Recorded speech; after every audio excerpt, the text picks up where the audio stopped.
Good evening, everybody!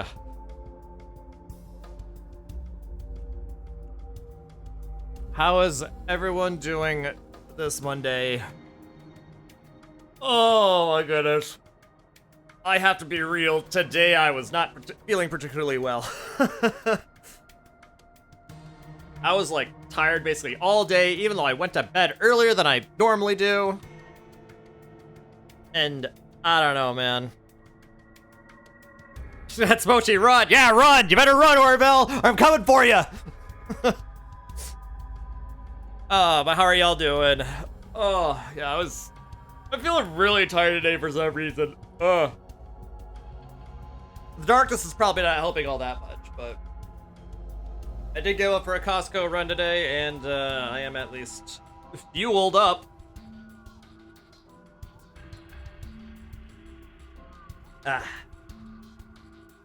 So I'm ready for another good night of Mochi story time here, and I hope you all are as well, because more crazy stuff is gonna happen today. Do I eat at Costco? Yes. Yes, I do. And I did. And it was good. I had a chicken bake for the first time, which is, it's not bad.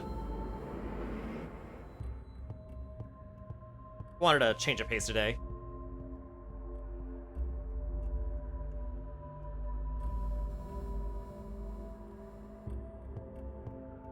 But yes, anyway.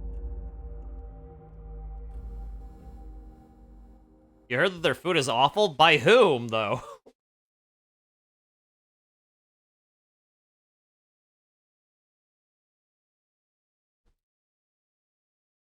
Maybe you should get different sources.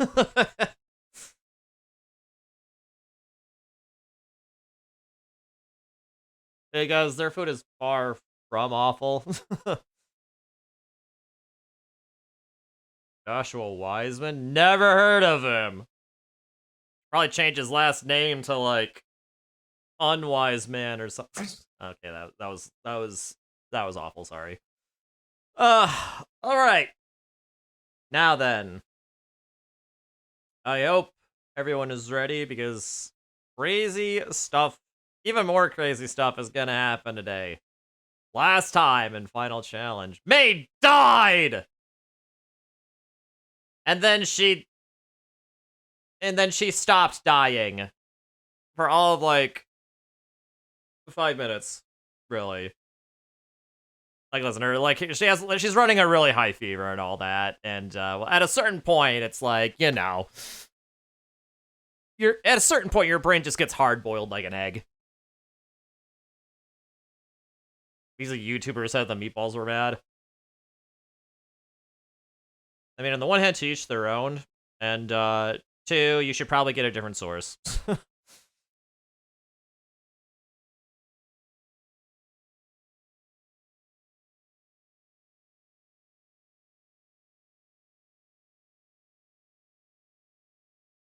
Sora's here as well. Sora's coming to join us, everyone. I don't know if you can hear him. Meow. Meow. Meow. Meow. Can y'all hear Sora? Can y'all hear Sora, like, meowing up a storm? Because he wants attention? Don't you want attention, Sora? Meow. Want attention? Want attention, Sora? You want attention? Pick a very bad time to want attention, Sora. But he does what he wants because he's a cat. Yo, you can't hear him? Oh, gosh dang it. Okay, yeah, he probably can't. Okay, that's unfortunate. Well, he was meowing off a storm. He wants attention. You pick a bad time to ask for it. Yeah, so last time on Mochi Storytime, May got sick. Really sick. died from it, then I guess more or less came back kind of earlier. She's basically on death's door here. And then Paul came and held Delia hostage, asking for like where the heck the GS ball is, and that's yeah, Paul's a butthead.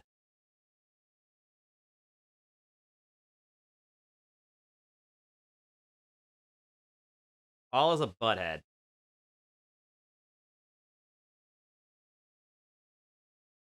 Boo! You stink! No, you stink!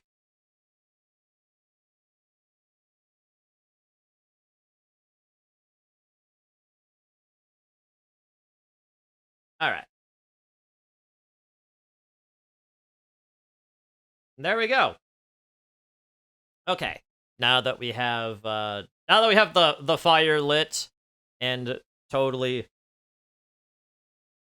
not just being a YouTube video that has ads. Let's get started then, shall we? Oh, thank you, Arrow, for the posture check. That's actually, you actually picked a good time for that, because it's only 15 minutes into the video, into the thing, and I'm already like just like slouching. How you doing, King? Ugh. Ah, man, I need to stop yawning. Okay. All right. All right. Chapter 31, Heartbreak. Nah, Arrow, my king! What, I have to yawn? I don't know, man. The body does what the body wants. It kind of stinks sometimes. Ah. How are you doing, Arrow? I hope you're doing well. Hopefully you're not under the effects of yet another quiz that you had to do. Because I know how much the last one took. Okay, chapter 31, Heartbreak.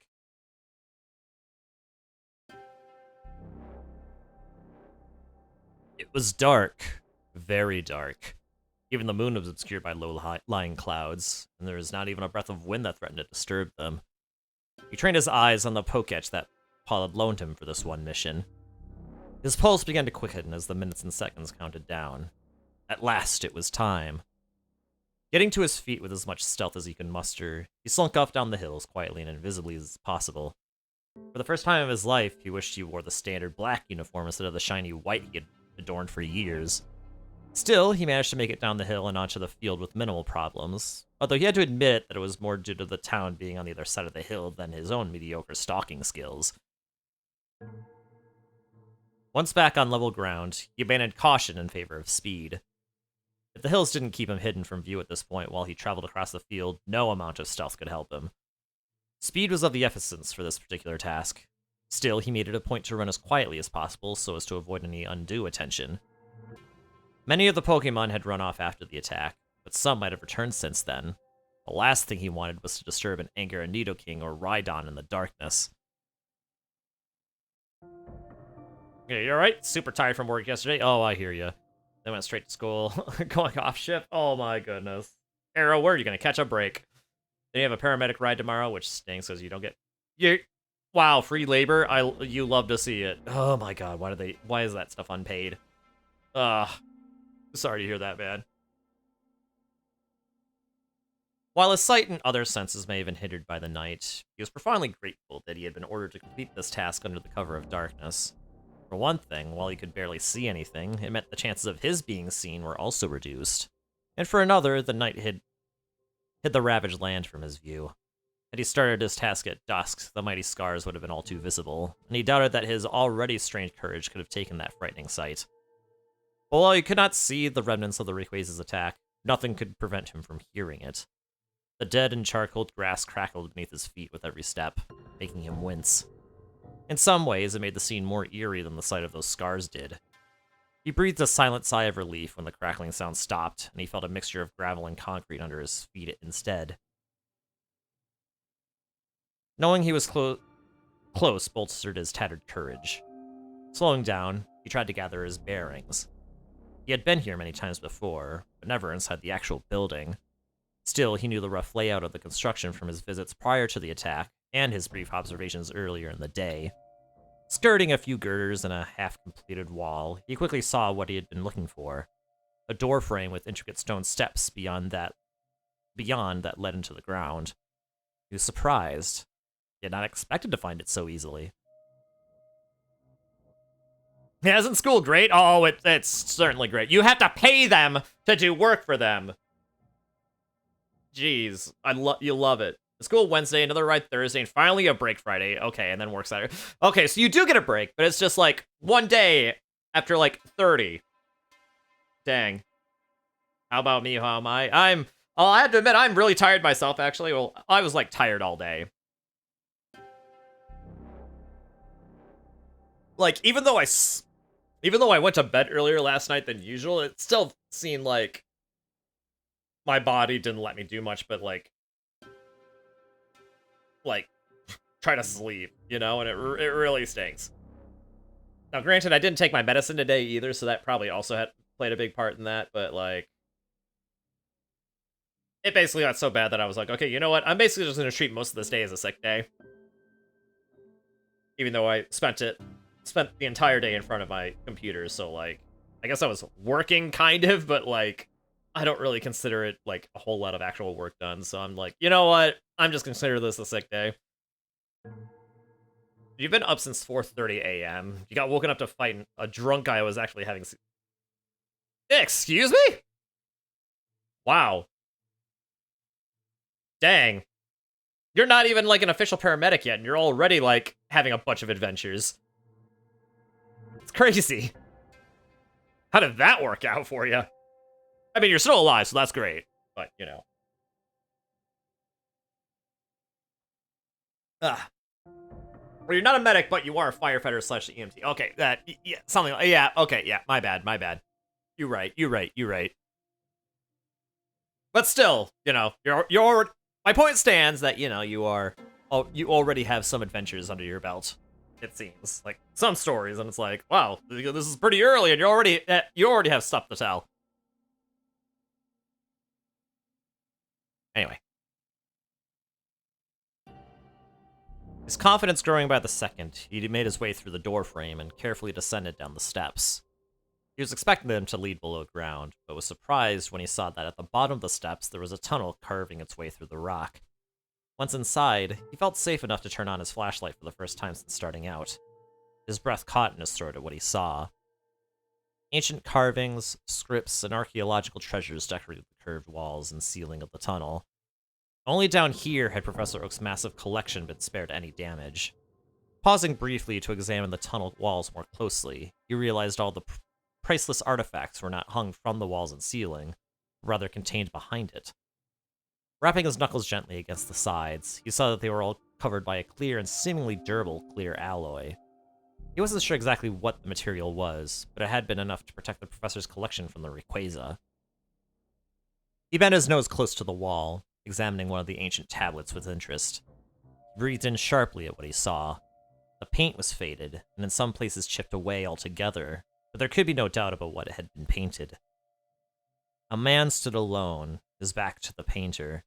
Surrounding him on the ground were 18 tablets, each one a different color, and with a different symbol carved into the top. Facing the man in the distance were what appeared to be the legendary Pokémon Raikou, Moltres, and Regice. The sky was dark at the edges, a violent shade of purple. Closer to the center, however, it took on a whitish tinge, the edges of the thunderous closer becoming more visible.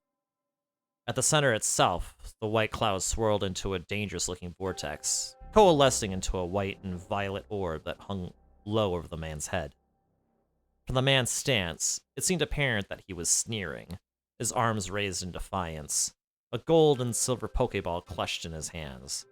The GS Ball. The GS Ball. That's what I'm here for, he thought. But why is it here in this ancient painting of all places? Is it the same one?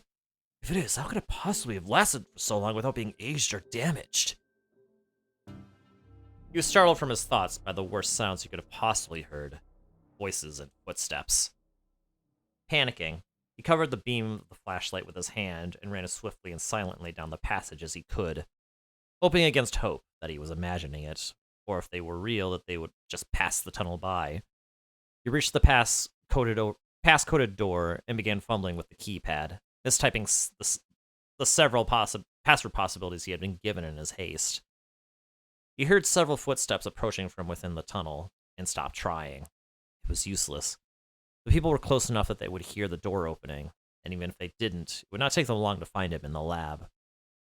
As a flashlight beam broke around the final corner, he turned to face them, calm etched onto his face, and a Pokeball clenched in his hand. James was ready for the battle of his life. It actually worked out great because we had 5 guys dealing with this bozo in all caps, and then we hear on the radio a cardiac arrest that we would have gotten if we weren't busy. Oh gosh. Dang. Imagine if that bozo weren't there, you could have handled the cardiac arrest. I hope there are other people who are able to take on that one. Because, oh man, that's crazy. Crazy unfortunate timing there.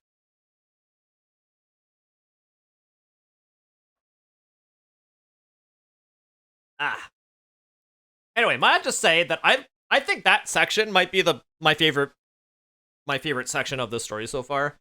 I feel like it's like a large step above like the writing quality that we have seen so far. It's very noticeable, and it's just really well done too. I mean, I really did. I liked the pacing. I liked how, like consistent everything felt with like the description and all that. Like there weren't like really too many clashes at all for the sake of like just adding padding. It just everything seemed intentional there.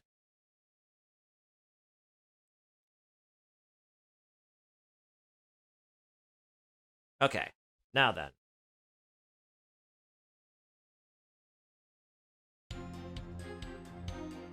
This is going to be very tricky, Professor Oak said, forcing himself to speak calmly. We'll need Blissey, Pseudo-Woodo, Bayleaf, Totodile, Sceptile, Gallade, Glalie, and Latias. Joy, you've done enough for now. I can do more, she protested as the 8 Pokemon were released. I should have done more. You've given her a fighting chance, Oak answered. But your hands are trembling and time is running out for May. Well, we need now our bandages and foam pads. I need you to get as many of those as you can, okay? Okay, she whispered before running out of the room. This is going to be unpleasant for every one of the Pokemon, Oak said, returning his attention to Brock and Ash. None of them are trained for medical surgery, but they are the only chance we have to save her. They're ready. Aren't you guys? Ash asked, receiving a chorus of calls in response. Pikachu! Pika! Pikachu called, waving his arms anxiously at the screen. I know you want to help, Pikachu, but there's nothing you can do here, Oak answered. But if her heart stops, we'll need you to restart it. Pika, the electric type nodded, retreating closer to the bed. Bayleaf, you have to hold May steady with your Vine Whip. Be sure not to compress her chest too tightly. That could just squeeze the blood out more calmly. She may get agitated again, so you have to aim your sweet scent directly at her nose. Be careful with your aim. We don't want our surgeons getting too relaxed while they work. Surgeons? Brock asked. Sceptile, Totodile, Gallade, and Glalie, Oak replied. Glalie, use your Icy Wind to cool May's temperature. Her blood flow will slow down, and it'll buy us some time. Totodile, use your gentlest water gun to wash the blood away from the pustule. The last thing you need is clotting hindering our cuts, or pool of blood to stop us from seeing what we need. Ash and Brock, one of you needs to tilt May a little to one side so that the blood and water can drain away. Kyle, Sceptile sighed, seeing where this was going and powering up his leaf blade. I know you don't want to, Sceptile, but you and Gallade are the only ones who can do it, Oak said, sensing the grass type's mood. The accuracy of a Pokemon is much greater than that of a scared human, and you'll have the advantage of being able to feel the pustule as you work. Are you ready? Arr! Gallade nodded, his face a grim slash of determination as his arms began to glow black from a night slash. Good, now let's get started. Totodile first, then Glalie, Sceptile, and Gallade. At this, Totodile began mumbling, spewing out a light stream of water into the bloody opening around the pustule. As the water-type Pokemon worked, Ash, Brock, and Bayleaf gently lifted May up, allowing the liquids to flow away from the wounds. Calculating both the power and spread necessary, Glalie began to exude a cold blast of air on May's body, cooling her temperature and restricting the flow of blood. Sceptile's and Galade's eyes met. Nodding briefly, they turned to May and positioned their blades. Trying his hardest not to wince, Sceptile concentrated and carefully focused the power of his leaf blade. Focusing the attack narrowed the blade, making it more accurate to work with in a delicate situation such as this, but the power became much more concentrated. One slip could be fatal. Galade urged the blade, like there. Sorry, I don't know how else to say this here. I wasn't prepared for this. Galade urged the grass type, his night slash also narrowed. Sceptile nodded in response, lowering his arms and gingerly whirring the leaf blade through May's cold flesh.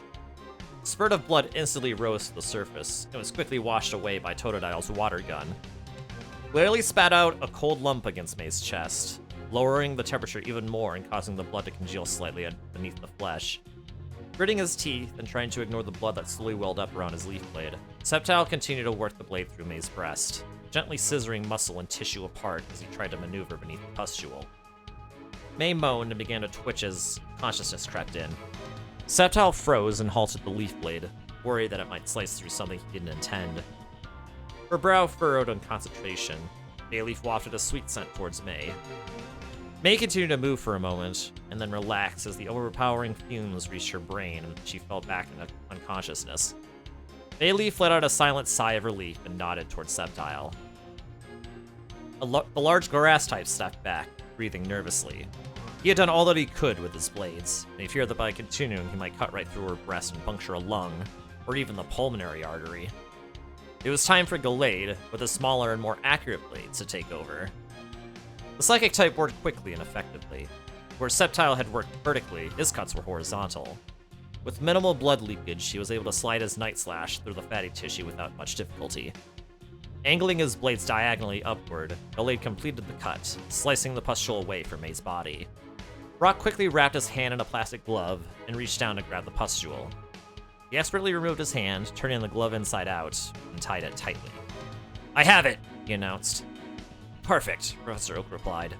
"Put it in the transfer station and send it here immediately. I'll send an empty Pokeball in return." Joy rushed back into the room, her arms filled with foam pads and bandages. "I brought all I could find," she panted. "Start padding the area, get rid of the excess blood," Oak ordered. "This next part is especially tricky, and we need the opening as clear as possible." "What do we need to do?" Brock asked as he initiated the pustule's transfer. "Lizzie has to place both arms inside the wound and use Heal Bell," Oak answered.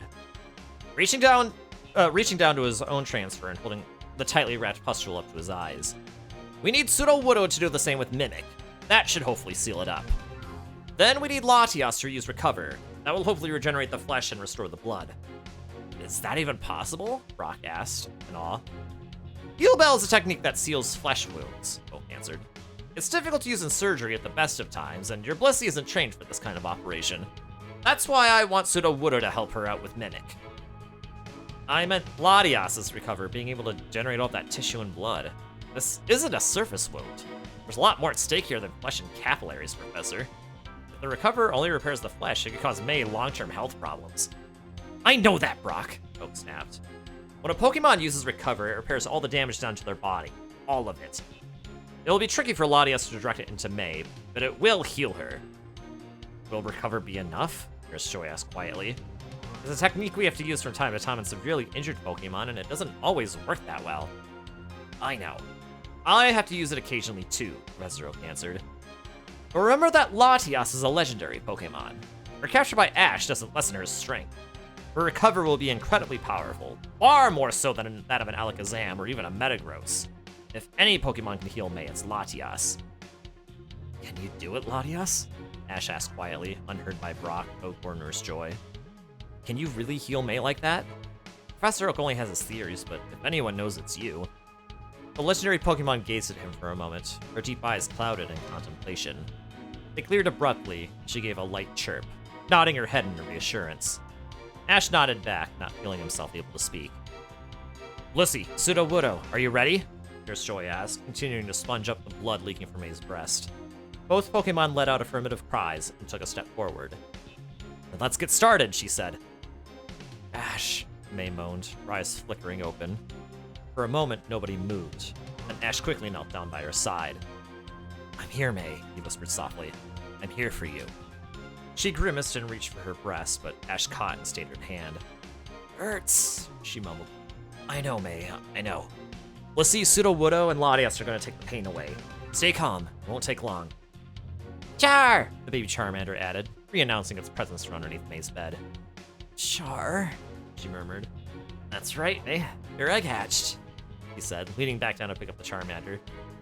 He placed it on the bed where it nuzzled against her cheek affectionately.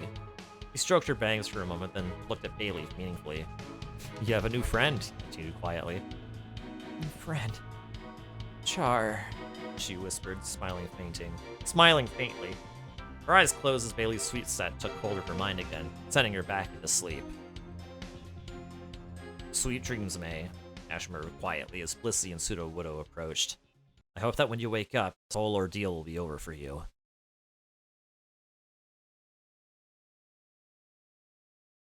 Oh, okay, so it actually works out great because you had 5 guys dealing with it. Oh, wait a minute. For some reason, I thought that was another. Oh my gosh, I thought for some reason that there was part of chat that I had not read. Okay, it turns out I'm still caught up with chat. Gosh dang it. I feel embarrassed. I am embarrassed. But you know what? It's okay.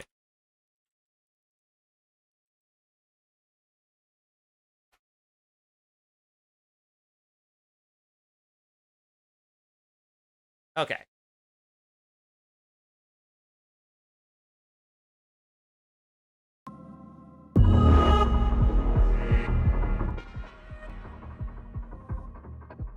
Sorry, that was a little loud. He writhed in agony as the pain hit him, obliterating all else. His vision was dark, his hearing non-existent, his touch gone. All that there was, all that had ever been, was this pain. It was an agony he had never felt before, one that was both physical and mental. He could not think, he could not breathe. All he could do was writhe and wait for death. And then it was gone. He lay on the ground, heaving in great gulps of air, sweat cascading out of every orifice in his body. He felt incredibly weak and vulnerable. He squinted as a dark shadow fell across him, and made out the figure of Max kneeling at his side. Hatred and fear rose in his throat. He wanted to run, but he knew that he didn't have the strength to even stand. She wanted to die, Drew, Max said softly, tracing patterns into the dirt with a finger. She wanted to die, and it was because of you. I think a part of her did die, actually. She changed inside. I've never done anything I've been more ashamed of, Drew managed to croak. Max's gaze shot from the dirt to his eyes, and in that one moment, the coordinator realized just how much the young trainer despised him. She loved you, he spat. She loved you. She gave her heart to you. He stood angrily, punching his fist into an open palm. You betrayed her, he hissed. You took her heart and threw it away as easily as you do a rose. You deserve this pain. No, don't. I can't.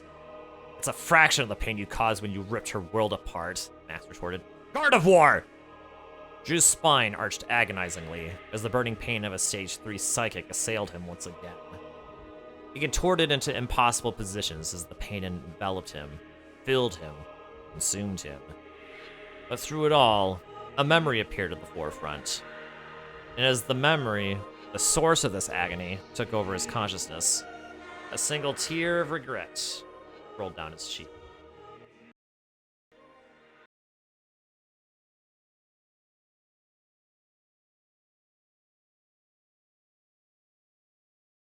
So hey, Max is committing torture. This might be yeah, that's kind of frowned upon, isn't it?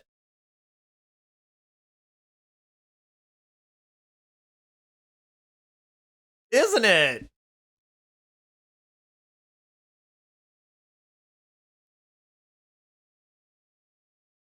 Welp.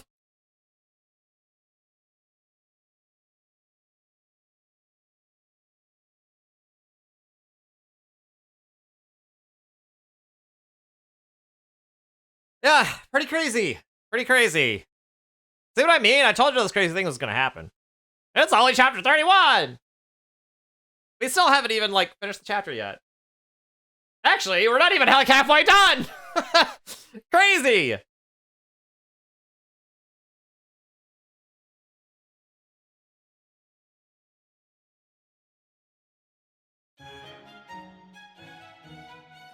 Perfect landing again, Flygon, Drew said happily, stroking his dragon type on the neck. You've gotten really fast. We made it to Blackthorn City in no time at all. No kidding, May said, looking around curiously. Hey, where's the contest hall? I want to enter as soon as possible. It's only a couple streets away, next to the Blackhorn Gym. A young woman with carmine hair said from behind them. Drew kept his cool, turning around quickly to see who had spoken.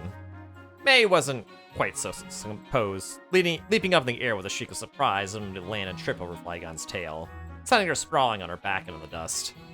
Oops, the girl said, giggling and holding out a hand to help her up. Sorry, May, I didn't mean to startle you like that. Begrudgingly, May took her hand and clambered to her feet. How do you know who I am? She asked. A shadow of disappointment crossed the girl's face. You don't remember me? She asked. May studied the girl carefully. The style of her short, reddish hair was familiar, as was the yellow tank top that she wore. Realization began to dawn as a masquerade of Vibrava appeared from behind her. She looked at the girl's face more closely. Yes, it was a face that she knew well, although it had filled out and matured well since she had last seen her all those years ago. Speaking of filling out, she wasn't sure where this chest that rivaled her own in size had come from, but there was no longer any doubt in her mind. Brianna? She asked at last. The girl gave a huge grin and threw her arms around May. I knew you'd remember me, she laughed. I knew it! How have you been? Still doing contests, I guess? I've been great, May said, beaming. Drew and I are together now, and yeah, I'm still doing contests. The first 3 ribbons came by really easily, but the 4th one took a while. Now I'm on my last chance to get a 5th before the Grand Festival. How about you? Finally traveling around to become a contest master? No, she said slowly, a shadow across her face. I tried it out for a little while, but I realized while I love watching contests, I don't actually enjoy competing in them that much. So I switched to gyms, decided to try out Johto before going back to Kanto, and now I only need 1 more badge. I've been to the gym once today, but Claire wasn't in. She's supposed to be one of the toughest gym leaders there is, mostly thanks to her dragon types. Drew's eyes lit up. She's a dragon tamer? He asked with interest. Brianna turned to him, her face suddenly bright crimson. Yeah, that's right. I think she gives out badges after a 3-on-3 battle. Why, are you interested? Drew shook his head. Not for a badge, he chuckled. I'll be a coordinator my entire life. I love it too much to give it up. But I would like to challenge her to a 1-on-1 match with my Flygon. Dragon types are really hard to raise, and I like to see what she thinks about mine. If anybody knows how good a job I'm doing, it's her. He eyed her up and down quickly, his eyes lingering at certain points. It's been a while since I last saw you too, Brianna, said softly. You've grown up a lot. And I mean, grown up. You're looking really good. She blushed in response. I'm not the only one, she murmured, feeling tongue-tied. Want to go check out the gym now, then? I'm sure she must be back now. I'd love to, he said, grinning, recalling his Flygon. Show me the way. May cleared her throat noisily as the two started off towards the gym. What about me? She asked as they paused in turn. What am I supposed to do? The Pokemon Center is just over there, Drew said, pointing to the side. Why don't you book us a room for tonight and give your Pokemon a checkup? Oh, okay, I guess, she said quietly as they turned and walked off once again. Bye, May, Brianna called cheerfully over her shoulder. See you later, okay? Yeah, whatever, she muttered, watching them walk away. With a sinking feeling in her heart, she turned and moved toward the Pokemon Center. I mean, we've only been together for 2 days, but I've liked him for so long. I was really happy when he asked me, but things just... They don't seem right to me, Brock. They complained into the video phone. Why do you say that? Brock asked. Well, before my last contest, he told me that the one in Ecruteak City was the last of the region. Then after I lost there and he asked me out, he told me that he'd lied and the last contest was here in Blackthorn. He said it was to try and take the pressure off since Soledad was entering the Blackthorn contest, but that just adds more pressure to me, you know? And it really hurts that he just lies so easily to me. And it's a small thing, but if he bothers to lie about something so small, it rarely brings up an issue of trust, Brock mused. Exactly! I mean, why even bother lying? There's no reason to. And now he's just left me alone while he goes off to the gym with Brianna. Brianna? Brock asked, frowning on thought. You mean that girl from Kanto who had a crush on Drew? Yeah, that's her, May groused. They just took off for the gym without inviting me. Would it take so much to be polite? She sighed. It just hurts. Drew and I are supposed to be together, but it feels like he's treating me worse than he did when we first became rivals. Well, Brock said, hesitating. Give it time. This whole relationship thing is new to both of you. Maybe it just needs time for it to sink in. Yeah, maybe, she said quietly. Thanks, Brock. No problem, May. Call me anytime you need. I will. How's Ash doing? Oh, he's doing great! You know, he won the Sinnoh League a couple weeks ago, right? I didn't, she said, surprised. I've been doing a lot of traveling recently. When I was in Ekritik, it was the first time I've been in town for a month. Well, it was really close in the end, and he beat his rival Paul in the finals, which made the victory even sweeter. Now he can take on the Elite Four challenge. If he beats a member from each region, as well as the Elite Champion, he'll be recognized as a Pokemon Master. His first match is against Agatha of Kanto. He knows she's a Ghost-type trainer, so he's been spending a lot of time thinking about what Pokemon to use against her. That's really great, she said, trying to be enthusiastic. Give him my congratulations and wish him luck for me, okay? Sure thing, he said, before hesitating again. Head pats the Mochi. Thank you, Honest, for head patting me, the Mochi. Me, Mochi the Mochi. Getting head pat. You know, like this. Petting the Mochi. Yeah. How are you doing, Onyx, by the way? How are you doing? You're well, thank you. Thank you. Are you sure you're okay, May? I'll be alright, she said evasively, disconnecting the call. Sighing, she got up from the videophone's desk and threw herself backwards onto the bed. Closing her eyes, she immersed herself in thoughts and memories. She wasn't sure exactly how much passed, but it was a good while later when Drew finally let himself into the room. Okay, good to hear that you're doing good. That's great to hear.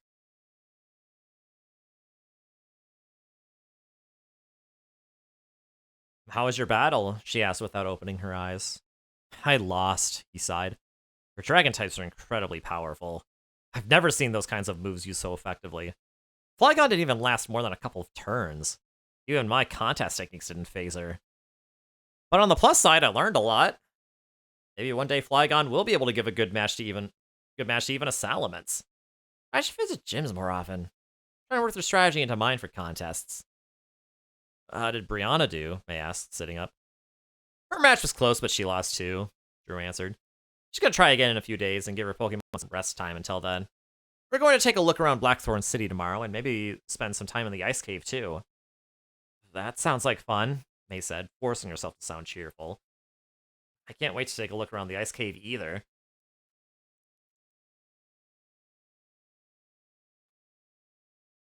Yeah, well, about that. Well, the thing is, Drew began haltingly. You don't want me to come along, May said, dropping the happy tone and crossing her arms. It's not that we wouldn't want you to come with us, Drew said quickly. It's just that, you know, your time would probably be better spent training. There's just over 2 weeks left to go until the contest. So I think your time would be better spent spending that time training if you want to beat Soledad. You both have 4 ribbons. One of you is going to miss out on the Grand Festival. If you want to beat her, you'll have to train as much as possible. So you don't think I'm good enough to beat her? May demanded, her temper flaring. No, Drew said, choosing his words carefully. I'm saying that since you know Soledad will be training her heart out for this competition, you should be too. May sighed, giving up the argument. Fine, whatever. I'll spend all day training tomorrow. Great, Drew said, smiling, getting into his bed. You should spend some time with Ledian. She's got a nice array of attacks, and she combines them well, but she just isn't strong enough for this level of competition. If you really train her, she'll be ready in time for the competition. Maybe. I'd been planning on using Munchlax and Bulbasaur, though, May answered. Whatever you want, Drew said with a shrug. It's your choice. Good night. Good night, Drew, May said quietly.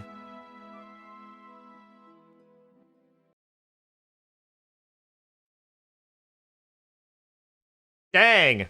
Not much love in this marriage. Well, not even marriage. What, this like week-long relationship or something? Actually, how long has this relationship lasted at this point? I don't actually know.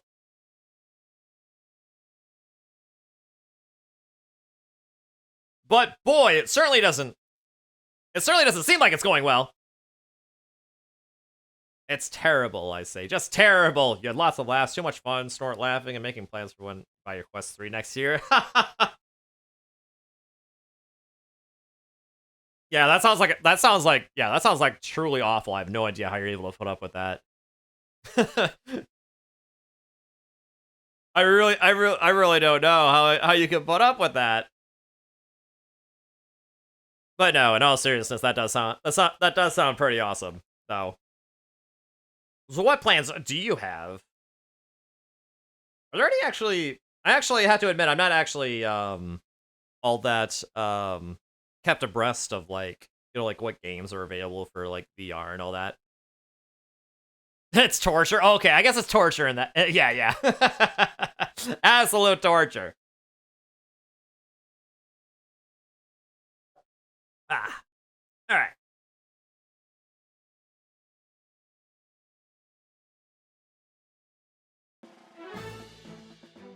And so it continued. For the remainder of the week, May spent each and every day training the Pokemon she had on hand.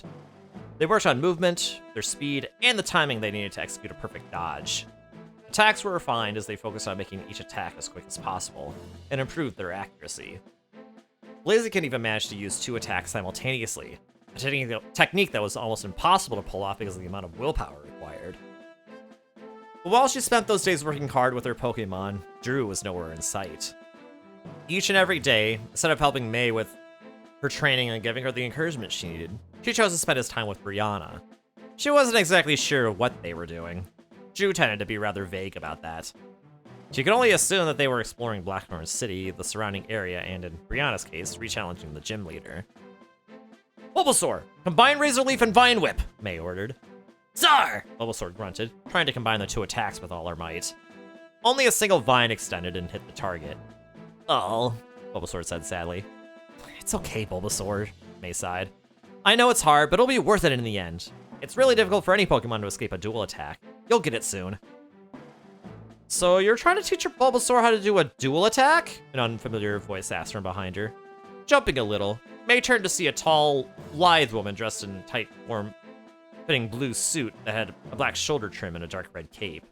Her long blue hair was tied into a tight ponytail that snaked partway down her back. The only word May could possibly use to describe her was stunning. Yeah, I am, she answered. My Blaziken can do it, so now I'm trying to teach it to my Bulbasaur too. Mind showing me your Blaziken's dual attack? The woman asked with a raised eyebrow. I'd like to see it. Sure, I guess, May answered, pulling out the massive fire type. Blaziken, use a Fire Spin and Mega Kick combo. Blaziken! The fire type roared, spewing out a jet of streaming fire while running towards the flame with its feet glowing blue. Moving quickly and without warning, the woman stepped forward, directly into the path of the attacks. No! May screamed. Blaziken, stop! It was too late. The Mega Kick smashed directly into the woman at full force, knocking her backwards into the flame. Fearing the worst, May ran towards her Pokemon and the woman, berating herself for allowing Blaziken to show off the attack so close to the strange woman. Her worry was completely unfounded, however, as the woman stepped forwards from the smoke, casually brushing off some dirt off her short sleeves, completely unharmed. I see, she said, eyeing May's Blaziken. Your Blaziken may be able to launch 2 attacks at once, but there is no power in them. What? May asked open-mouthed. That's ridiculous! I should have been hurt by those attacks, the woman replied, but I wasn't. You don't have to believe what I say if you don't want to, but you can't deny what your eyes tell you. Now, I can teach you about dual attacks if you like. I don't claim to be an expert, but I know more about them than most people. Why would you want to do that? May asked suspiciously. Because, the woman replied patiently, I'm a teacher, of sorts. I enjoy helping others, and I enjoy making people into stronger battlers. I don't want to sound vain, but there aren't many people who are at my skill level when it comes to battling. It gets boring demolishing one opponent after another. I want to help improve people's battling skills, because then my own battles will become more enjoyable. So, would you like me to tell you? Sure, I guess, they answered. Wait, there's Among Us VR? Oh, you're right, there is! I forgot about that. I think I have heard that existed. That is actually really funny and cool. Oh boy, that actually would be something. That actually would be something to try at some point.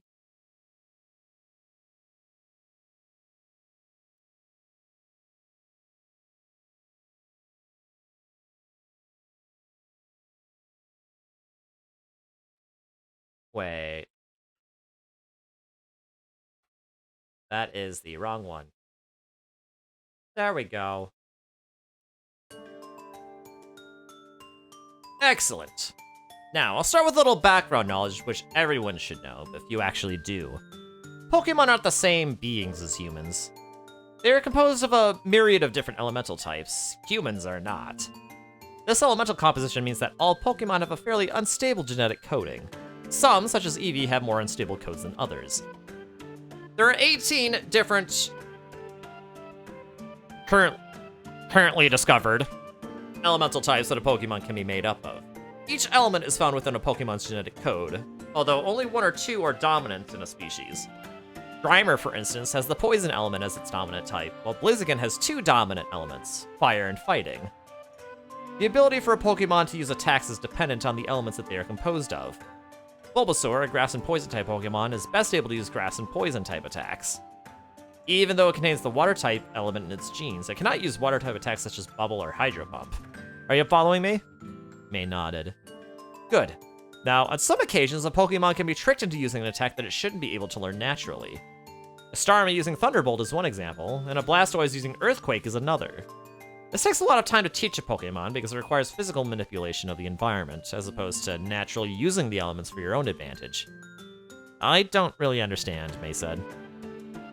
When a Pokemon uses an attack, it is manipulating the elements for its own use, the woman explained. It's important to remember that every attack requires energy. In their most simple form, attacks are energy. A flamethrower and an ice beam are really the same attack. It's just different Pokemon using the same energy and manipulating it into their own predominant element. Pokemon also only have a finite amount of energy that can be used. In battles, you often find that as the Pokemon gets weaker, so do its attacks. I think I get it now, Mace said, comprehension dawning on her face. Good, now we can move on to dual attacks, the woman said. It's relatively simple from here on in. When a Pokemon begins to use double attacks, the attacks become much weaker. To use an attack, a Pokemon must use the energy stored in their body. Two attacks require twice the energy of one, and that is impossible for a Pokemon to do. What happens is that half the energy goes into one attack and half the energy into another. This makes both attacks half as powerful as they would be when used as a standalone move. For your Blaziken to use a dual Fire Spin and Mega Kick with the same power as one alone, it would have to be twice as powerful as it is now.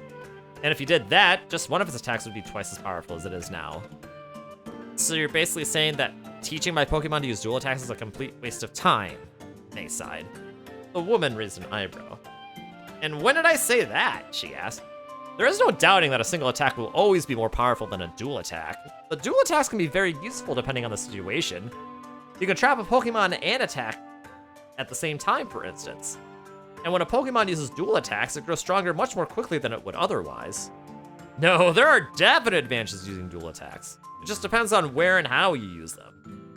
Keep working at it and keep it simple too.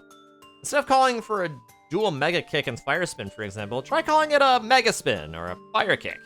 Makes it easier for the Pokemon by doing that too. Thanks, I said gratefully. I will. Thank you for teaching me all of this. No problem at all, the woman said, holding out her hand. I'd love to battle you too once you've practiced some more. Are you entering the contest? Yeah, I've already registered and everything. May said, shaking the woman's head. If I win, it'll be the last ribbon I need for the grand festival. Are you entering? I might, the woman said, licking a stray strand of hair away from her eyes. It depends on how busy my battle schedule is. I tend to get challenged more often this time of year. In fact, I have a rematch lined up in 20 minutes. I guess lots of people like challenging themselves against a tough wandering trainer like you, huh? May asked. Wandering trainer? Oh no, the woman answered, laughing. My name's Claire, and I'm the Blackthorn City gym leader. And I'd better get moving or I'll be late for the match. See you later. Humming to herself, Claire walked off quickly, heading in the direction of the gym. May stared after her, almost in shock. No wonder she knew so much about it, she murmured. I just got taught by one of the most powerful gym leaders in the world, and I didn't even realize it. Drew then entered the room grumpily, slamming the door on his way inside. Everything okay? May asked. No, it's not. We both lost to that damn gym leader again. Brianna did even worse than last time. It's ridiculous. There was an uncomfortable pause for a moment before he began speaking again. May, I have something really important to talk to you about, he said. What's that? She asked. It's over, he said flatly. It's over between us. I thought we had something special, but we didn't. I can't be with someone I don't feel anything for anymore. Wow, that didn't last long, did it? What? But it's been so long, she said, tears rising in her eyes. We've only been together a week. Okay, so it was a week. But we've only been in a relationship for a week, but we've loved each other for years. I thought I did, but I confused love for lust. May, I only loved you because of your chest, he said bitterly. Drew, please don't do this, she begged. I loved you. Well, I don't love you, he shouted, his temper rising. We don't connect, May. We have nothing in common besides contests and a love of roses. So don't even try pleading me to change my mind with your sad big eyes, because it won't work. I don't love you, May. I love Brianna. No, it's not true, she whispered. It can't be true. It is true, Drew said coldly. Now get out of my room. Brianna's sleeping here with me tonight. I'm sure she won't mind if you take hers. Sobbing, May ran out of the room, out of the Pokemon Center, out of Drew's life. She moved blindly, her hands covering her face in a vain attempt to prevent tears leaking from her eyes. She didn't know where she was going. She didn't care. Her heart burned painfully, and it wasn't from the exertion of running. She would never have guessed just how much a broken heart could hurt. She ran and ran until at last, her muscles screaming in agony, she collapsed. As the sun dropped below the horizon and the stars came out, as the moon moved across the sky, she stayed there unmoving, unable to concentrate on anything except for the pain in her heart. Lost in her misery, she was unaware of how much time had passed before she was roused by a tap on the shoulder. Tears blurring her vision, she groaned as she saw one of the last people she wanted to see at that moment. What's the matter, hon? Sleeping rough tonight? Go away, Harley, she growled. He frowned, seeing the sadness in her eyes. What happened? He asked, kneeling down beside her. She hesitated a moment before answering. Drew split up with me for another girl, she answered, fresh tears coming to her eyes. She half expected him to make a snide remark in reply or jump around shouting with joy. She was surprised. Do you want to talk about it? He asked gently. What is there to tell? She asked. I loved him, he didn't love me. All he wanted were my breasts. When he couldn't get those, he threw me aside like I was a piece of rotten fruit and went on to somebody who would give him what he wanted. She looked bitterly at the ground. I gave him my heart, Harley, and he threw it back in my face. Every bright cloud has a silver lining, he said gently. Right now, you're in a lot of pain, but you'll come out of this as a stronger and better person. You'll see, May. One week later. Yes, I did sound like the narrator from SpongeBob.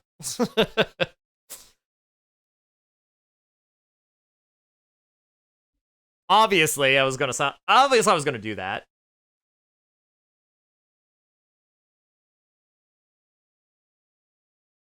I finally beat her, Drew, Brianna said, a tight smile on her face. I finally beat Claire and won the badge. That's great, Brianna, Drew replied, lounging easily on the bed, his hands behind his head and his shirt discarded on the floor. Drew? She asked. I have something really important to talk to you about. What's that? He asked. It's over, she said flatly. Well, that didn't last long either, did it? What? He shouted, jumping to his feet. I've had a crush on you for a long time, and I thought it was love, but it wasn't, she said. I found someone better. Someone who really knows how to handle me. Who? He whispered, feeling crushed. She turned and looked back into the hallway. You can come in, she called with a big smile. Drew's eyes grew large as he saw who it was. No way, he whispered. Hey, honey bun, Harley said jovially as he walked into the room. How are you doing today? Brianna. How could you possibly pick Harley over me? Drew shouted. This is a joke, right? Right? This is no joke, Brianna said, looking at Harley lovingly. He's everything I've ever wanted. But why? Drew asked, desperation tinged in his voice. Why would you fall in love with Harley of all people? Well, like I said before, Brianna said with a slight blush. He really knows how to handle me, if you know what I mean. And the way he dresses like a cactus, and it's so adorable. But now we should probably go. I'm sure you're upset and we don't want to bother you. Harley looked at Drew as Brianna walked out of the room, the smile gone from his face. And now, he said, barely constrained rage evident in his voice, now you know how May felt. He gave the stunned coordinator a supremely disdainful look before turning to follow Brianna. Only one word that he'd appeared to register with the native of La Russie City, however. May, he whispered. I've got to go after May.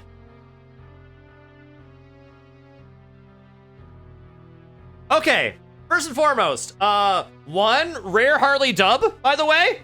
And, two,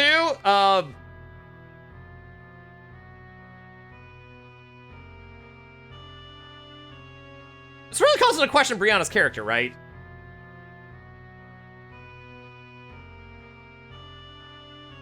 Like, is this something that they were both in on? Or did Harley actually, like, manage to woo her? I mean, Brianna knew that Drew and May were together before, you know, all that stuff happened. So, I don't know. It really makes one think.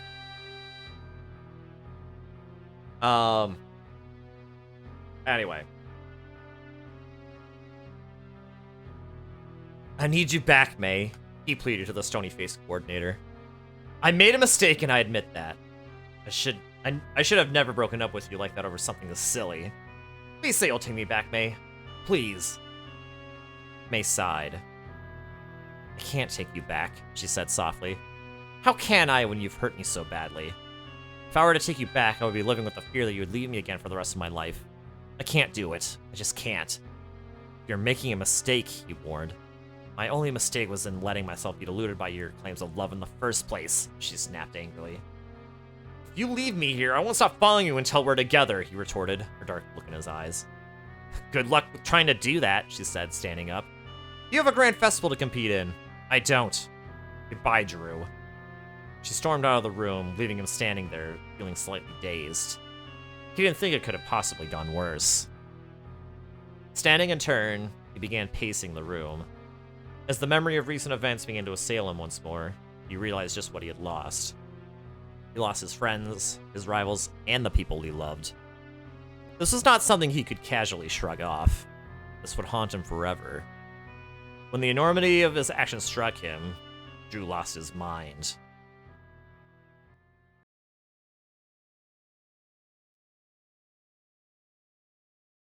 Well then, this was a thing that happened.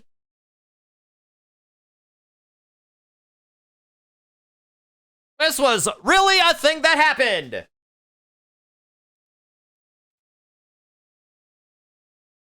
Ah, my goodness.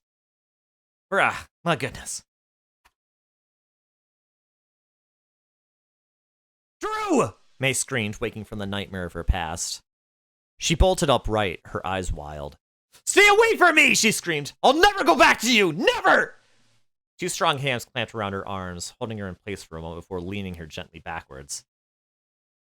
It's okay, May, Ash said reassuringly. You're safe now. You got the pustule on your chest out, and you should make a full recovery. You could have died if it wasn't for our Pokemon, including your new Charmander. I have a Charmander? She asked blatantly. Ash frowned. Do you remember anything that's happened, May? He asked in concern. I remember running down a hill and a Pokemon that I've never seen before, she said slowly. Then the next thing I remember is waking up just now. Well, everything that's happened is a really long story, Ash said. After meeting Mewtwo, you got sick. We don't know what it was, but we think it may be a variant of the Pokerus. Whatever the disease was, it caused a pustule to form on your chest. We had to dig it out of you or you would have died, and during this whole ordeal, the egg that I gave you hatched into a Charmander. Wow, May said after a moment's pause. She looked down at her chest and frowned. How come there's no mark or scar? She asked. Blissey and Pseudo-Widow used Heal Bell to regrow your skin, and Latias used Recover to regenerate the tissue and blood that was lost. It was incredible the way it reformed. I've never seen anything like it. Ah, she said and yawned.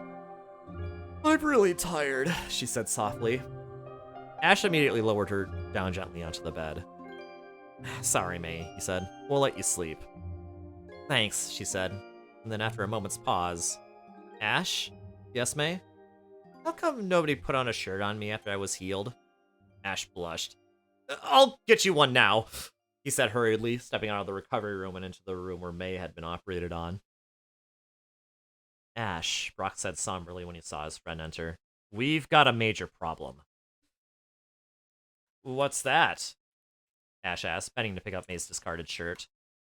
You remember how Professor Oak wasn't answering when May was losing all that blood? Yeah. Paul was in your house. He wanted the GS ball and was threatening your mother with his scyther. Professor Oak couldn't talk to us because he was trying to stop Paul from hurting her. Ash froze, his heart thundering in his chest. And does he know that we have it? He asked. He does, Brock said and hesitated. I told him when Professor Oak asked whether we still had it. I didn't realize he was there. Does he know where we are? He asked, a dry fear in his throat. He does, Brock answered. He stepped forward and looked Ash straight in the eyes. Ash, he knows where we are and he knows that we can't go anywhere because of May. He's already on his way. We're in danger, Ash muttered. He looked up, worry in his eyes. Maybe I should just give him what he wants, he said quietly. Brock looked at him, aghast. You can't, he said. It's just an old Pokeball, Ash protested. You and I both know that's not true, Brock snapped. There's more to this than what we know at the surface. You two said that May had a dark presence around her. I don't know why that is, but I'm guessing it was the GS ball. And what would Paul want with a 400-year Pokeball anyways? It doesn't add up, Ash. Paul was always nasty towards you, but by the time your rivalry finished, he was just dark. I don't know why he wants the GS ball so badly, but the last thing we should do is give it to him. So what should we do? Ash asked hopelessly. If I know Paul, he'll use his Pokemon to get the GS ball for him, Brock said, pacing. If we could get in touch with Lieutenant Surge, or we could get in touch with Lieutenant Surge, but I don't think he and Forrest combined could hold off Paul for more than a couple of minutes. The only person who has a chance of beating him is you. So you think I should battle him for it, Ash said. Your Pokemon are the strongest around, and unlike Paul, you have more than 6 with you thanks to your X-Dex. You're the only trainer that Paul has ever been afraid of. Paul afraid of me? Ash snorted. It's true, and you know it's true, Brock said quietly. It's obvious from the way he treated you at the start. I don't believe it, but you're right that I'm the only one who has any real chance at beating him, Ash said. He sighed and looked down at Pikachu, sleeping next to the baby Charmander in the tattered remains of May's backpack.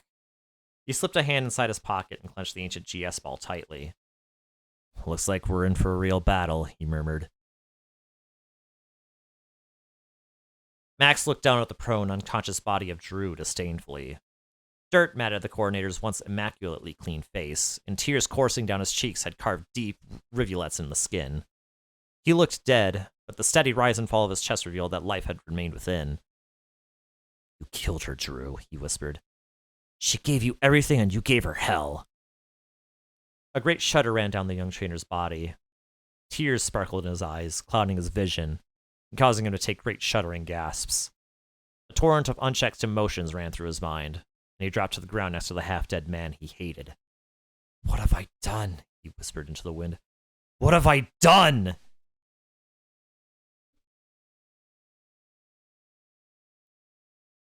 That chapter took about an hour to read. Crazy! Absolutely crazy, man! That has to have been the longest chapter in the story so far. We're already off to a fantastic start, actually. Good writing, good length, appropriate mood, not switching too much between different contexts. It's great, man. It's great. Great chapter.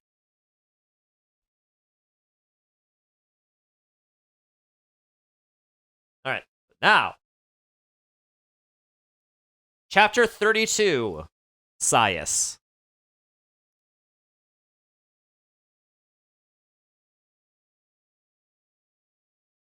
Two weeks ago.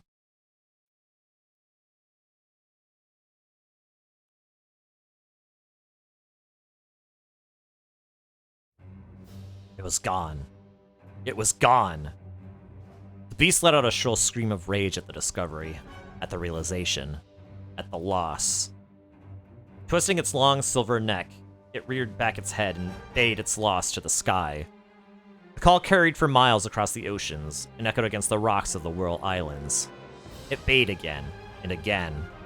It bayed until its throat was raw and bleeding, and until the sun's first rays began peeking over the horizon. Its child, its purpose in life, and its dedication for 10 years was gone. It had been taken once before, but had been quickly found then. Given the coldness of the den, it didn't seem likely to be the case this time around. For a brief moment, it entertained the faint hope that its child had merely set out for an exploration. After all, it was close to the age when it would leave the nest forever. But no, the human footprints laying fresh on the floor amid several scuffle marks put paid to that fragile hope. The tears slowly stopped flowing as the deep sorrow it held in its heart became rage. The eyes glinted and hardened as it turned its head towards the rising sun and hissed angrily. The first of the day's warmth struck its feathers, illuminating its dazzling silver plumage. It did not remain there for long. The beast's fury swelled and became so great that the very air began to change. The sparkles of light playing on the water's surface vanished as the sky returned to darkness, and a chill breeze picked up, causing waves to begin splashing violently against the rocks. A vortex of air began to form, ripping out some nearby vegetation and sending it hurtling away. The Lugia let out a high, keening shriek of rage and loss before taking to the air and spinning itself into the form of a tight cyclone. With the full power of a hurricane behind it, the legendary Pokémon dove into the sea and swam off, searching for its young. Only a single thought pervaded through its mad rage. The humans had taken its child. Now it would search the globe until it was found, exacting vengeance on any whom it encountered along the way. And woe betide those who had kidnapped the only creature it had left in this world. As the Lugia moved away from its home, the intensity of the hurricane faded until it vanished altogether. With the first wisps of bright sunlight that emerged from behind the final black cloud, a sudden dazzling ray of light shot upwards, reflecting the strong waves of the sun. This area of the world was almost completely uninhabited, a prime reason why the Lugia had chosen to nest here. It would therefore be over a decade before this object was discovered, although its worth was nigh unmeasurable. A silver feather.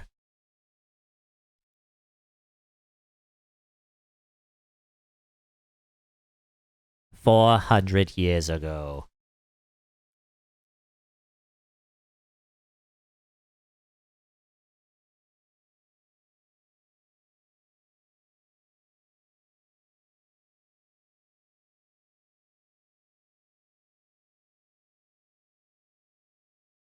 Okay, I need to find this. Hold on. Oh, hey, found it. It was dark, near midnight. The field glistened with early dew, and a Cool breeze ruffled the blades of grass. It was truly the most tranquil of nights. To any passing person or Pokemon, it would have seemed like a typical night in the wilderness, save for the curious pattern of several large stone tablets, and the group of people who stood off to the side. "The tablets have all been arranged?" the king demanded. "Yes, my lord," the captain of his army replied. "And the Pokemon have all been gathered?" The captain hesitated. "All save for Ho-Oh, my lord," he answered in a low tone. "However, if the ancient words are true..." "If they are false, then this whole endeavor shall be in vain," the king roared. "Do you in any way realize how difficult it was to find and subdue each Pokemon, let alone keep them secured? It was an almost impossible task! My lord, as the one who planned out and led the captures, I understand full well just how difficult the task was. Rayquaza, Regice, and Kyogre were almost impossible to reach. And if the ancient words are false, then it would not matter whether we had each legendary Pokemon in the stone tablets, as it would also fail." "Failure is not an option, Captain," the king growled. "The Sias Wars have drained Kento, Shauna, Huin, and Goto of both soldiers and resources. We've remained independent and are now at our strongest. If we are to seize Sias before the four forces recover their previous strength, we must act now. With Sias, no country can stand before us. The whole world will be mine for the taking, and all shall kneel before the king of Pokelantis." His eyes shone madly, already seeing himself established as the ruler of the known world. "Yes, my lord," the captain said, bowing. He turned and strode off towards the temporary barracks. "Bring the Pokemon," he ordered the nearest group of men. The king reached into the folds of his robes and carefully drew out the stone Pokeball. He examined it for a moment and then snapped his head upwards. "Smith!" he roared. The short, humpbacked man pushed his way hastily through the nearby crowd of servants, attendants, and guards, panting with the effort. "Yes, my lord?" he asked. The king's eyes bored into him. "You have crafted what I requested?" he asked. The smith swallowed.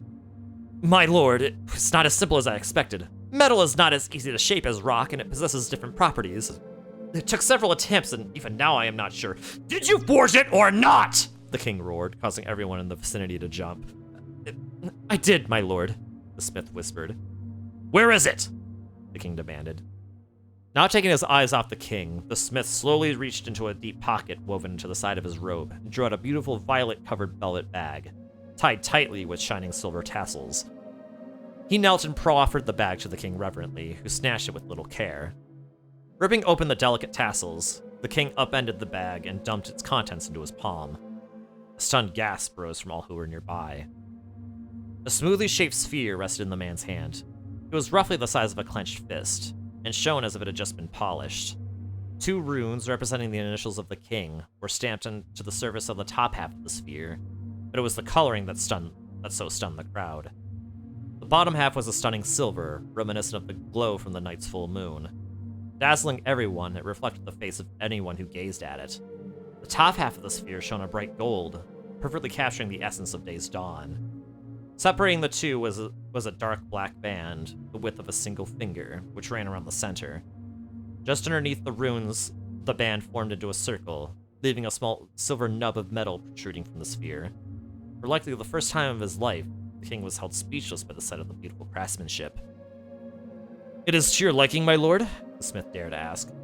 For a moment, the king did not respond, and the smith feared the worst. "It is a wondrous thing," he said at last, eliciting an audible sigh of relief from the smith. "This is truly a worthy object with which to contain Sias." He looked up from the sphere and beheld the captain as he approached and knelt. "My lord, the casters are in their positions. Each has been properly placed between the stone tablets. All that we require now is your presence." The king nodded. "Escort me to the center," he ordered. Motioning several guards into a protective formation, the captain fell into step behind the king as they walked towards this large circle of casters and tablets.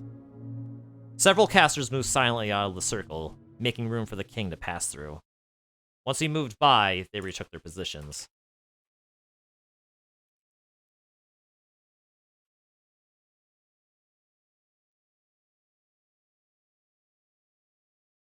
At the center of the circle, the king stopped.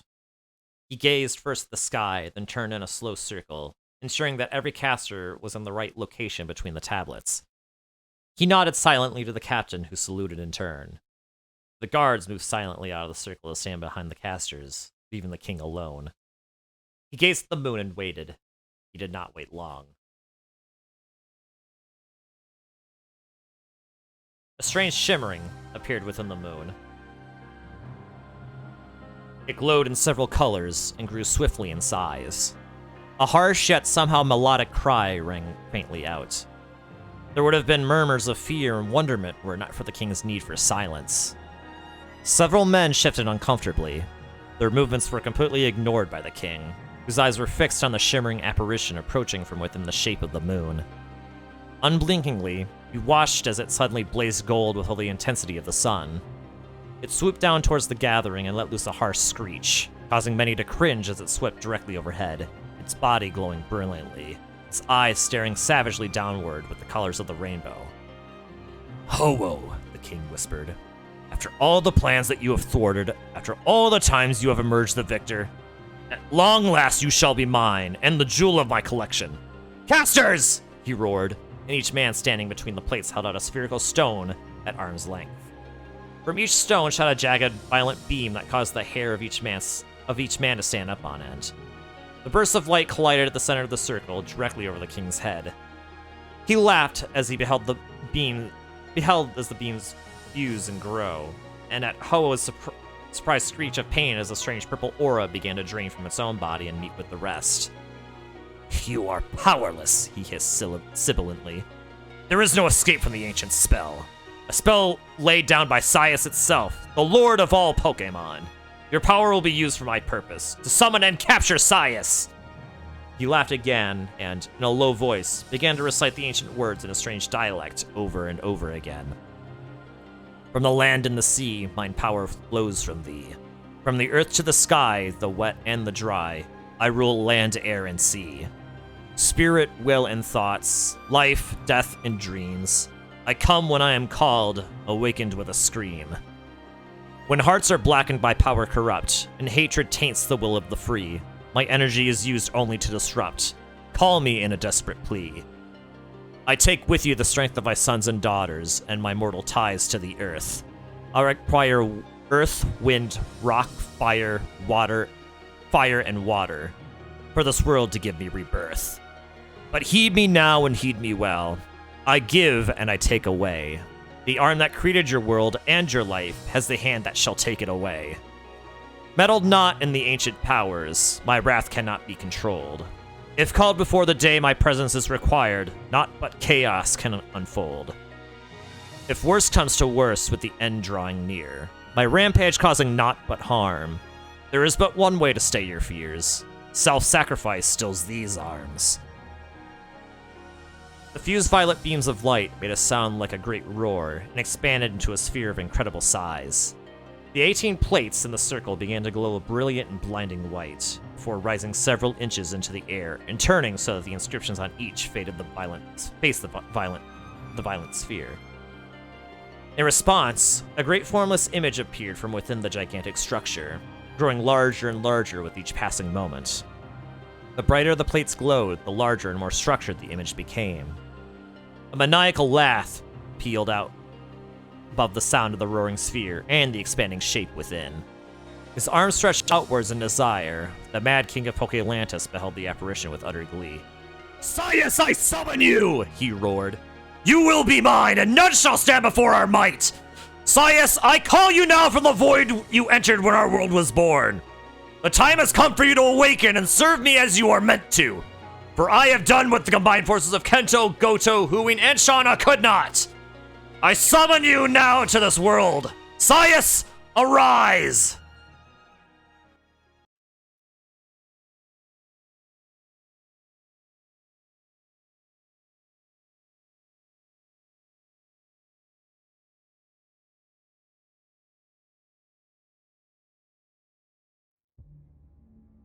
With an earth-shattering scream from within, the purple sphere imploded, blinding every man who did not shield his eyes. A creature unlike any other seen before by mortal creatures stepped sedately out from the glow to stand easily on the hard ground.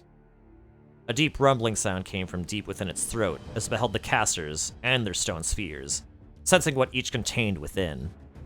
Its angry red eyes traveled around the circle, and rearing back its head, it let out a loose, long, baying call. There were terrified screams from the casters as the spheres that they held began to shake menacingly. Suddenly, one after the other, the stone spheres exploded, releasing the behemoths contained inside. The king froze uncertainly as the casters, his servants, and even the guards and soldiers broke ranks and fled. His face paled momentarily as he beheld the entity Sias stand before him, and the crowd of legendary Pokémon that surrounded them both. The massive Groudon, the solid Regigigas, the intelligent Latios, the fleet Articuno, and the ones who controlled his very existence. Dialga, Palkia, Uxie, Mesprit, and Azelf. He turned once in a long, slow circle, holding the eyes of each Pokémon that gazed at him. Holding out the magnificently colored metal sphere, he faced Sias with a sneer upon his face. In response, the legendary entity let loose a bellow that shook the earth to its very core. "Having summoned you, Sias, I now claim you as my own!" the king roared. "Behold, the GS Pokémon Kenter, named in my honor! These devices allow humans to capture and control any creature!" Sias snarled menacingly, a harsh, guttural sound. But this time, the vocalizations were accompanied by telepathy. "Foolish human. My will cannot be controlled by beings as weak as you.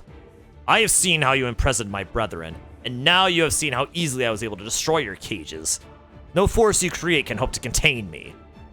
But this is much stronger than the rocks used to capture the legendary Pokémon," the king whispered. "Into the GS Pokémon Catcher, the spirit of my greatest nemesis has been imbibed. Yes, Ho-Oh, the one who has thwarted so many of my plans in the past, unwittingly assisted me with this endeavor. Several months ago, Ho-Oh dropped a single feather at my feet after halting my army's march against Pokémopolis. My smith used the power of this feather and the flame that was used to forge this magnificent catching device." He sighed theatrically. "The power and strength of Ho-Oh flows through the sphere, this ball. You have no hope of escape." Grinning wickedly, the evil king raised the golden and silver ball above his head, pointing it at the entity. "Sias, I call you to my side! With the power of Ho-Oh, you are mine!" A glistening red beam shot from the center of the GS ball, on dead course for Sias. The entity vanished, reappearing behind the king almost instantaneously.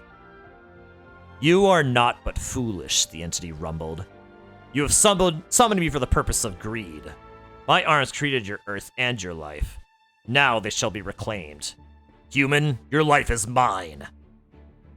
Letting loose a high, billowing shriek, Sias opened its red maw and lunged forwards. The king screamed in terror as the massive mouth closed around his body, and the front teeth dug into the ground around his feet. He felt his body become suddenly inverted as Sias lifted its head and swallowed. The dark, pulsing walls of the throat pummeled his body and forced him to slide ever onwards down the esophagus. "You were mine!" he wailed, flailing around as best he could, striking the walls of the throat with the GS ball. "You were mine!" The legendary Pokemon watched impassively as Sias's mouth closed around the Mad King and swallowed him. For a moment, all was silent. And then, seemingly from within, Sias's body began to glow a deep red. A look of surprised pain spread across the entity's face, and then, in a cloud of energy, its body writhed and contorted into a scarlet cloud that condensed inwards. With a wet and somewhat slimy thump, the king of Pokelantis fell from mid-air to land painfully onto the ground. His eyes reflected astonishment as the beam of red energy that had once been Sias was sucked in slowly into the GS ball. For several moments, the ball writhed violently, so violently that the king feared it would break. But the power of Ho-Oh held true, and after a time, the ball ceased moving. "Sias is mine!" the king muttered, surprise and delight in his voice. "Sias is mine!"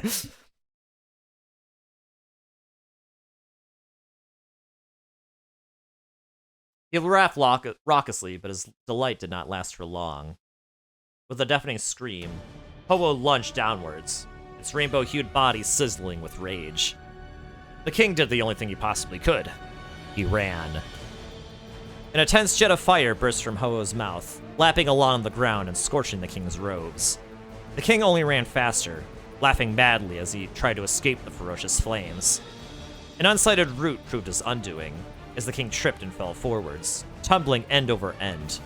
His grip on the GS ball was lost, and it flew unsighted into a nearby stream where it sank and slowly drifted off with the current.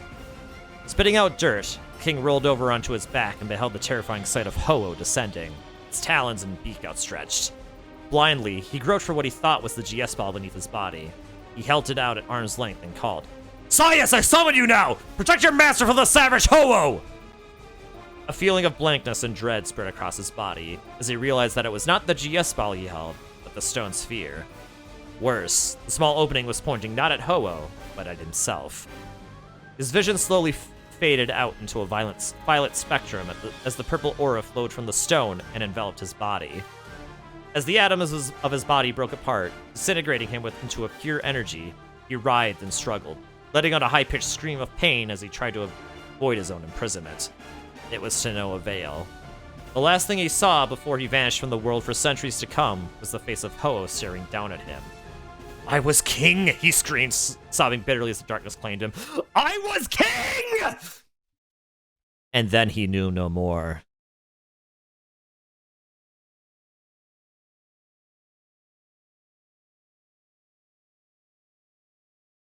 So, this king is kind of dumb, isn't he? What a total dumb butt, right? But that sets the stage for other things that happen later on.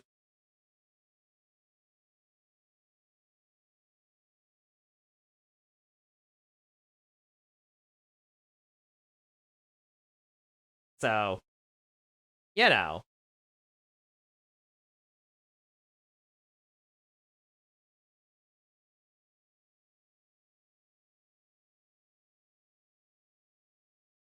Okay, now I have a little something I need to do. Okay.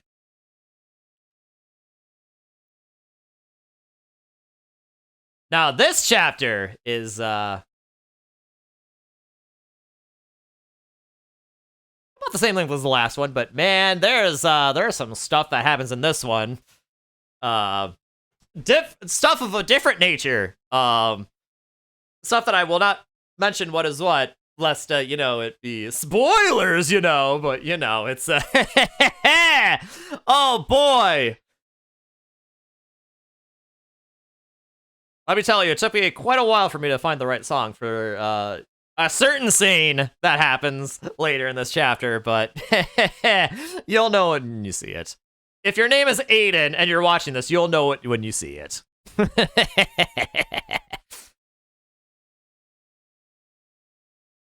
Anyway, chapter 33, Reclaim.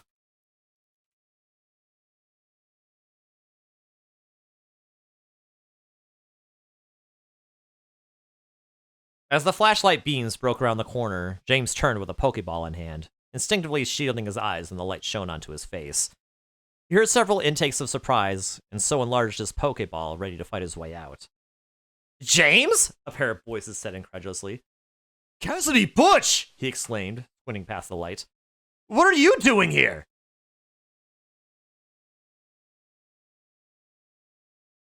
If you'd asked us a couple of days ago, the answer would have been to kill you, Cassidy snarled. "As it is, we're on a secret mission for Giovanni. I hope you're not here to get in our way for your sake." "What do you mean for my sake?" James asked loudly, his hand clenching the Pokeball tightly. "Are you threatening me?" You just better hope that you don't antagonize me enough to start a battle," she retorted. "You don't want to end up the same way that Jesse and Meowth did." James felt his heart pound to the names of his partners. "What did you do to them?" he demanded. Cassidy's earlier words came to mind, and for a minute he thought his heart had failed. "Don't tell me that. They can't be dead!" "They almost were, until some punk kid stopped us at the end," Cassidy growled. "The resistance was absolutely pathetic. It was too easy to beat them. I can't imagine you'd be any more difficult than they." "Let me guess, 4 Pokemon against 2, or was it 5 on 2? If it was an even fight, you wouldn't find Jesse and Meowth so easy to beat." He snorted. "Good luck at trying to take me down one-on-one." "For your information, it was 2 on 3, Cassidy growled, her eyes sparking dangerously. And even when that punk kid interfered, he barely stopped us. It's time for you to learn what true power looks like. Maybe that will teach you some respect. Houndoom, Raticate, destroy him! Weezing, Cacnea, go! James roared. The 4 Pokemon stood stock still, glaring at one another. The Houndoom took a step forwards, and James's Weezing instantly moved to protect his trainer. The tension in the air grew enormously as everyone waited for the other to make the first move. Stop this! Butch shouted, pushing his way past Cassidy. This tunnel isn't designed for Pokemon battles. If you two start a fight, it'll collapse on top of us. He turned to James. We're on a mission for Giovanni. Why are you here? He asked. James looked at him strangely for a moment before answering. I'm here with Paul, Giovanni's son, he said. We're both looking for an ancient object. Was told to search in the lab while he lurked in Pallet Town. Isn't it just a little bit possible that we're both looking for the same thing? Butch asked. It's possible, James said after a pause. It's possible, but that's not the case. We're not after the GS ball, the tall stranger said as he stepped out from the darkness behind Cassidy, his slight accent amplified in the silent tunnel. You look familiar, James said slowly, scrutinizing the young man. His unkempt blue hair hung down his back, and he wore his clothes in a completely carefree manner, a pair of sunglasses dangling from a gold chain around his neck. And how do you know what I'm looking for? Yeah, I'm sure you've seen me around at HQ before, he said carelessly. I'm Davian, Giovanni's second son, which would also explain why I know what you're after. Despite what this quick-tempered woman seems to think, we're both on the same side. Davian? Now I remember you, James blurted. 10 years ago, you abandoned a Charmander in the forest! Oh, what, that weak little thing? Damien chuckled. I can't believe you actually remember something like that. I forgot all about that weakling years ago. Now, are we gonna stand here jawing all night, or are you gonna enter the password so we can get on with our searches? James eyed the three warily. I want those Pokemon recalled before I turn my back, he said. I don't trust they won't attack me given our, combative history. Cassie? Damien asked impatiently when she made no move to retrieve her Houndoom and Raticate. I told you before, the name's Cassidy, not Cassie, she snapped. I couldn't care less what your name is if you both do your job. Now get those Pokemon back in their Pokeballs before the sun rises and you get caught by Oak and the rest. Damien snapped back. Grumbling, Cassidy recalled both her Pokemon, and James turned to punch in the code he'd been given. G-R-E, he muttered, taking care each letter was in order. L-O-W, got it! He said triumphantly as the keypad beeped, flashed green, and the pneumatic door slid open silently. Retrieving Cacnea and Weezing, James snapped into the room, shielding his eyes automatically as a series of bright lights illuminated the dark room. Look! Butch called from behind James's shoulder, pointing at the far wall. There's one hanging on the wall! This'll be too easy, Cassidy muttered, walking towards a large spherical slab of stone and taking care to knock into James on her way.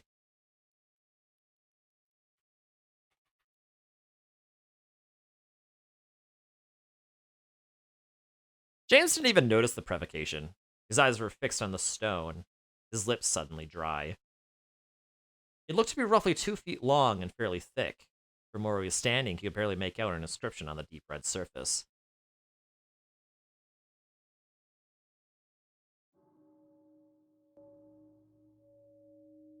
The original one breathed alone before the universe. The original one breathed alone before the universe came, Butch read aloud, noticing James's interest before turning to the next. The rightful bearer of a plate draws from the plate it holds. James felt a slight shiver creep up his spine at the sound of that inscription.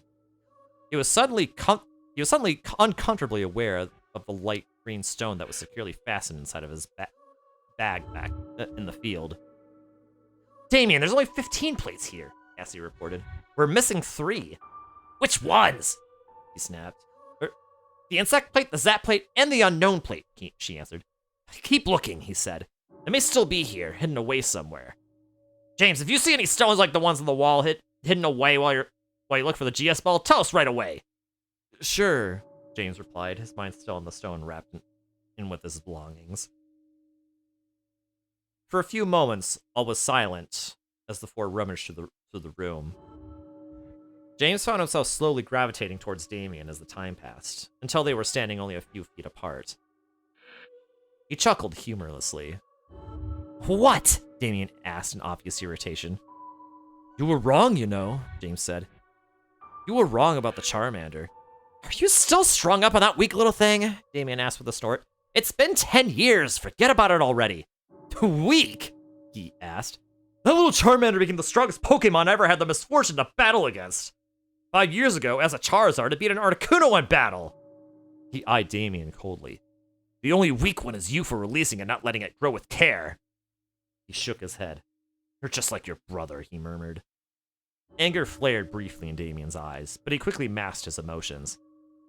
You don't say, he said mildly. Well, if I ever had the opportunity to go against that Charizard, let's see just who the weak one is. Now, if you don't have anything worth saying, stand aside so I can get on with my search. James opened his mouth to reply, but was halted by the sound of his lone Poketch beeping. Paul? He asked, flipping the device open, revealing the communication screen.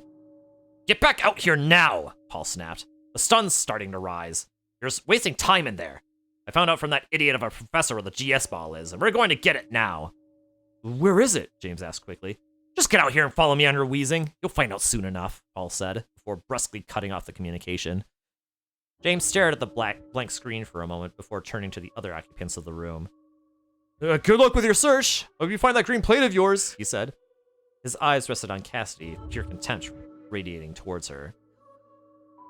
Next time we meet, you better be ready to beg for your life, she growled. I can't wait, he said mockingly, exiting the room.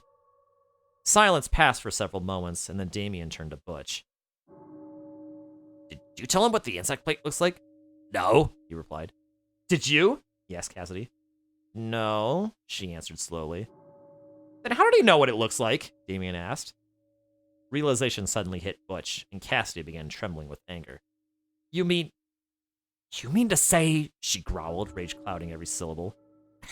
How do we get it now? Butch asked. Easy, Damien snarled, a shadow crossing over his face. We follow him and take it from him. Looks like you get your chance to battle him after all, Cassidy. I can't wait, she growled, punching a fist into her palm. I can't wait.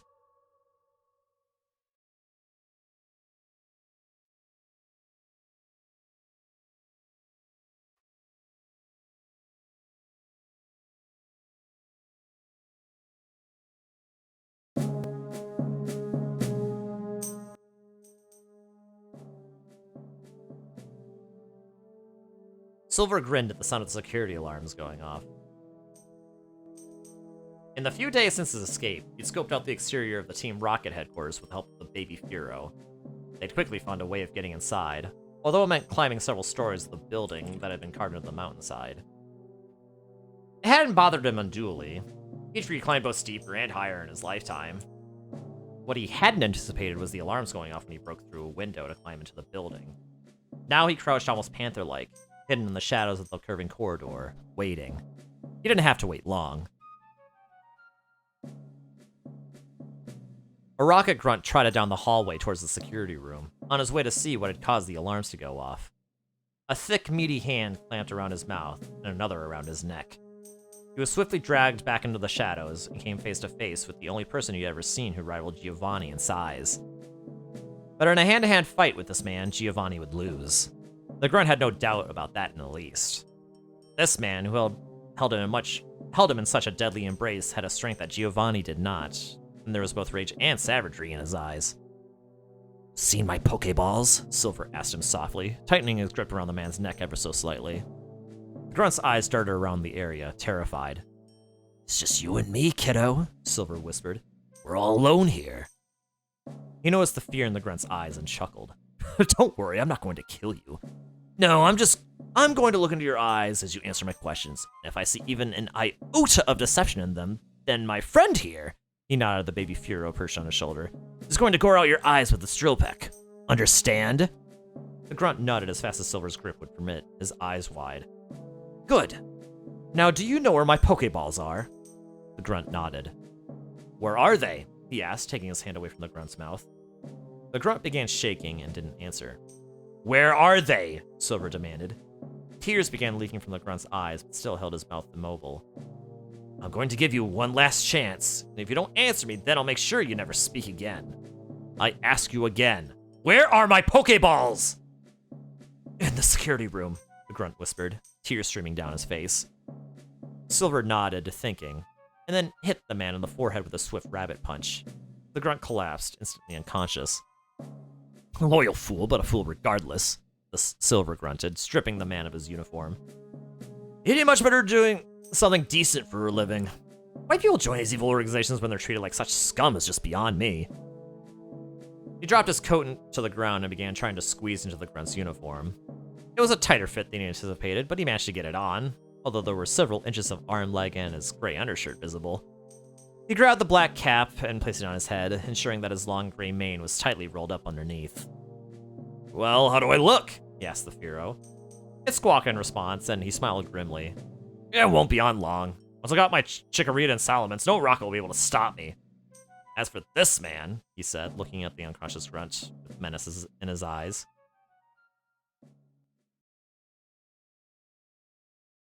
The grunt groaned, waking slowly from his unconsciousness. His head hurt like hell. No surprise, really, not after a past punch like that. He tried to get to his feet, but fell. He tried again, and again, each time with the same result. That was when he realized he was surrounded on all sides by thick, rough material. Squinting, he looked up and saw small peaks of sunlight poking through the rough knots. With fumbling fingers, he managed to untie some of them and push his head through the gap he'd created. He got the shock of his life. Cold wind rushed against his face, and when he looked down, he could see both the forest and hard earth beneath him. He was trapped inside of a makeshift sack, tied to the mountainside that made up headquarters. Well, how is he able to get out of this one, I wonder? Well, I wonder. Oh, that's a bit of a sticky wicket, isn't it?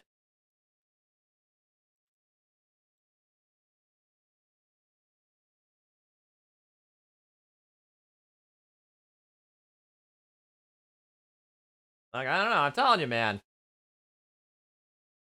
How diabolical for him to do that. But, you know, you gotta do what you gotta do, I suppose.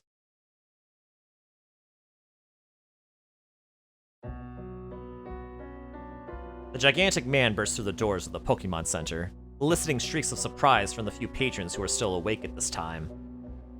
He immediately spotted Forrest sitting with Dawn in a far corner, and stormed his way over. A scared Ray skidded through the doors several yards behind him. Spotting the man cracking his knuckles as he approached the Pewter City gym leader, she took off running, trying her best to keep up with his long strides. Boy! He roared. I hear you've been insulting this girl behind me! He jabbed his finger over his shoulder at Ray. I did, Forrest admitted after some hesitation, and I would have apologized if she hadn't stormed off the way she did. The man stooped low so that his face was eye to eye with Forrest. Please, don't hurt him, Ray whispered, her face white. It was obvious enough in her eyes that if these two fought, the gigantic man would snap Forrest like a twig. I'm sure he didn't mean it, and I said some nasty things too. The man ignored her. I wanna fight, he growled, and the little color that was left drained out of Ray's face. She turned to Dawn, a sick expression on her face. Dawn ignored her, her eyes full of concern as she looked down on Forrest. The man noted the expression in her eyes. Concern, to be sure, and something more, perhaps?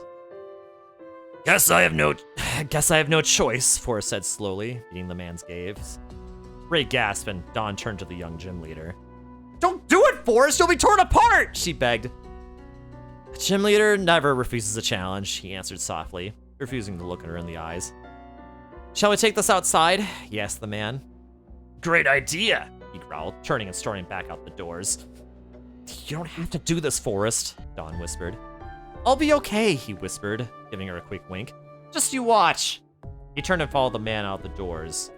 Dawn looked at Ray, gave her head a great shake of disgust, and walked out after him. Trembling and white-faced, Ray trailed miserably behind. Mochi, hi, you no, Kurta, you cool! Kurta, no, you cool! Kurta, no, you cool! In case your thing is muted and you can't see me, so now you have no choice! How are you doing, Kurta? I love you, Kurta. No, you cool! No, you cool! No, you cool! How are you doing, Kurta? How are you doing?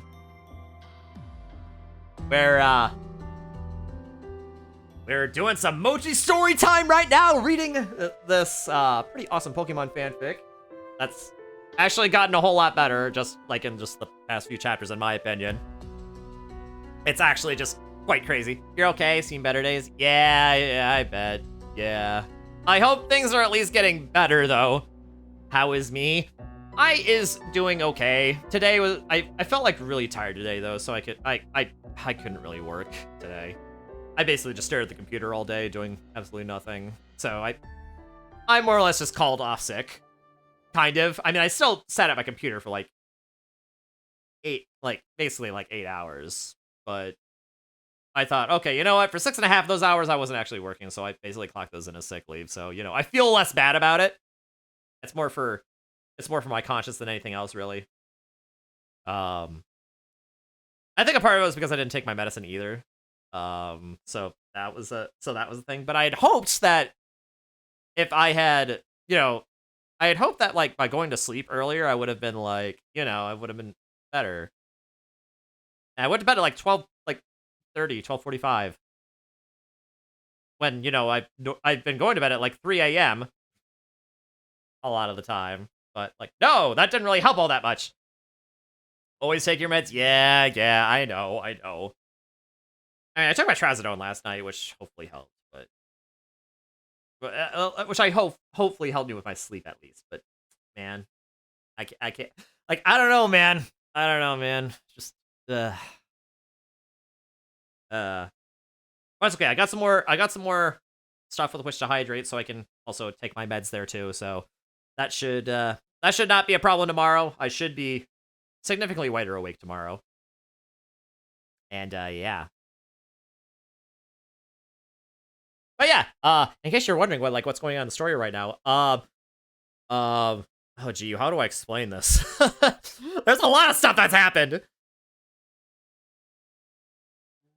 It's like, oh my god.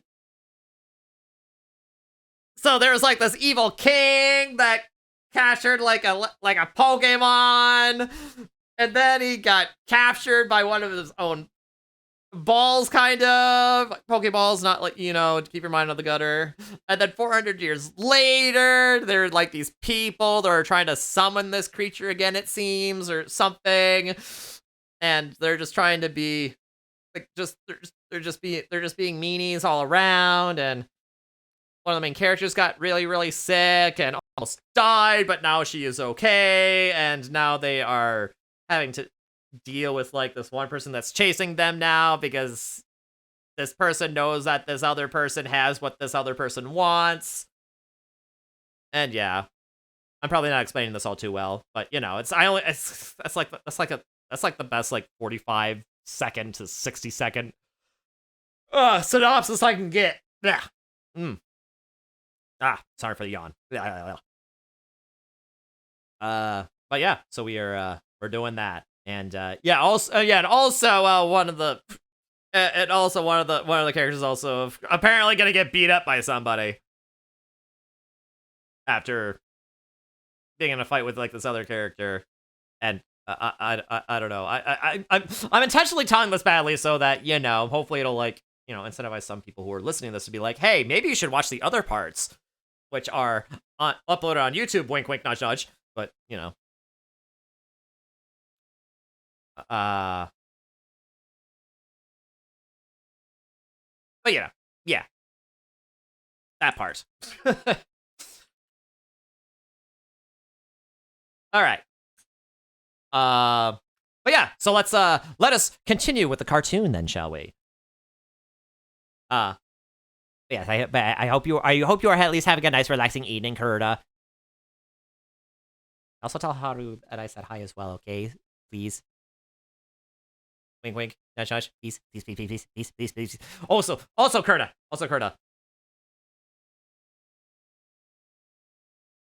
Also, when Rogue Core comes out next year, you and I need to play. Fine, I'll let you get back in character. Okay, thank you, Kurta. But no, Kurta, when Rogue Core comes out next year, we need to play. Just so you know. Yeah, we need to play. That's like, it's required. It's required. I will not take no for an answer. Sounds good to me. Yeah, boy! Okay. Alright. Back to the cartoon.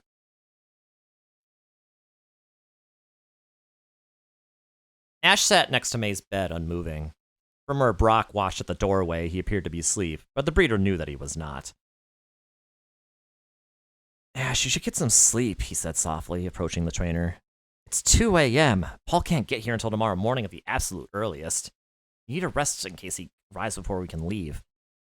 I can't, Ash whispered hoarsely back, his voice thick with exhaustion. She needs me here. I need to be here. I can't sleep on her. What if something goes wrong?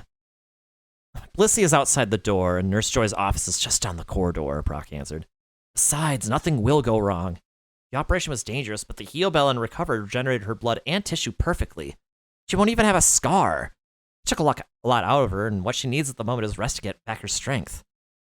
I should be here for when she wakes up, Ash protested stubbornly. Brock sighed and knew his friend would not be persuaded otherwise. All right, Ash. Try not to exhaust yourself too much.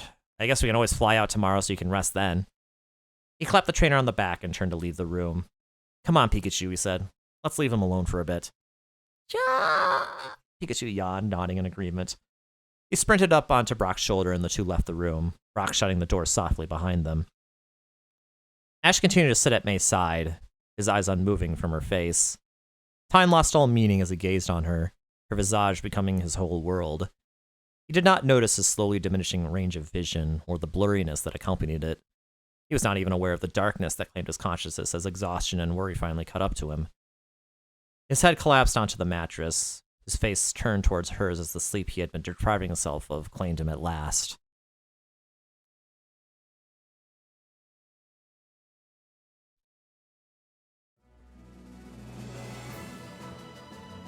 Wait, wrong one. They're right next to each other. What can I do? Dawn followed Forrest nervously as he went around the side of the Pokemon Center. Her mind was filled with concern for the well-being of the slight, young gym leader. Several bright lights snapped on, and she winced as they scorched her retinas.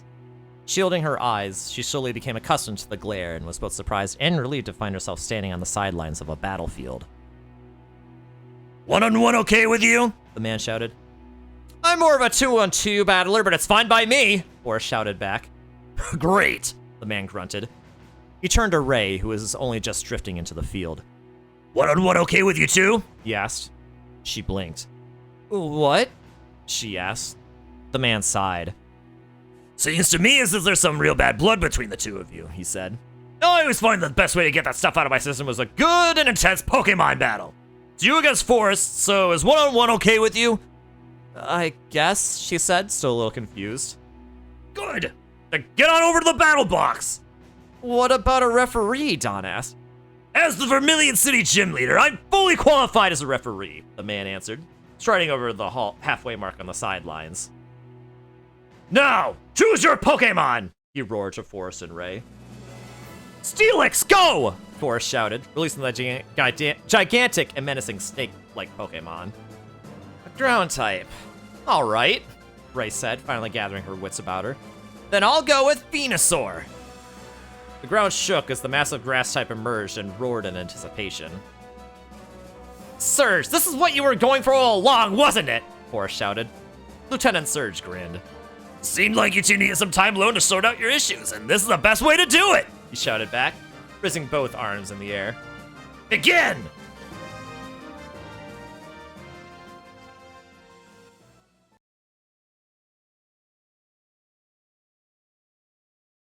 Crazy how we thought that he was just gonna beat him up, but no, it's like he was just orchestrating a battle between him and the person he was fighting before. So that's kind of silly, isn't it? That's kind of silly. Anyway.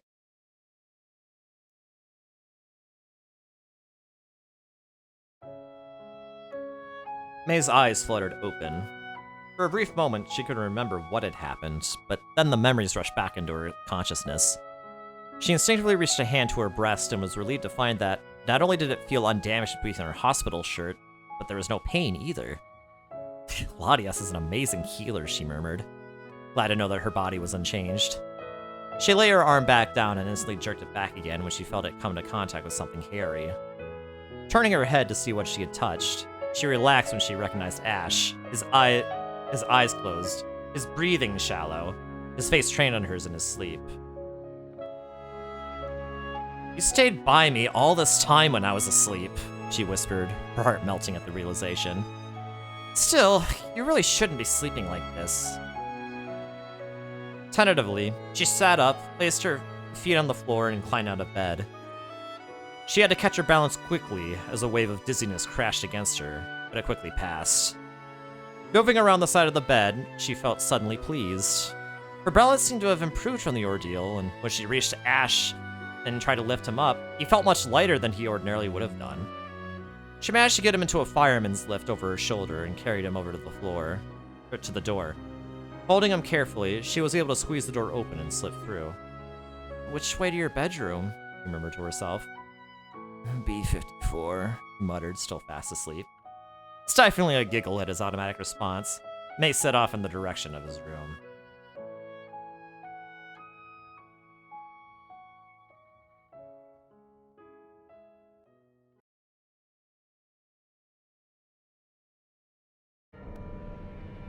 Silver strolled into the rocket's security room with the Furo on his shoulder, holding his hands behind his back and whistling a jaunty tune. "You're late, S34, a large, coarse man growled. "My apologies, Mr. Tyson," Silver answered, reading the man's name tag surreptitiously. "I was called in to see Giovanni on patrol." "Well, that would explain why the alarm went off in your sector," Tyson grunted, before turning back to the rest of the security agents already gathered in the room. "Now, the alarm went off in security sector 34. We don't know what caused it. Camera shorted out only moments before the incident happened. What we can guess is..." He trailed off, realizing that Silver was still standing behind him, looking innocently around the room. "Back in line, S34! He roared, flecks of spit shooting out and hitting him in the chin. Silver casually wiped the spit off his face, flicking it to the ground before responding, "Yes, sir," in a slightly insulting manner, moving into the crowd. "What we can guess," Tyson continued, ignoring him, "is that an unknown person or Pokemon broke into or out of the building. What they were after is anyone's guess, but I want you all to divide up into teams of 2. Sweep the building and outside the perimeter and report it at 10-minute intervals or when you found something important. Go! S34, stay here a moment." Silver had lost the thread of the conversation from his scanning of the room. He winked at the Furo on his shoulder and nodded in the direction of a glass cabinet, the only storage area in the room under lock and key. "S34!" Tyson roared, jerking Silver back into awareness. "Yes, sir, understood," he said smartly, jerking into a rough salute. Tyson glared at him and waved the other agents out of the room. "Sit down," he growled. "I don't appreciate your insubordination, S34. I don't think you understand just how dangerous this situation is. A dangerous man broke out of here 2 days ago, and he could be after Giovanni. We need to find and contain him now. I have no doubt that he's looking for the Pokeballs we took off him." "You mean the Pokeballs in the cabinet over there?" Silver asked innocently.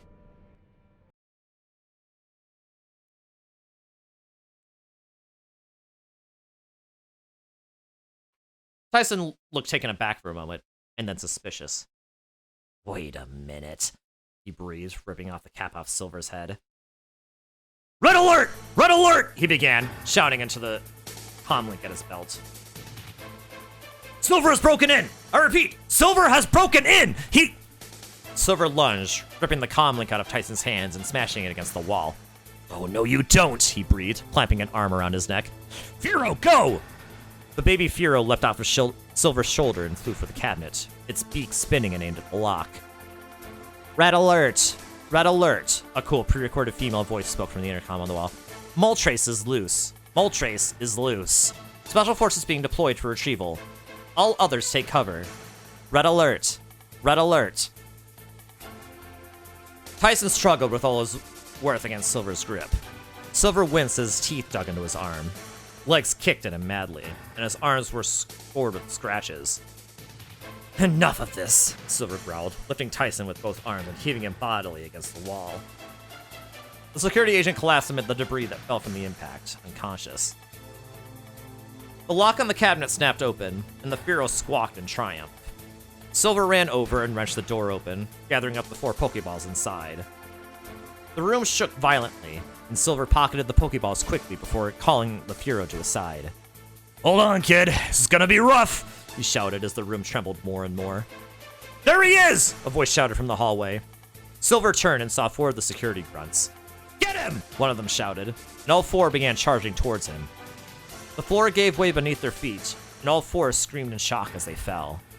A massive blur of moving flame appeared from the gap and burst headfirst into the exterior wall. Silver looked to the window and grinned as he saw Moltres fly past, finally free from its imprisonment.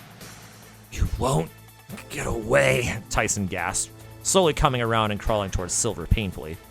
"I already have," Silver replied, grabbing one of his Pokeballs in his pocket. By the way, this came out before Frozen, by the way. So Frozen actually stole this. He walked back a few steps and ran through the closed window, disappearing from sight amid the shattered glass. For a moment, Tyson could barely believe what had happened. Then the massive shape of a Salamence swooped past the window, and he let out a howl of rage at the sound of Silver's mocking laughter before collapsing into unconsciousness once again. Outside, Silver held onto his Salamence tightly, reveling in the freedom that had been denied to them both for so long. He urged his Salamence on faster as he tried to catch up to the Moltres, loving the feel of the wind in his long, unkempt hair. "Let's go!" he roared, the hero on one shoulder and his beloved Chikorita on the other. An intense blast of yellow light smashed directly into Moltres from above, sending it screeching into the ground where it lay pinned under the hyper beam. Too far away to see what was happening properly, Silver was stunned when the legendary bird glowed white and turned to stone. "What?" he shouted in disbelief. "It's been a long time, Silver," a cold, calculating voice said. He looked up and saw a second Salamence slowly descending from the clouds, Hunter J climbing calmly on its back. "Cousin," he said mockingly. "What a coincidence! We're just in time to battle!"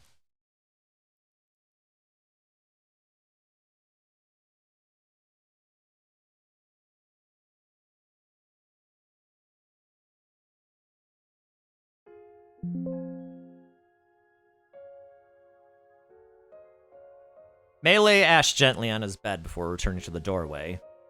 She stayed there a moment, watching him sleep silently.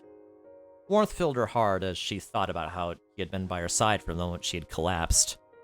He had been with her when she was operated on, he had snapped her out of her delirium, he hadn't even left her so he could sleep. The thoughts flowed through her mind, preoccupying her so much that she didn't realize she was slowly drifting towards him. She didn't realize when he opened his eyes and whispered her name.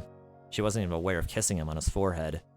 But when he kissed her softly back, she regained her sense of reality and gladly slipped beneath the covers with him. To Ash, in a sleep-deprived and mentally exhausted state, she did not appear so much to be May as she did an ethereal goddess. He was held by the spell of her tender beauty, by the way she had locked her arms and legs around him, by the way their lips melted together and they moved as one. Curious sensations filled them both as they lay together, slight gasping noises echoing around the room. There was a sudden surge, and then May felt an intense burning sensation of pain that was slowly replaced by a state of euphoria. Exhausted and trembling, May rolled out of the bed and made her unsteady way back to her room on shaky legs.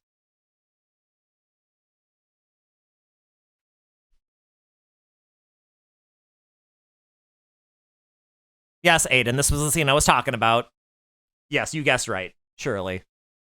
Haha.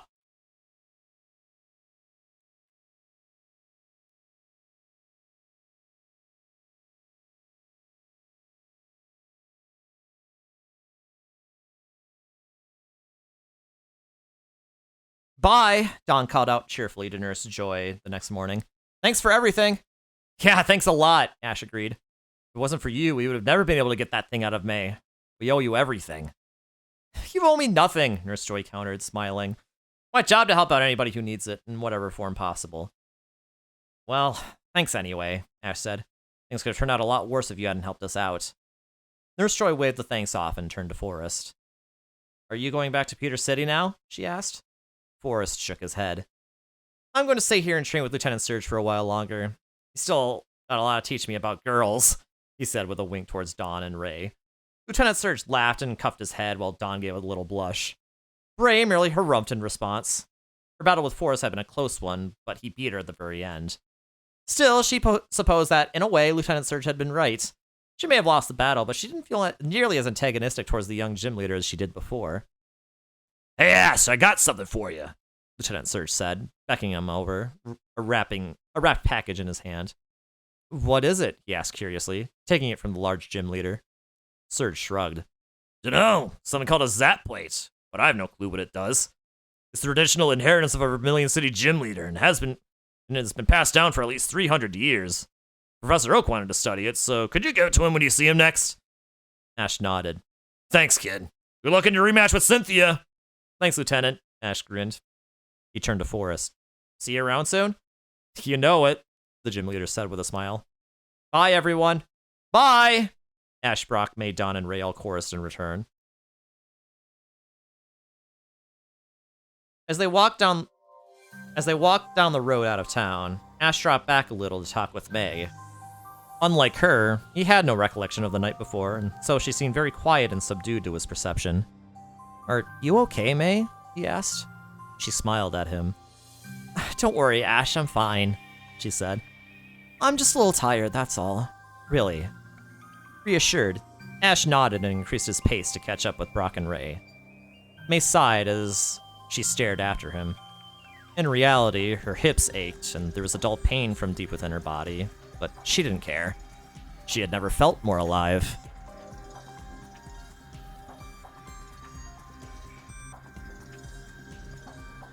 Yeah, so... Haha! That happened! Yeah, that happened! Do you know how awkward it was for me to try to think of, like, a song or something that I could use for that one scene that shall not be named? The one that y'all know what I'm talking about. Y'all know what I'm talking about. It just happened. Well, it happened before the one that just happened. Y'all know. Like, come on, man. You know how awkward it was to find a song for that? It was actually really hard. I couldn't think of a single song to use.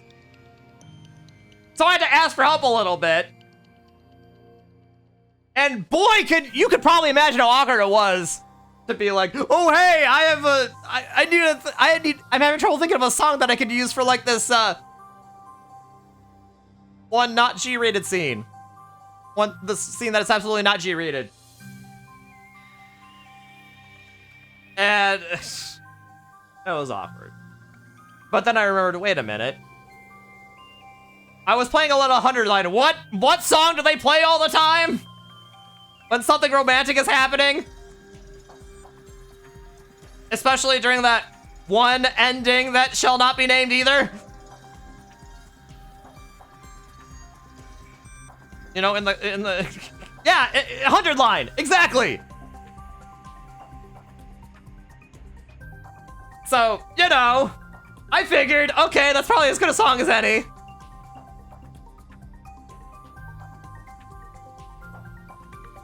So, yeah, so that happened. I told you that something was gonna happen. I warned you. None of you believe me, but I warned you.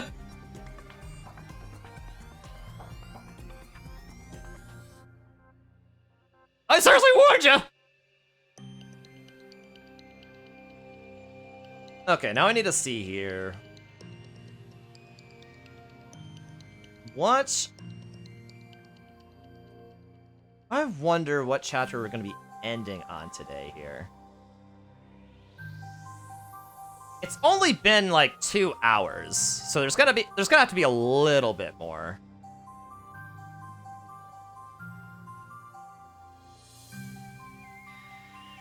But see, this is kind of tricky because like the last few chapters of the story are like some of the longest, so it's actually gonna be kind of hard to like fit those all into like another stream. But if I fit them all into like their own stream, I have a feeling that it'll just be like a relatively short one. So I don't know. It's kind of hard. It's kind of hard for me to tell.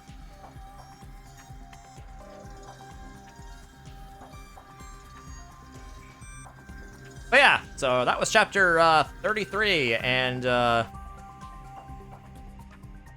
A bunch of stuff happened, actually.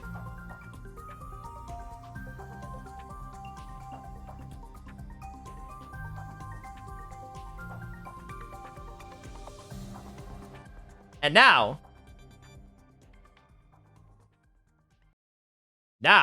it's time for chapter 34. Plan.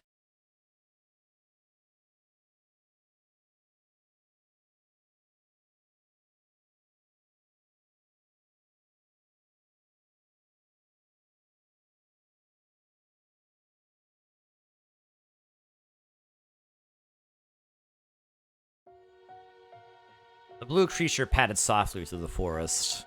It was tired. It was hungry.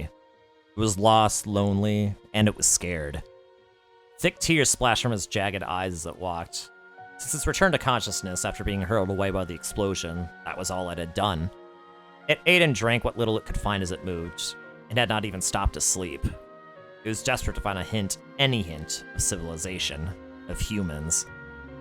For days now, it had wandered in this dark, decrepit part of the forest, likely going around in large circles, but unable to do anything but. The thick foliage prevented it from using the sun or stars to navigate, and it had become so used to being airborne that it had forgotten what other signs it could look for. It stumbled briefly, tripping over a root. Only its sheer determination to find its trainer kept it from falling, although its movements were slowly becoming more and more erratic. It was in dire need of help. Exhausted, starving, and dehydrated, it had not noticed when it at last came upon what it had searched for all this time. A path leading out of the forest. It did not notice the sudden spurt of heat from the sun that struck the top of its head, or the feel of the hard and dusty ground as it slowly collapsed, its strength and stamina completely gone.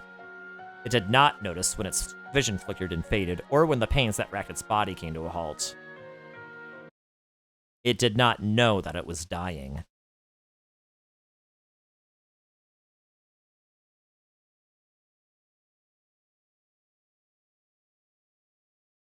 Dawn noticed it first, a seemingly grotesque blue lump that lay in the shadows along the side of the path. It would have been unnoticeable had it not given a slight twitch, its coloring almost impossible to discern amid the darkness cast by the trees along the edge of the trail. "What is that?" she murmured, coming to a halt. Ray, who had been chatting animatedly with Brock and not noticed that the coordinator had stopped, crashed right into her, knocking them both down in a tangle of limbs. Brock sighed as he helped extricate them, while Ash and the slowly moving May caught up to them. "What exactly was the point of that, Dawn?" Ray groused as she clambered back to her feet, her skirt now caked with dust. Dawn sighed. "I asked what that thing was," she said, pointing into the shadows, "but you were too busy yapping to hear me." Ray opened her mouth to issue a sharp retort, but May was intrigued and cut across her snarky comeback. "What thing?" she asked, peering into the growth. "I can't see anything." "I can," Brock said, suddenly sounding worried. He strode into the shadows on the opposite side of the path and let out an exclamation. "It's a Wobbuffet! And it's in really bad shape!" "How bad?" Ash asked, running over. "Critical," Brock answered, checking the Pokemon's eyes, heart rate, temperature, muscle response, and hydration. "It's in worse shape than I've ever seen a Pokemon in my life. If you don't get it to a Pokemon Center now, it's going to die!" "What's wrong with it?" Ray asked. "It's dehydrated," Brock answered. "It looks as though it hasn't slept in days, either. Maybe that its water source dried up for some reason, so it spent the last few days looking for a new one without stopping to sleep." "How long does it have?" Dawn asked, a flight of fear in her voice. Brock did a couple more quick checks before answering. "Hours, if that." "We've got water. Can't we just pour some down its throat?" Ray asked. Brock shook his head adamantly. "It's too far gone for that," he said. "It drove itself so hard that it collapsed from exhaustion. The only thing its body can do now is breathe, which means that its epiglottis won't function. If we give it a drink, the water will just run down into its lungs and it will drown." I shuddered at the sound of that. "Is it just me, or does this Wobbuffet look familiar?" Ash asked, leaning in for a closer look and frowning. "Could it be Team Rocket's Wobbuffet?" "You think it got separated?" Dawn asked, confused. "Team Rocket must have been blasted off so many times that I really wouldn't be surprised if one of them were to get separated eventually," Ash answered. Brock grabbed a Pokeball from his belt, enlarged it, and gently tapped the Wobbuffet with the button at the center. A red light formed over the Pokemon, but before he could get sucked into the Pokeball, the light disintegrated. "Well, it's not wild, whatever it is," he decided. He closed his eyes and massaged his temples. What he had to say wouldn't be received well. "It's impossible, Brock," May said softly, and he snapped his gaze towards her, surprised. "You say the Wobbuffet only has hours to live. Vermilion City is over a day away now." We deliberately went in the wrong direction and took a long detour around the city to try and throw Paul off our trail, Brock countered. And it took us 2 days to do that. We won't make it in time, especially not if you have to carry it. What if Paul is still there? He's looking for Ash, not me. He heard you on the video phone with Oak. He knows that you're traveling with Ash. And what if he tries to use you as bait to lure Ash to him? Brock paced angrily, every one of his arguments being eroded. So what do we do? He yelled. Leave it to die? No, we keep going to Annabelle's, Ash broke in. That's even further away than Vermilion City, Brock shouted in exasperation. How are we supposed to get there on time, We're too far north to go to Viridian City, Ash answered. The Vermilion area is too dangerous because of Paul, which leaves the battle tower as our only option. You still haven't said how we're supposed to get there, Brock growled. In response, Ash tossed 4 Pokeballs into the air, releasing Charizard, Pidgeot, Latias, and Staraptor. We fly, he answered.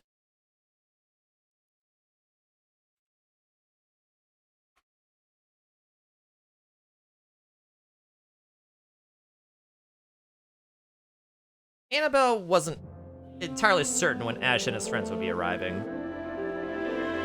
Oh, that's loud. Oh, that's loud, sorry. Sorry, that was loud. Annabelle wasn't entirely certain when Ash and his friends would be arriving. With him, it could be anywhere between a couple of days and a couple of months. So she wasn't exactly expecting it when, as she took a rare moment to relax on the battle tower, a Pidgeot appeared on the horizon, clutching something blue in its talons. Thank you, Orville.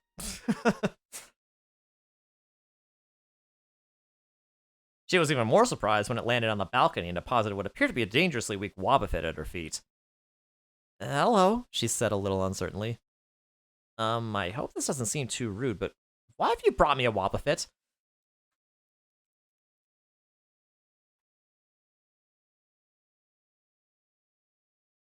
I can explain, Ray answered tensely, jumping from the back of a hovering Staraptor onto the balcony. Annabelle almost had a heart attack. I'm a friend of Ash's, Ray said quickly. We were on our way here and found this Wobbuffet on the side of the road. It's suffering from extreme dehydration and exhaustion. It's almost dead and may only have minutes left now. Annabelle nodded and quickly called out her Alakazam. Take this girl and Wobbuffet and teleport them both to the hospital wing, now! The Alakazam spared time for a quick nod before it vanished, taking the girl and the Pokemon with it. The salon maid held a hand to her heart and took several deep breaths, turning and leaning against the railing. The girl had given her a real scare, but it could hardly be helped. Besides, she was there on Ash's behalf. Sorry, that's a little bit loud still. Besides, she was there on Ash's behalf, and if Ash needed something done, she'd gladly do whatever it was.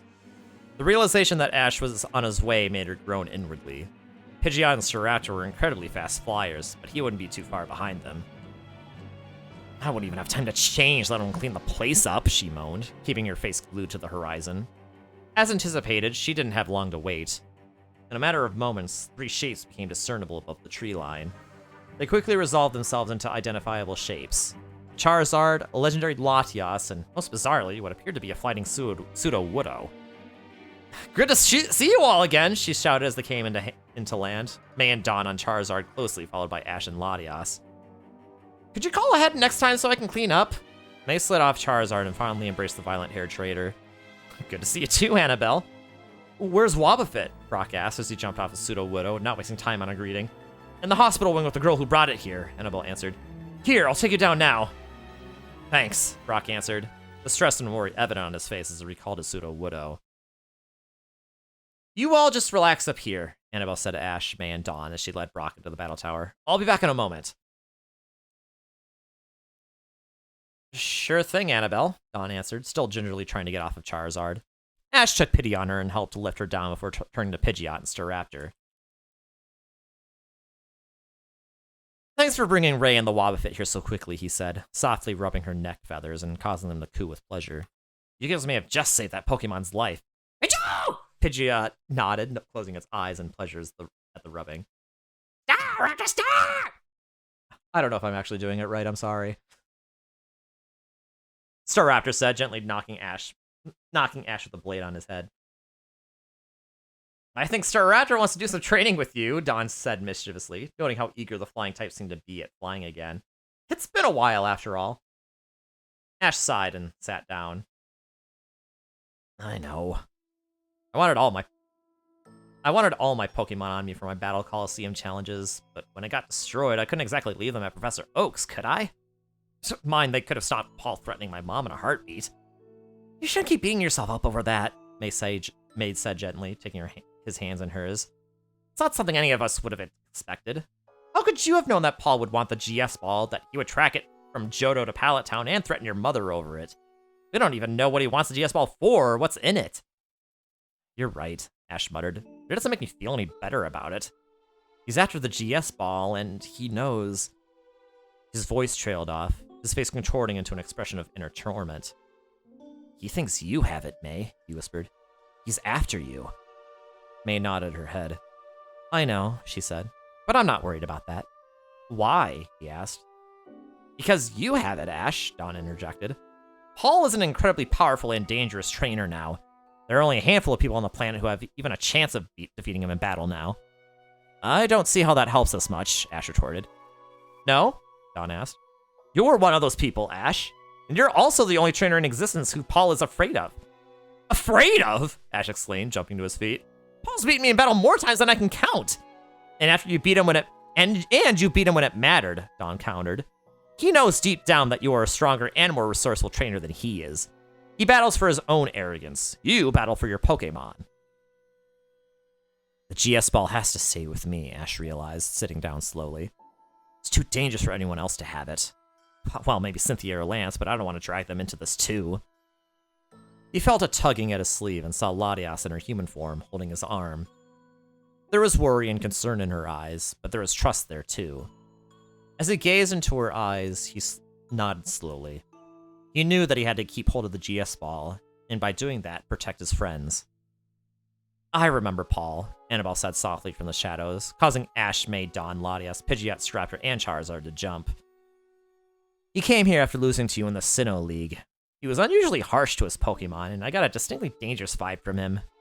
I was glad when he left. And now you say he's after something called the GS ball, which you have? Yeah, Ash answered. So the odds are good that he'll track you here, she stated. Ash laughed harshly. With Paul, it isn't a question of whether he'll track us here, but when, he said. Hang on, Dawn said suspiciously. Just how much did you overhear? Annabelle hesitated. Enough, she admitted. Truth was, she had only given Brock directions to the hospital wing before returning, but she would rather die than reveal the jealousy she had felt from witnessing the slightly private moment between Ash and May. Ash got up from his seat and walked to the edge of the balcony. I'm sorry for bringing everyone here at such short notice, he said to Annabelle softly. I'll be out of your hair tomorrow, though. What do you mean? She asked, surprised. I can't stay here too long. Paul's tracking me, and he won't stop until he finds and battles me. I can't put you, your staff, or my friends in danger anymore. So you're just gonna go and run off? Annabelle asked, anger in her voice. That's a bit cowardly, don't you think? Not run away, Ash answered quietly. I'm going to challenge him. What? Dawn shrieked, jumping up. No! May shouted. Are you crazy? Annabelle asked. You don't even know if Paul is alone! You may be able to hold your own against him, but you won't have a chance if he's got others on his side. Ash was silent, digesting this possibility. Then, without a word, avoiding the heated and accusing glances radiating on him, he went to Charizard and climbed on the fire-type's back, Pikachu leaping up after him. Where are you going? May asked, moving to his side. To think, Ash said after a pause. I'll be back in an hour or two. The tone of his voice and his posture told May that there was no chance of changing his mind or of going with him. She nodded, accepting his decision. Stay safe. Don't be too long, she whispered, leaning up to kiss him on the cheek. He touched the spot where she had kissed him gently. I won't, he said, before taking off with Staraptor and Pidgeot in his wake. Annabelle almost had another heart attack when Latias took a running leap off the balcony, but her fright was quickly lost at the sight of Latias soaring up and joining the 3 Pokemon already in flight. This is so stupid, Dawn groused, watching Ash fly away. He's just doing what he thinks is right, Annabelle said, coming to his defense. No, Dawn said, shaking her head. You misunderstood me. I meant, when was the last time Ash ever did any serious thinking? The 3 women stared at each other a moment before bursting into laughter. They all knew that coming up with ideas was not Ash's greatest strength.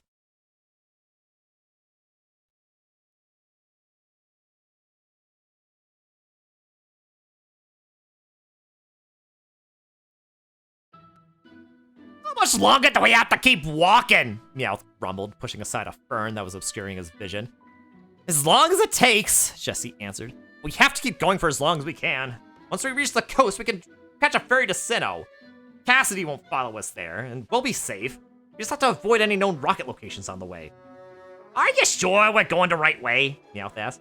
Of course, Ansy answered, sounding insulted. If my calculations are right, the North Coast is only another day's walk away. She stepped out from behind a tree and saw rocket headquarters in the distance. Oh no, Meowth sighed. He looked up at Jessie accusingly. You sure them calculations are right? He asked. I don't understand where I went wrong, she muttered. I followed the sun. It sets in the north. It sets in the north, so we just go towards the sunset. Meowth groaned and slapped a paw to his face. The sun rises in the east and sets in the west, you idiot! You've been leading us back to base this whole time! Oh, this is trouble, Messy muttered, growing pale.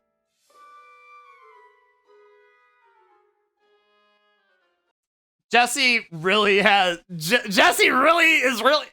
Magic Star energy here. Like, oh, east? I thought you said west. West? What kind of compass are you using there, lad? This one, sir. That's west, Patrick. You're fired again.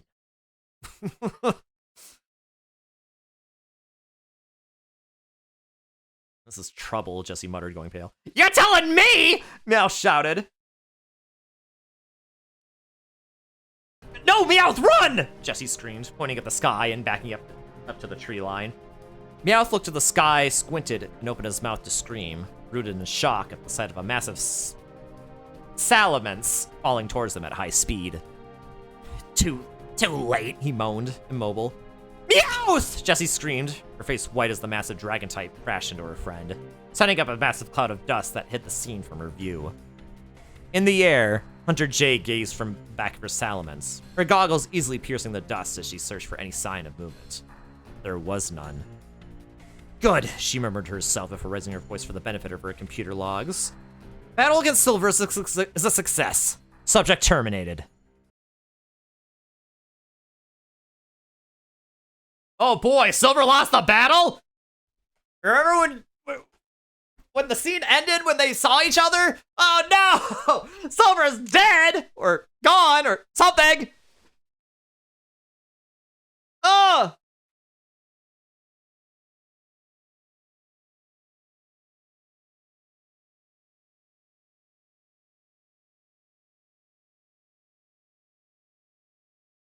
Ash had been flying for no more than 10 minutes before subconsciously directing Charizard to land by subtly shifting his weight forward. It was a technique that he had slowly honed since his victory in the Sinnoh League, directing his Pokemon through body language in addition to words. It had proven useful in his battles against the Elite Four, and it had in turn helped him to read the body language of his Pokemon better too. Charizard landed gracefully in a small clearing, and Ash slid off his old friend, giving him a grateful pat in the process. Pidgeot and Staraptor perched comfortably in two sturdy trees, and Latias hovered a few inches above the ground before melding into her human appearance and dropping lightly to the ground. Ash stood in the center of the clearing and, in one fluid motion, released all of his Pokemon. Floatzel, Grotle, Infernape, Gallade, Bulbasaur, Kingler, Muck, Tauros, Snorlax, Heracross, Bayleaf, Cyndaquil, Totodile, Noctowl, Donphan, Swellow, Sceptile, Corphish, Torkoal, Gliscor, and Glalie. They arranged themselves into a circle around him, and he stood there, looking each one in the eye, enjoying the friendship, the companionship, the deep bond and love they all shared with each other. I'm sorry. To all of you, he said, looking each one of his friends in the eye. I haven't trained or battled with you anywhere close to enough recently. Since the Coliseum and Professor Oak's lab both burned down, it's been very tough to do any of that. As soon as I finish this last journey, we'll get back to our usual schedule, but... He let this hang in the air for a moment, and then sighed. Some of you will remember Paul, he said, and there was a chorus of cries in response. He's following us, trying to get something that we have. The GS Ball. He saw the eyes of Bulbasaur, Charizard, and Bayleaf widen in recognition as he placed the ancient Pokeball on the ground. Possibly Snorlax and Cyndaquil remembered it too, but Ash could never tell if their eyes were wide or not. He tracked it to Pallet Town and threatened my mom over it, Ash continued. No matter how much we avoid him, sooner or later he will catch up to us. He looked at each and every one of his Pokemon in the eyes. I'll need you, all of you, to help me fight him off, he said. We don't know what he wants it for. As far as we know, it's impossible to open or transport. But if Paul wants it, you can bet it isn't for anything good. He looked up at the sky, closing his eyes in concentration. I need your help, he thought. There was a silence, and so he tried again. I know you can hear my thoughts. You told me so yourself. And I know that you've been following us from a distance these last few days. You told me if I was ever in need of your help, all I needed to do was call for you and you would come. I need your help now. Will you come? There was silence once more, and then a small object manifested itself in the sky. Slowly, it descended until its feet touched the ground, and it faced Ash. You asked for my help, and I have come, Mewtwo said. Do not explain the situation to me. I gleaned enough knowledge from your thoughts as you spoke. What is it you need from me? Your help in planning what to do with it, Ash answered. It's only a matter of time before Paul catches me up, and I need to have a plan to deal with him.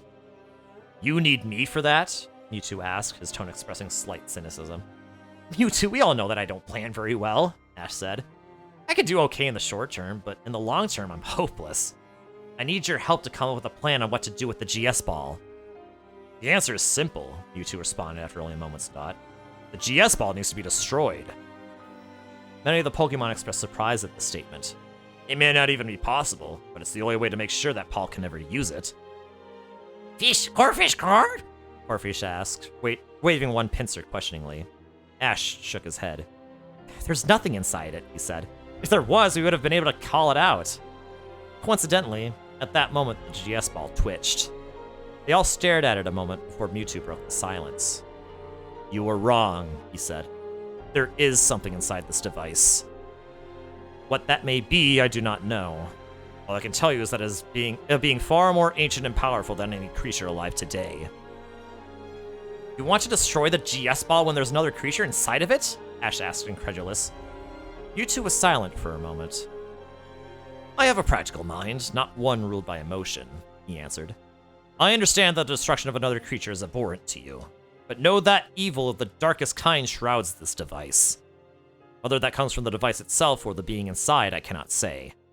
You must understand that if this device is ever opened, a terrible calamity shall befall the planet, and all who live on it. In the hands of one as our rival Paul, no good shall ever come with it. Destruction is the only option. He turned and looked up at the sky. I must go, he said tensely. I shall be nearby if you ever need my help again. Wait! Ash called before Mewtwo could take off. What? Mewtwo asked. I need to know, Ash said. Before, when you were levitating May outside of Vermilion City, you said that there was a dark presence around her that your powers could not touch. Was that caused by the GS ball?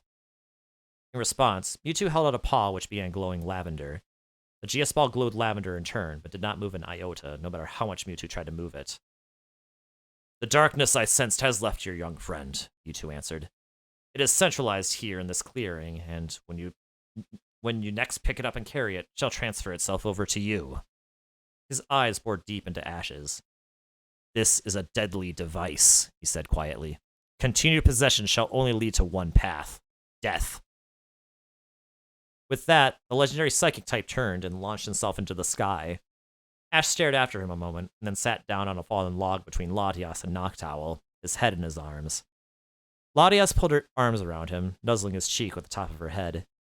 He hugged her in return, glad of the comfort she provided. In turn, the rest of his Pokemon gathered around, doing their best to give one big group hug to Ash. They stayed that way for a long time, Ash and Latias in each other's arms, and the other Pokemon giving what strength and reassurance they could.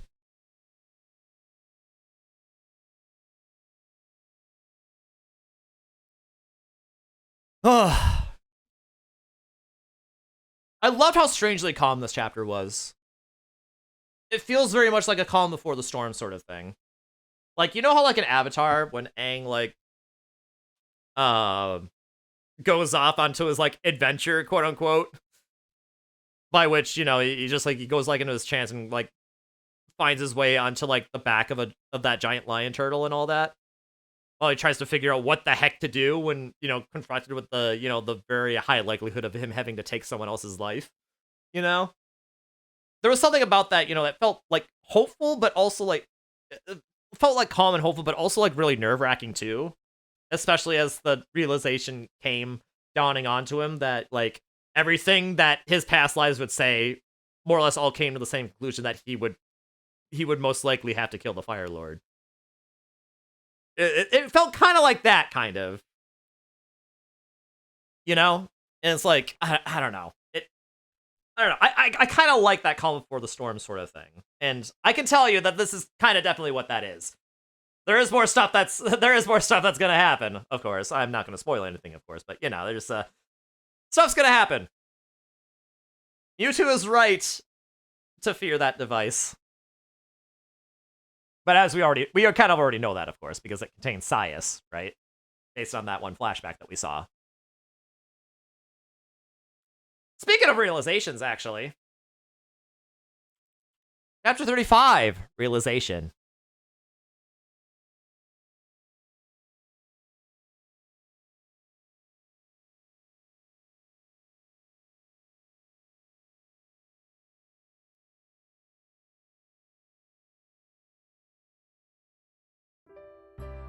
Brock stepped out onto the balcony and slumped into a chair, exhausted. It's going to be okay, he said, forestalling their questions. He got an intravenous drip into its arm and started filling its body back up with fluids. It'll take a day or two before it's completely recovered, but it isn't in danger anymore. Well, that's relief, May said, letting out his held breath. Brock nodded. It's all thanks to Ray, Pidgeot, and Staraptor that the Robofit is okay, he said. If they hadn't gotten here as quickly as they did... You don't give yourself enough credit, Brock, Annabelle said. You were the one who knew that it was dying, and you were the one who managed to send Ray on ahead with it. She frowned for a moment. Where is Ray, anyways? Downstairs on the battlefield, Brock answered. Her ego took a real blow when she lost my brother. I think it reminded her a bit too much of the way she lost to Koga and ended her Pokemon journey. He sighed. I met her a couple of times in Palatown when I visited with Ash. She's a nice girl, most of the time, but she can act very nasty towards people who she thinks are beneath her when it comes to battling. Why? May asked, confused. From what I understand, Koga was very harsh towards her, Brock answered. He ended the battle early and told her that she would never be a great trainer. She was crushed and her dreams of being the best died. Since then, she's resented trainers she sees as weaker than herself, thinking that they'll grow and go on to be far more successful than she ever was. That's why she was so antagonistic towards Forrest. She couldn't accept that someone so much younger than she was could already be a gym leader. And it took a battle with him to prove otherwise, and for her to respect him for his ability. So she's trying to get back some of her confidence, Don said. That's right, Brock agreed. That match was the first official battle she's had in 10 years. She was overconfident and lost because of it, but I think it relit a spark of ambition that's been smoldering inside her all this time. She still wants to be the best, and now she's been given a second chance. Emotionally, anyways. Do you think she'll compete in a league? Annabelle asked him. Gym badges never expire, Brock answered. She still has 5 Kanto badges registered to her, so she only needs 3 more. And she's had 10 years of training with her Venusaur along with her other Pokemon. Anything's possible, I suppose.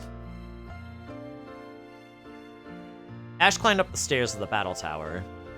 He had flown on Pidgeot on the way back, but rather than landing on the balcony, he had directed the flying type to land at the entrance instead, preferring the extra time it gave him to think as he climbed.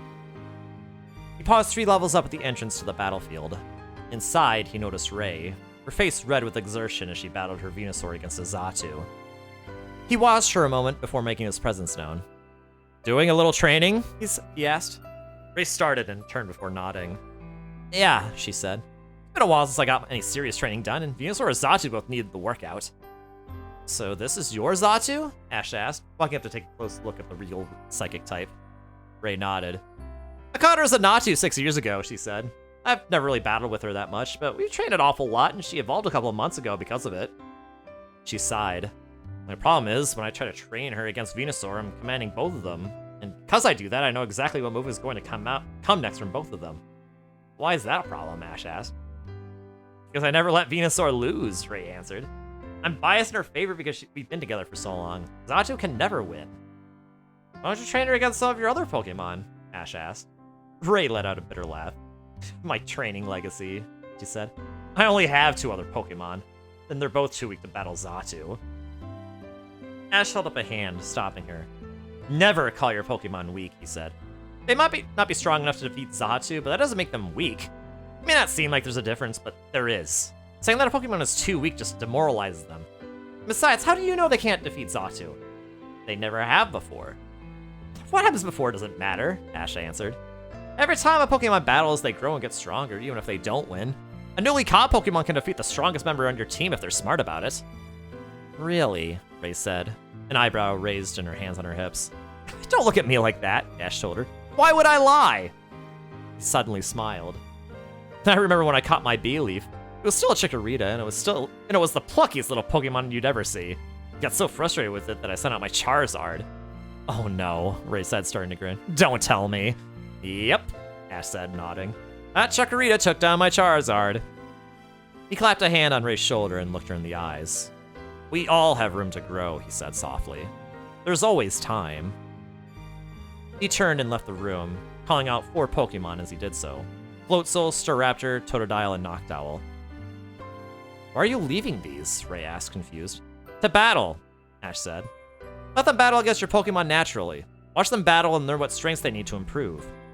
Venusaur and Xatu against Floatzel and Staraptor in a double battle, and your other 2 Pokemon against Totodile and Noctowl in a single.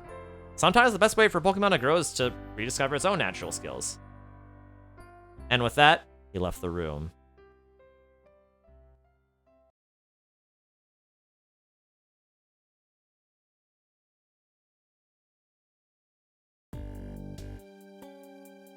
Professor Oak sat at his computer inside, rubbing his temples as he waited for the analysis to finish. He gazed sadly around his trash lab. The 15 valuable plates he had painstakingly collected and researched over the years had been stolen. And judging by the scattered papers and open cupboards, the rest of his lab had been ransacked as well. It must have been a two-pronged assault, Tracy surmised from behind the professor. That one guy who came in and threatened Delia wanted you to tell him where it was, while another broke in here and searched the lab to try and see if you'd hidden it away. That is what probably happened, Oak agreed. But then I don't see why they would have taken the stone plates as well. It doesn't make any sense. As far as I know, there's no correlation between the two. Did they get your research on either? Tracy asked in concern. Luckily, no, Professor Oak answered. So far as I can tell, the files on the GS file and the stone plates weren't copied or downloaded. I don't think my computer is even touched, to be honest. Tracy opened his mouth to respond, but was interrupted by the computer. Analysis complete, a cool female voice spoke. Ah, excellent, Professor Oak said, turning back to the computer and rubbing his hands. Is that the sample of the pustule from May that Brock sent? Tracy asked in interest. Yes. Hopefully this will prove to Ash that it wasn't the Pokerus, Oak answered. Computer, identify.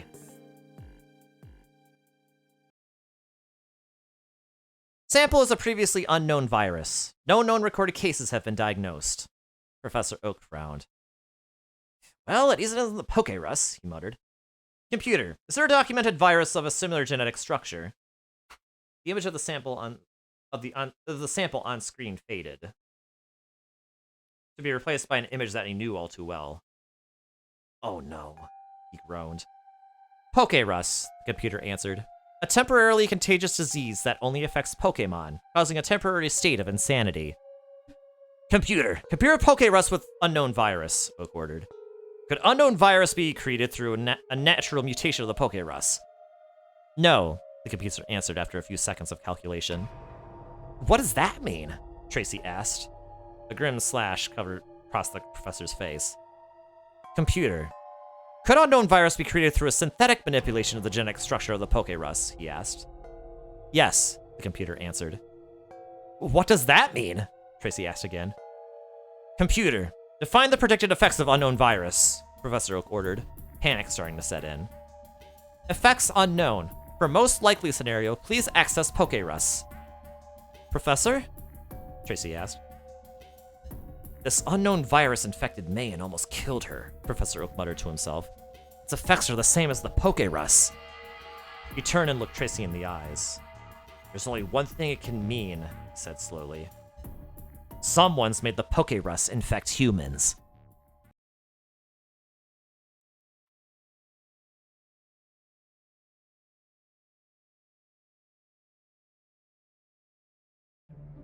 Giovanni stood, surveying the damage. Hard lines of anger crossed his face at every turn. Steam rose from the center of the room where the Moltres had been hit by the water attacks. The Heatran sagged immobile, still in its cage and critically injured.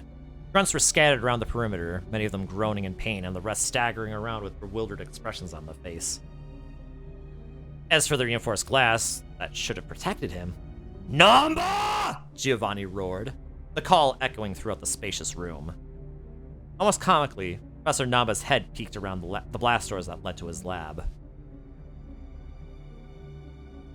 Disregarding the still smoldering shards of glass that clung resiliently to the window frame, Giovanni leaped through the hole and stormed over towards the cowering professor. "It's not my fault!" Namba squeaked as he drew near. The what? That one fool tripped me and let go of the cage! If he hadn't fallen and knocked those other grunts over, the cages would never have collided and the Moltres would never have been provoked! "Hang the man who tripped!" Giovanni growled, lifting Namba bodily by the neck and smashing him against the blast doors. "Your mutant virus is supposed to give you control over an infected Pokemon. Why didn't you call off its rampage?" Namba stuttered, and Giovanni's lip curled scornfully. "Oh, I see. Too scared to get involved? Pathetic," he muttered in an eerie imitation of his youngest son. He dropped the terrified professor and stalked away to the cage containing the Heatran. "Don't just stand there," he bawled at the Grunch. "Get this Heatran to the lab and get it healed now!" As the majority of Grunts leapt forwards to lift and carry the cage, he turned and walked over to the Grunt who had caused the situation by falling, who actually appeared to be asleep.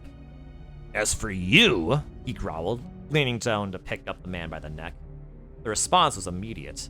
The Grunt's eyes snapped open, and with an unfocused gaze, leapt forwards under Giovanni's guard and tackled him to the ground. Giovanni gasped in surprise as his back hit the floor, and then the Grunt's hands were fastened under his neck, and the life was being choked from his body. He writhed, trying to free himself from the deranged man to no avail, and then the man suddenly went limp and fell to the floor. "Are you all right, sir?" Hun asked, kneeling down to his side. Giovanni nodded and, taking a deep breath, clambered to his feet. He glared down at the unconscious man who had tried to throttle him and then turned back to Hun. "You stopped him?" he asked, and Hun nodded silently. "Attila?" he called. "Behind you, sir," Attila answered. Giovanni looked at them both, sizing them up. "You've both saved my life today," he said quietly. "I do not thank people, but you both deserve recognition for what you have done. I'm doubling your pay." "Thank you, sir," they both said. "Sebastian?" he asked. "Here, sir," the senior professor answered from the ground, where he was intently examining the unconscious Grunt. "That man will die for strangling me," Giovanni said. "Why are you checking him over?" "Because what this man did was not his own fault," Professor Sebastian said calmly, straightening himself as he stood and looked Giovanni in the eye. "It was Professor Namba's." "What?" Giovanni asked, dumbstruck. "Not true!" Namba blurted from out where he stood, having crept near during the incident. "Look at this man's forehead," Sebastian said. "See this lump above his eye? That is the reason he attacked, and I suspect the reason he fell in the first place." "Speak some sense, man!" Giovanni said impatiently. "It's a bump from when he hit his head after tripping. What does that have to do with anything?" "It was not caused by his fall. His fall was caused by it," Sebastian said, and noticing the expression on Giovanni's face, he hurried on. "This lump, or pustule to be more precise, is a reaction for being infected by a virus." "From being infected by a..." The color drained from Giovanni's face. He could see what was coming next. "Yes," Sebastian said softly. "This man has been infected by the Proporis." "That's impossible!" Namba shouted. "The Proporis is just a modified variant of the Pokerus that can only be transmitted between Pokemon!" "As the senior professor and scientist of Team Rocket, all research passes through me before it is approved," Sebastian said, ignoring his quivering contemporary. "I saw the trials and read the research papers. This pustule matches those of the test subjects and is identical to the descriptions of the paper Professor Namba wrote up." "You were just trying to discredit me!" Namba shouted accusingly. "You are jealous of what I have come up with and want to claim the credit for yourself!" "Professor Bamba, I can assure you—" "It's Namba!" he screeched. "Quiet!" Giovanni roared, and with enough fury to make even a nearby Blastoise quail. He turned to Sebastian. "Any more proof?" he asked. "Attila! Hun! Hold him down!" Sebastian ordered, taking what appeared to be 2 stopwatches out of his pocket. These are able to determine the genetic makeup of any disease or virus, he explained. This one on the left has already been tested with the Proporis, the same variant that was administered to the mole trace, if I'm not mistaken. He clicked a button and a small scraper appeared at the side of the device on the right. He quickly scraped its edge along the surface of the pustule and retraced it back into the device. The man moaned as his pustule was touched, but did not flail about. There was silence for several seconds while the device clicked in word. Analysis complete, the device spoke. Sebastian flipped open the lid of both devices and compared them quickly before holding them out to show Giovanni. You see, he said quietly, they're a perfect match. Giovanni stared at the two and staggered back, his heart beating quickly. Then this means, he began. Yes, Sebastian agreed. When Professor Namba mutated the Pokerus into the Proporis, he gave it several unique abilities. I know, Yubi, how did this happen? How did this happen? How are you doing, Yubi, by the way? When Professor Namba mutated the Pokerus into the Proporis, he gave it several unique abilities. The virus will last until death, although its contagiousness still ceases after 24 hours. The effect of increased strength and power remains, but the one infected will actually listen to a command given by its master. One infected by the Pokerus would never obey commands. Unfortunately, it appears as if the human barrier has been removed also. While the Pokerus can only be transmitted between Pokemon, it would seem that the Proporis affects humans. That means... You're good? Oh, that's good to hear. I'm doing alright. Work was rough today because I couldn't really work. I was not feeling all that well. Even though I slept earlier last night. And like, why? Anyway, but yeah. Glad to see that you're doing well, though. I mean, epidemic, Giovanni whispered, his face pale. Honestly, that should be pandemic. Sir, Hunt shouted suddenly. The grunt! He's dead. What? How? Giovanni asked. Sebastian knelt and examined the man closely. Fever, he said eventually. One of the symptoms of the Pokerus is a high fever. Pokemon have different body temperatures and higher tolerances than humans do. The fever caused by the Pokerus never causes any lasting harm to a Pokemon, but it seems that the Proporis is not quite as benign when it comes to humans. Giovanni turned and advanced on Namba. This is all you're doing, he hissed menacingly. You caused this! I only did what you told me to, Namba protested. I told you to mutate the Pokerus into something we could control! Giovanni roared, Lex's spit flying into Namba's face. I didn't tell you to make it infect humans too! But... Namba stammered, backpedaling. Giovanni's cool finally snapped, and he lashed out at the terrified scientist, sending him flying. Sebastian! Giovanni snapped. Sir? The senior scientist asked, hurrying forwards. You're in charge of this mess now, he said. Find out the full effects of Namba's Proporis and reverse them if you can. Do a thorough investigation into where Namba went wrong, and mutate a strain of Pokerus into a form of Proporis that won't affect humans. Understand? Yes, sir, Sebastian nodded with a salute. Target neutralize, Hunter J's cool, collected voice spoke through the building's intercom. Mole trace has been caught. Finally, some good news, Giovanni groaned, placing his hands over his head. Yeah, so, yeah, diseases that have turned out to be zoonotic, or that end up zoonotic after gain of functions, probably not a good thing. Yeah. This is why you don't have Professor Namba lead your science team at all.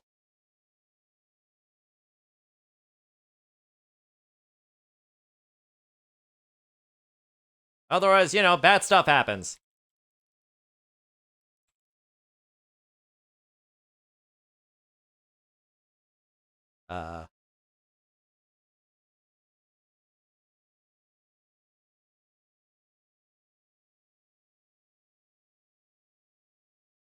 Where is it?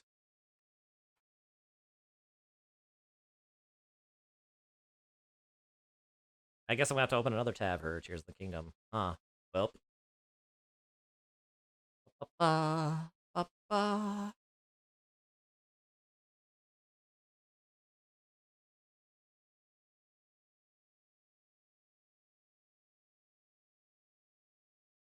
Alright. Chapter 36. Truce.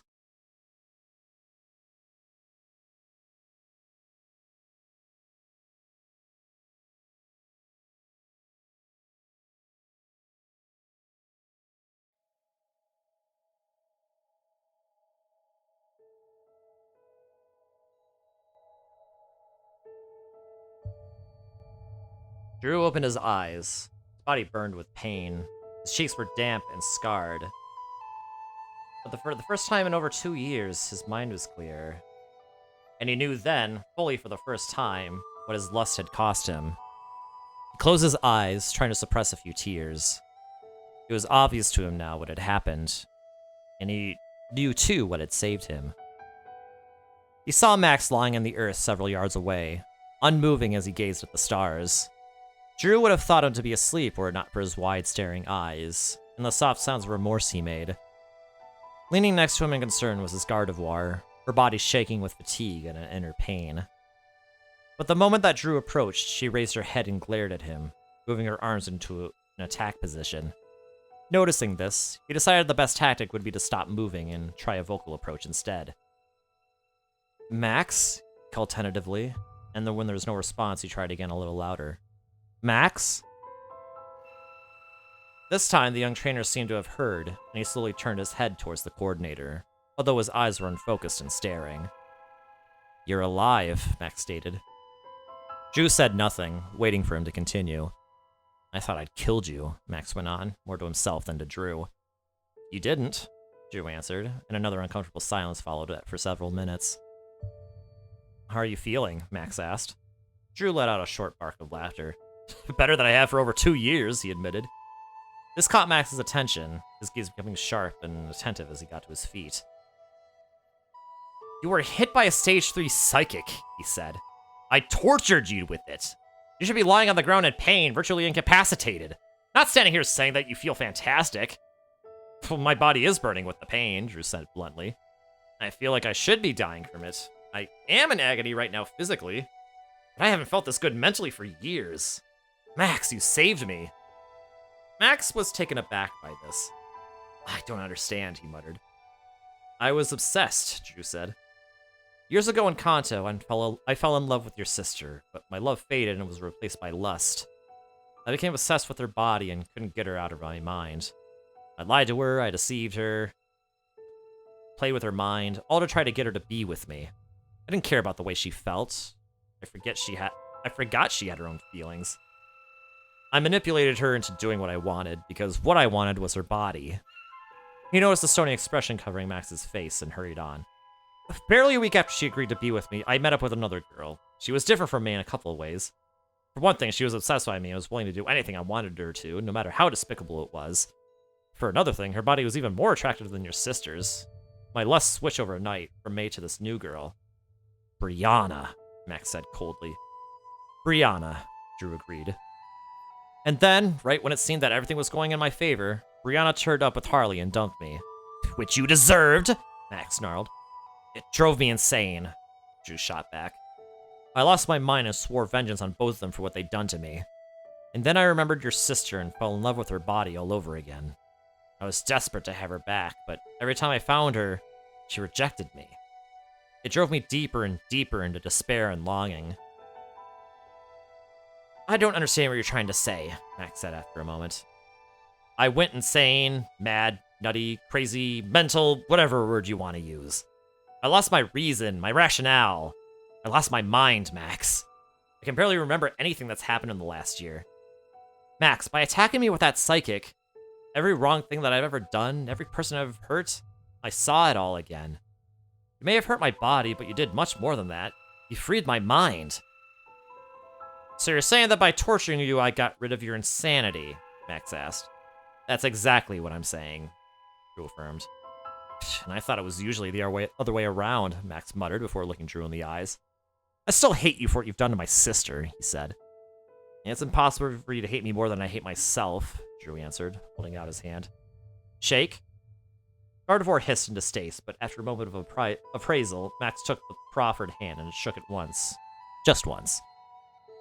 Come on, he said, recalling his Gardevoir and turning away. If you're truly sorry, then you can start earning some forgiveness by doing something for me. What's that? I need your help. With what? Drew persisted. Max halted, looking in the direction of Mount Silver. What do you know about Deoxys, or Team Rocket? He asked.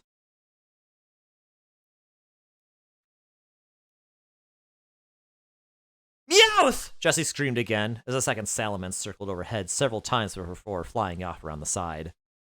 For a brief moment, there was silence, and she feared the worst.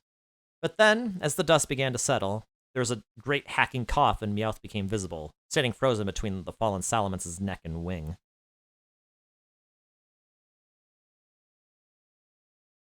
That was too close, he moaned, before hacking out another cloud of dust. Jessie ran forwards in relief, ready to hug and berate the life out of him, but came to a screeching halt when the massive dragon type stirred. It climbed slowly to its feet, and to the greatest surprise of both Jessie and Meowth, revealed the shape of a man who had been pinned underneath it. His eyes burned with anger as he looked in the direction the second salamence had gone. I will get her back for what she has done, Silver swore, climbing painfully to his feet. She won't know what hit her. And then he noticed the open-mouthed Jessie standing mere feet from him, the red R emblazoned on her white shirt. A rocket, eh? He roared, grabbing hold of a second Pokeball as he shifted into a fighting stance. I think it's time to play some more! Mime! A little voice squeaked, running past the angry Silver and throwing itself into Jessie's arms. Mime! Silver stared at the little Mime Jr. in astonishment, a Pokeball in his hand forgotten. That's your Mime Jr.? He asked. Saved my fall when we fell by using Reflect. Stopped us from hitting the ground as fast as we would have done, and it stopped Hunter J's goggles from finding us in the dust. So is it yours? She stammered. Jessie, this is Jimmy's Mime Jr., Meowth realized. He turned to Silver, sliding out his claws. All right, stop talking! What'd you do to the rest of James's Pokemon? He snarled. The heavy breath of the salamence on his neck quickly made him remember his manners. Please? He asked, retracting his claws with a blush. Silver stared at him. You can talk, he said incredulously. That or you've gone loopy, Meowth answered. Personally, I prefer loopy. It was a pretty high fall, Silver muttered to himself. Then he shook his head. Let's move, he ordered. Team Rocket hasn't seen us yet, but they will soon enough now that the dust is cleared. Into the woods. Go. They traipsed into the forest for several moments before Silver judged them far enough away for the moment. There, Fearow Fee! A small Fearow called down to Mime Jr. from a nearby tree. Mime! Mime Jr. answered. Meowth, what are they saying? Jessie asked, noticing the normal type was listening attentively. That Fearow was asking Mime Jr. if it knows us, Meowth answered. Mime Jr. told us that we're James's best friends and not to worry about us.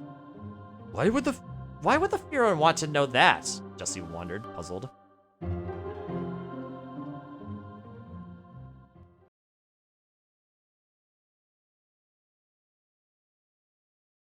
Because James caught this Fearow, Meowth answered, listening hard to the conversation between the two Pokemon. It wants to know if it can trust us. James caught a Fearow? Jessie asked, surprised. I've been working with a Pokemon owned by a member of Team Rocket? Silver asked, even more incredulous than Jessie. Why would it work with me to destabilize Team Rocket if it's owned by a rocket? If you just let me listen to the boy and I'd be able to let you know, Meowth said to him a little crossly.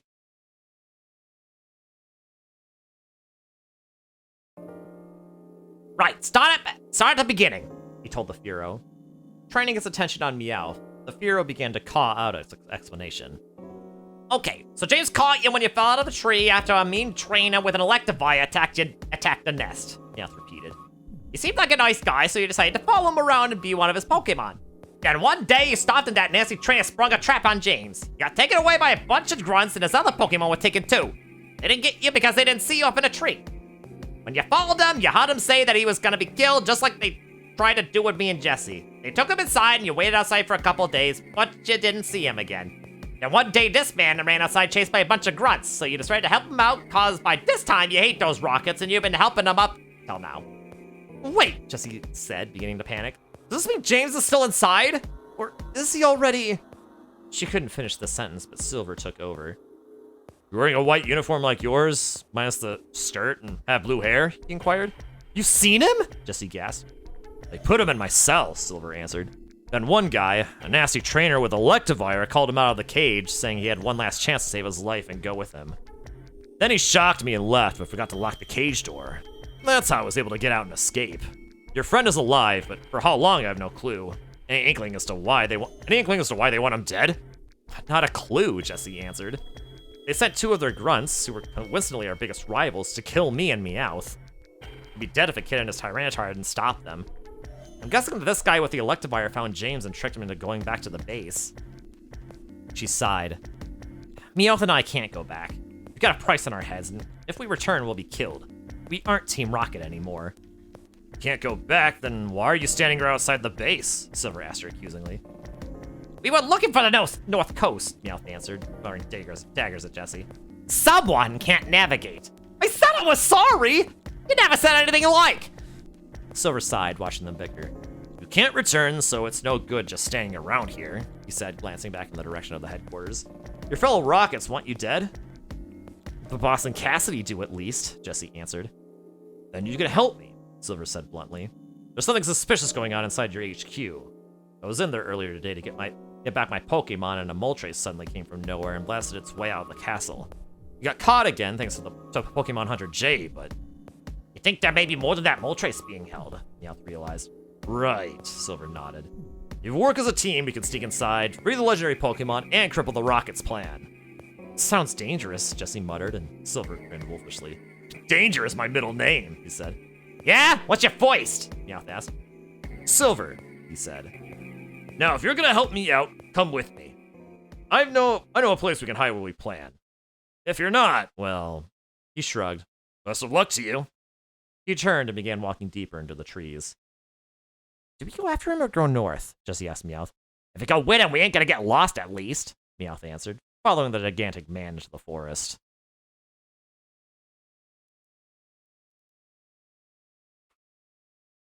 So the Wobbuffet's doing okay? Ash asked. Better than okay, Brock said, shaking his head in amazement. I've never seen a Pokemon so near death recover so quickly. It's incredible. That Wobbuffet is already walking around. If its trainer happened to pass by today, I think it would be ready to travel by tomorrow. That's great news, Ash said, leaning back against his chair and closing his eyes. So, Ray's still training? Brock asked. Mm-hmm, Ash answered, his eyes still closed.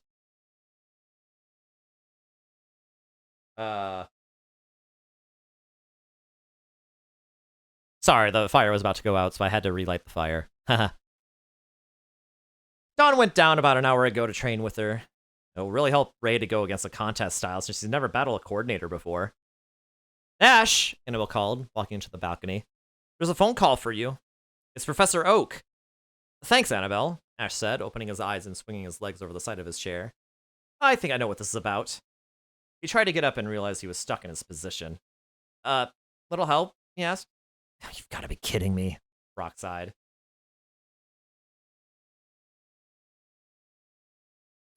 May was already at the phone when Ash arrived.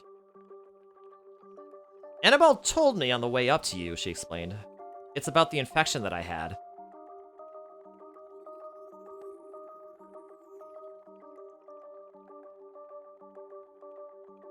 I thought it might be, Ash said, sitting down on the bench next to her and looking at the video screen.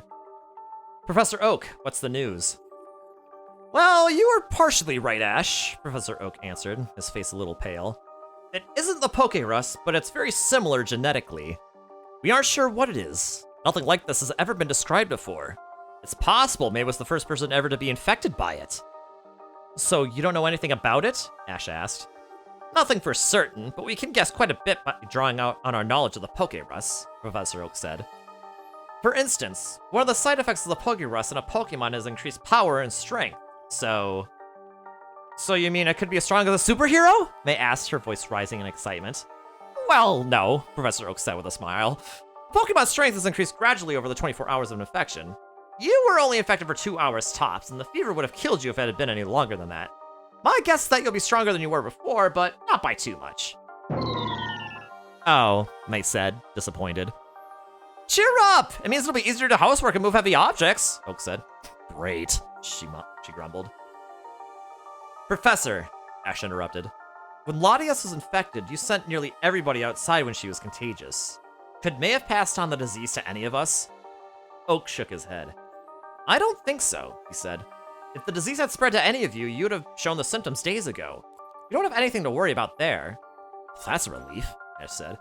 Oh, I almost forgot. Lieutenant Surge gave me some sort of rock to give you. The Zap plate or something like that? Yes, Oak said, frowning. I was about to ask you about that. You see, I had 15 other plates in my basement lab, but they've all been stolen. What? May asked, surprised. Yes, it was a nasty shock.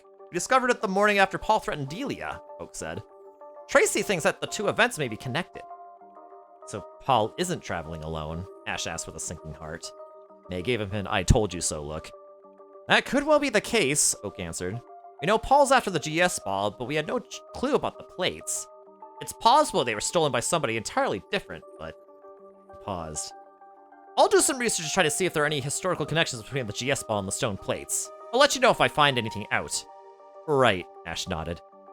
Professor Oak gave him a long, searching look. Be careful, Ash. Paul wants the GS ball, and he knows you have it. If he is after the Zap plate and he finds out that you have that as well, it's imperative that he doesn't get either one. I understand, Professor, Ash said quietly. I'm going to leave the battle tower tomorrow and keep going west. It shouldn't take more than a couple of hours to reach Tojo Falls, and then I can cut south back to Pallet Town. Hopefully you'll lose him on the river, Oak said. Be careful, Ash. I will, Ash answered, and the connection was terminated. You're leaving tomorrow and then you'll cut south to Pallet? May echoed. You know damn well I'm going with you, Ash Ketchum. Of course, Ash said with a smile. And I doubt that Brock, Ray, or Don will want to stay behind either, she added. Stop trying to get rid of us. I'm sorry, May, and I'm not trying to do that, Ash said. It's just, I'm worrying about Paul and whether we can find a way to destroy the GS ball. You'll find a way, she said softly, putting her arm around him and resting her head on his shoulders. I know you will. But at what cost, he asked, returning the gesture. Ash, May said, looking him in the eyes. You have the GS ball for a reason. You're the only one who can protect us by keeping it away from Paul. And if, to protect us, you have to destroy it, then that's exactly what will happen, he finished. They were silent for a moment, and then... Ash? May asked softly. Yes, May? When you were battling Cynthia, at the end of the 10-minute break, I was feeling kinda down. But then Annabelle told me that you were wearing a half ribbon around your neck, and it cheered me up. She hesitated. Was it our ribbon? Ash nodded. I don't understand. You're my inspiration, May, he said tenderly. I wore it because it reminded me of you, and it gave me the strength I needed. Having that ribbon there with me was like having a part of you there by my side. You inspired me to battle, and you inspired me to win. When I was out there against Cynthia, I wasn't battling for myself or for a title. I was battling for you.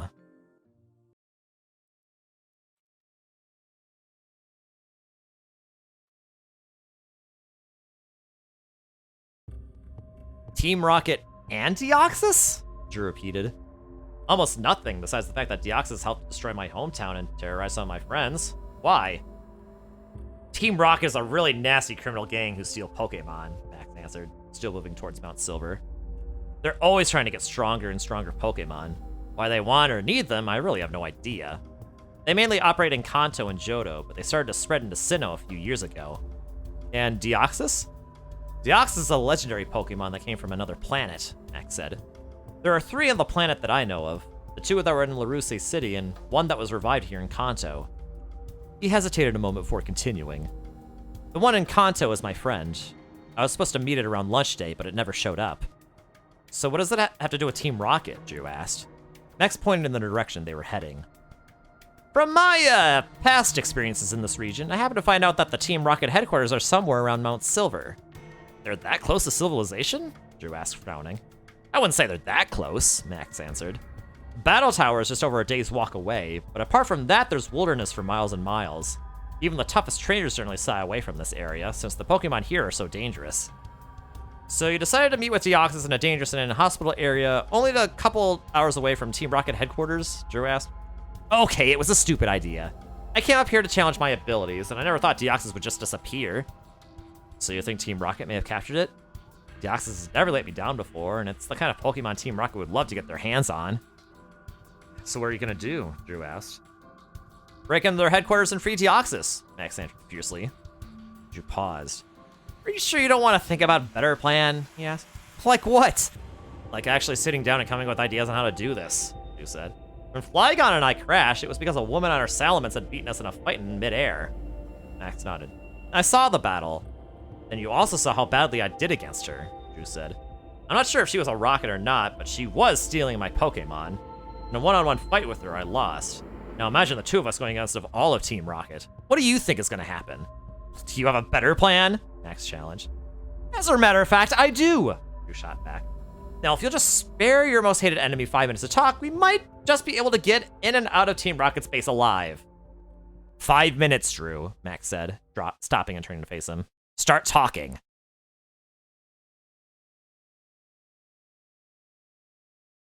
Oh my goodness, man.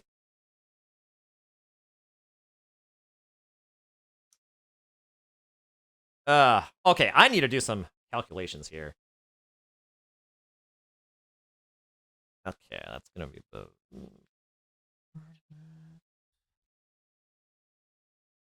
Another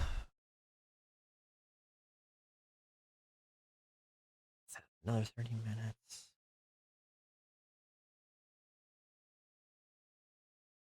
Say, we've got an hour, so that makes it 2 hours.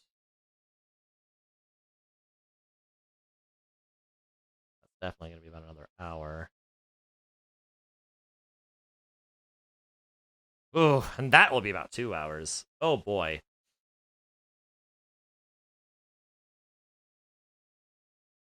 Oh boy, it looks like the next Mochi story time is actually probably just gonna have to be significantly longer. Oh boy.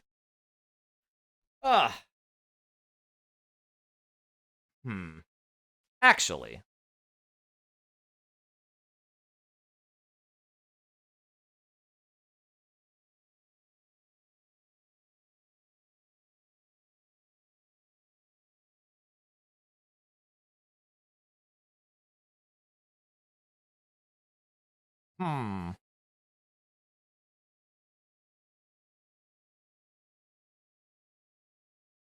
Okay, actually. I think we will... Okay, I think we'll do one more chapter. I think I know where to end this one. Hehe. Chapter 37, Encounter. We're getting close to the home stretch, y'all.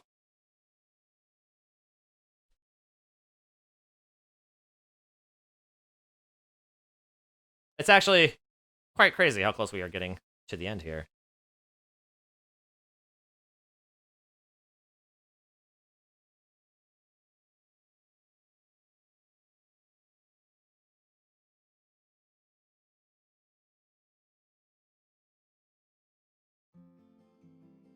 Are you sure you don't want to stay another few days? Annabelle asked desperately. It seems like you just got here. I'm sorry, Annabelle, Ash answered. I'd like to stay a while longer. Really, I would. But I need to get the Zap Plate and back to Pallet Town for Professor Oak. She nodded and looked down, a strand of her violet hair shielding the sadness in her eyes. Hey, Ash said softly, lifting her chin with a hand. I'll be back soon, okay? I really wanted to stay longer.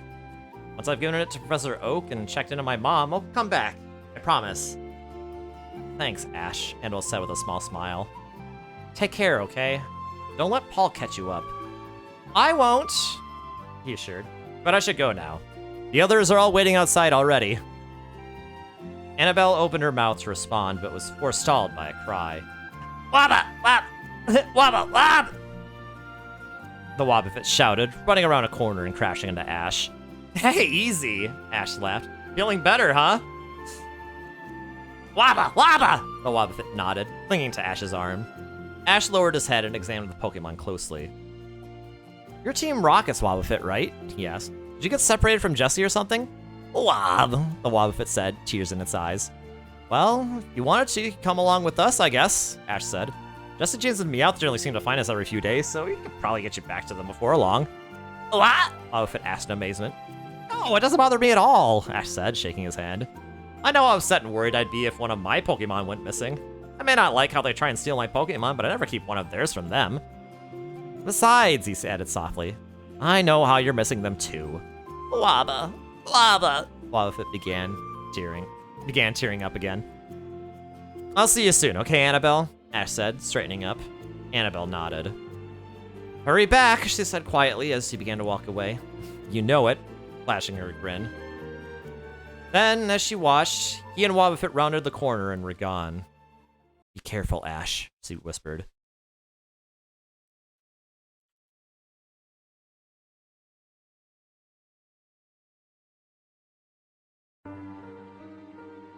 Namba glanced dourly at Sebastian as he walked calmly at a nearby computer in the desk. His fingers a blur as he simulated several possible variations of the Purporus. It was a glare that Sebastian could hardly miss, and it was difficult for even his calm and collected persona to ignore the outright hostility radiating from the shunned rocket scientist. Professor Namba, you might find yourself earning a little more forgiveness from Giovanni if you were to actually do the work he has assigned to you, he said. My work has been usurped! Namba said loudly, balling his hands into fists. You sabotaged my research to discredit me. I know you did! I did nothing of the sort, Sebastian said flatly. I have better things to do than to be stuck in this dingy lab with only you for company. My research is far more important to me than the mutation of a virus, and I would much rather be testing some of my theories than fixing your errors. But Giovanni told you several days ago to investigate a possible connection between the legendary Pokémon, Sebastian interrupted. The Deoxys that crashed was infected with your variation of the Pokerus. An impossible situation given that the Purporus has never left these facilities and that, at the same time, we had not yet captured a Deoxys. You need to find out how the Deoxys was infected, if there is a connection between legendary Pokemon that can lead to the transmitting of disease, and how we can apply this in our own interests. I'm not doing the same work twice, Namba shouted. Twice? Sebastian asked with a raised eyebrow. I already finished that research, Namba growled. I did it after he told me the first time. You just forgot and gave it to me again. And what were your results? Sebastian asked. Like I'm telling you, Namba spat. I'll tell you what I found, and then you'll go swanning off to Giovanni with all my research. I'm not going to claim your research as my own and present it to Giovanni, Sebastian stated. I have ethics. Besides, Giovanni would not be pleased if I were to present your research to him, as it would mean that I was not doing my assigned job. I have no wish to wind up in the same position as you. Now, your research, please. So why should I give it to you? Namba challenged. What do you want with it? Ugh, this is getting tedious, Sebastian muttered to himself before addressing the question. You and I are both aware that no research is considered valid unless it has been corroborated by another individual within the scientific community who was not involved in the study. For your own sake, show me the research and explain what you have discovered. Begrudgingly, Namba reached down towards the briefcase by his legs and withdrew a stack of papers. He handed them over to Sebastian, who looked over the research with a raised eyebrow. Interesting, he mused. Can you explain this further? Legendary Pokemon have several things in common, Namba said. One thing, they are exceedingly rare and powerful types of Pokemon. For another, they are intimately connected with one another. This research isn't all yours, is it? Sebastian asked. Namba looked down, a crimson shadow crossing his face. I hacked remotely into Professor Oak's computer shortly after his lab was destroyed by the Rayquaza that Attila and Hun managed to capture, he muttered. Most of this information is from there. I thought I recognized the style of writing in this, Sebastian sighed. Really, Professor, you could have at least endeavored to make it sound like something you'd write. But... Sebastian turned to his desk and grabbed a thick magazine that was hidden beneath several calculations. Let me read you an excerpt from this page, Professor, which was originally written by Professors Samuel and Gary Oak as an article on the Pokerus. The Pokerus is an infectious illness spread amongst Pokemon. This illness is not very well studied, mainly as a result of both the rareness of the disease and the danger of studying a Pokemon who has contracted it. What is known is that it is not caused by a virus, but by microorganisms that take a Pokemon as their host. Hence the name Pokerus is actually a misnomer. Once infected, a Pokemon undergoes a period of instability and insanity over a period of 24 hours. After this time has elapsed, the microorganisms will die, and the Pokemon cannot be infected again. The Pokeburst will, however, leave behind some beneficial side effects that will remain with a Pokemon for the remainder of its life. These side effects include increased physical strength and stamina. It was thought that the Pokeburst could be spread only through physical contact. Recently, however, an infection was witnessed where this was not the case. It occurred during the attack by a Rayquaza in the midst of a championship Pokemon battle. The Rayquaza was infected, and despite the fact that there was no physical contact between the two, it somehow managed to pass the disease onto a Latias in the midst of the battle. How did this happen? The answer is through their connection. Everything on the planet may be connected to everything else. Living creatures are more closely linked to each other living creatures than they are to a rock, and it divides again. Humans connect on deeper levels to each other than to Pokemon, and vice versa. But in Pokemon, the divisions continue. Aralts will connect more easily to other psychic Pokemon than to a ground type. Within the psychic grouping, it is closer to those in its own evolutionary line than it is to Hypno. And of course, a Ralts will always connect best to another Ralts. There is one group of Pokemon where these connections don't work. This group of Pokemon is unique. There are over 30 different species currently discovered, and they represent nearly every type. Some of them are ancient in origin, so old that they are considered myths. Others are so rare that they are nearly one of a kind. Legendary Pokemon. Legendary Pokemon are intimately connected with one another. At all times, they can sense the presence of other legendary Pokemon, as well as how they are feeling.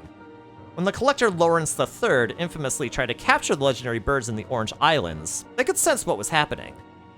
When Zapdos felt Moltres' absence, it claimed Fire Island as its own.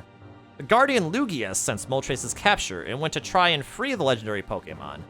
There are other examples too. How did Rayquaza know that the Deoxys was hiding in Larusi City? How did the Deoxys know that the core of another Deoxys was being kept there? Why did that Rayquaza suddenly appear in the midst of a championship battle and attack only a Latias? It all boils down to the connection that legendary Pokemon share with one another. Legendary Pokemon are so closely linked that they don't need physical contact to pass on the Pokerus. If this theory is correct, it means that other legendary Pokemon could also be infected. It is unknown how close they would need to be in order to pass on the disease through their connection, but it is of any great distance, then we could be looking at a pandemic of unimaginable proportions. Sebastian rumpled the papers into a ball and threw them away contemptuously. No, Namba whispered, his face ashen. No, it can't be! Who are you people? Who are you people? Oh! Hi, Candy. How are you doing? How was your stream? What were you doing? What were you up to? Ah, you're playing Dispatch, huh? How is that going for you? How far are you into it? I still need to play it. Because I love Telltale games, you know? So actually, I still need to finish The Walking Dead. You're evil Cosmetica? So you're just Cosmetica then. Pause the fanfiction Crumbo is rating. Crumbo is rating? I'm way ahead of you, Arrow. Way ahead of you. I'm in fact not evil because normal Cosmetica is evil. Wait. So then... You're Cosmetica then.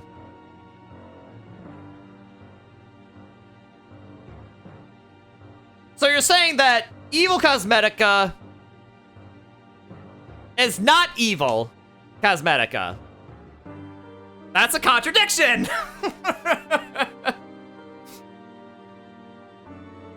That is a contradiction, madam. Make it make sense! I am not evil. Yes, I know you're not evil, Candy. Can't say the same about Cosmetica, though. But how was your stream? How did it go? You're so tired of playing this game. You're so... What fanfiction I am reading? I am reading Final Challenge, written by Matkin22, and we are getting close to the end, but but this is going to be the last chapter that I read for the night. Which means the next stream I have for this, it's going to be a pretty long one, because it may be like 5 chapters of it, but man, it's going to be like maybe 4 or 5 hours. I can tell. My immoral? Oh my gosh. No. No. No. Even that's too risque for me. You've been playing the same Roblox game over and over again, trying to skin grind for a video. Oh yeah, that's right. You did mention that last night when Pika and I were watching Love Live. Which, by the way, Pika's here too. Hi, Pika. Hi. How are you? My Immortal? No, I'm not reading My Immortal. No. Even that's too risque for me. Listen. There was like a PG. Okay, there was a lime scene earlier in this fic. That's like the extent to which I am probably willing to read out loud. I cannot do lemons. Yeah, hi, Pika. You played this game for 26 hours in only 5 days. So what you're saying is you spent 20% of your waking hours. No. But. So you spent about like 20% of your hours in the past few days doing this.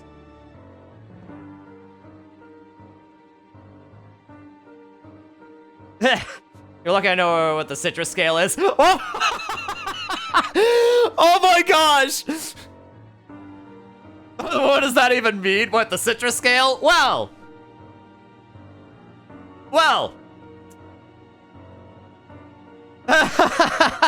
Yeah, Cosmetic, you need to take a break. Holy cow.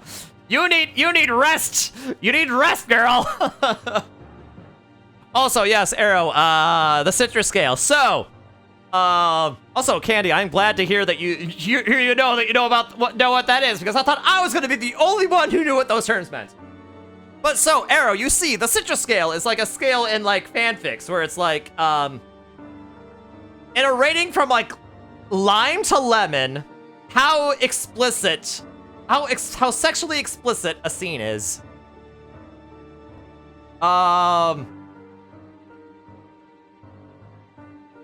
Limes are like, there's scenes that are not explicit. They're just like really strongly implied, kind of.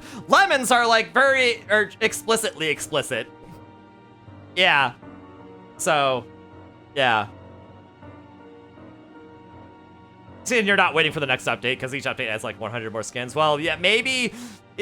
I guess so. Maybe you could split it up into like, I don't know, multiple different videos. Maybe. I don't know. Pink lemonade. Where's that fall?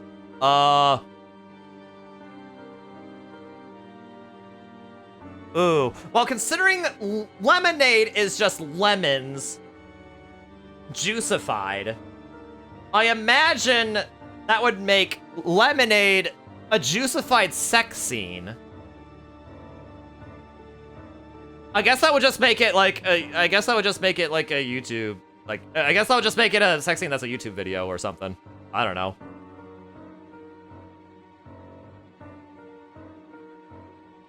Yeah, no, it's good stream content, it is. But it's pink, though. Yes, I guess that, too. Hey, Pika, you asked that question. You asked it. Don't pretend like you didn't ask that question. Yeah, you could. Silent streams, well, then don't make it silent. I mean, not even, well, silent streams aren't even also boring. They can be nice and chill.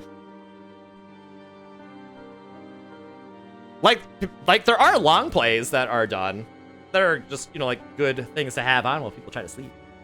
You didn't hear the pink factored in? Oh, well then, okay, well then the pink part, okay, well then pink lemonade is just lemonade that's pink. So then that would mean, like, on the citrus scale,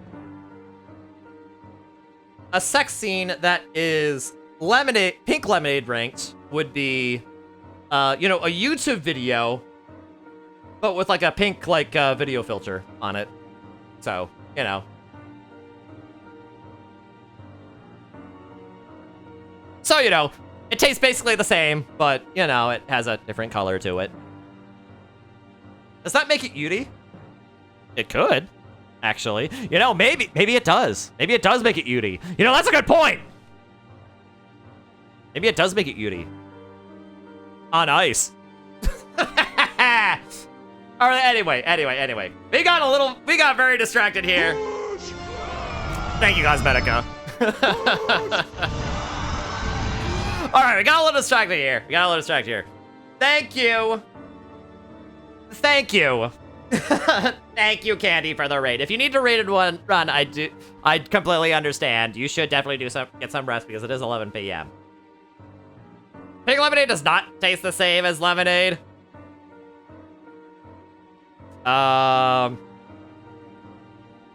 Yes, it does. I've had both many times in my life. They do not taste different.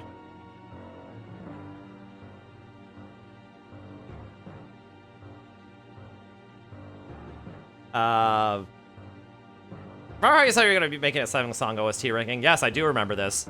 You're pushing that back for this video right here. Now, please make it so that is like the only other thing that you would start working on in the next... So you don't get this out of the way. You literally had them both this morning?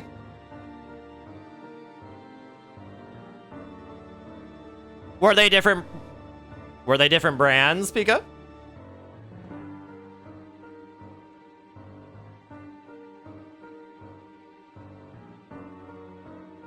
Because I may need to have them right next to each other. Because admittedly, maybe it's because I haven't had them right next to each other. So maybe this calls for an experiment. This may call for an experiment. I may need to have them next to each other and taste them. Minute Maid all the way? Okay, okay. Ooh, okay. Maybe if I try vanilla Minute Maid lemonade and then pink Minute Maid lemonade. And try that. Part 1 is the survivor skin ranking, part 2 is the killer skin ranking, and part 3 is the VIP pirate server exclusive skin ranking. And you're gonna try to get all of them? How long do you think that's gonna take you, I wonder? You might make a 4th part about remove skins. Oh my gosh, Kyoko, you're rating now too? Oh my gosh. Who are you people? My gosh, I'm never gonna get back to the story, am I? Hi, Kyoko, how are you doing? How are you doing? Oh, oops. Sorry, misspelled. 12 minutes, yeah, I know. Are you been playing miniatures and models? Oh, are you painting some stuff? Let's go. How did that go? How are you doing, Kyoko? How are you doing? Also, I hope y'all ignore, like, the Kingdom Hearts music that's playing in the background. Actually, no, don't ignore it. It's good music, but, you know.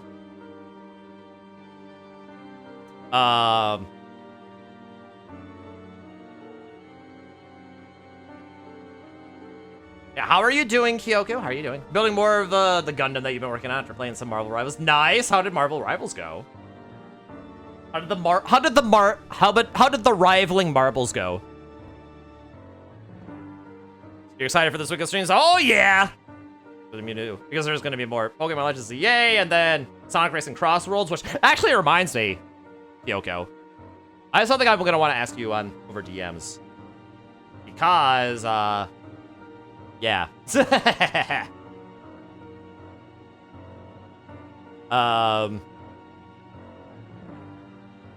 Season 5 is looking interesting. Oh boy. I guess I heard they recently did like a balance patch or something, but I don't know what changed. I mean, honestly, I don't really know anything about Marvel Rivals past like season 1, really. And I don't know all the stuff that changed. All right, go ahead. You've been actually wanting to hear a response to something. All right, sounds good. Sounds good. Sounds good. Yeah, I will send you a message then. Anyway, yeah, if you or Candy need a raid to run though, I do understand completely. Please go and get some rest, especially if you had a long stream. Yeah, let's get back to the cartoon now, everyone. This is actually supposed to be the last chapter of the night. So don't wanna go on for too long, you know. Hawkeye can one-shot mostly all squishies now. Oh my goodness. Well, so, yeah, okay, okay. I seem to recall Hawkeye being kind of a menace in some cases, but maybe not. I don't know. It's been a while. For all I know, he was struggling. I don't know. I actually don't know what the meta was like. All right. Anyway. Okay, so yeah, we're reading this Pokemon fanfic called Final Challenge.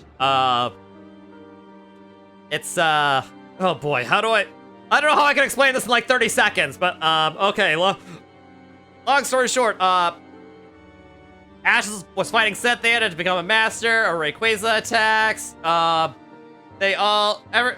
Everyone goes into hiding, kind of.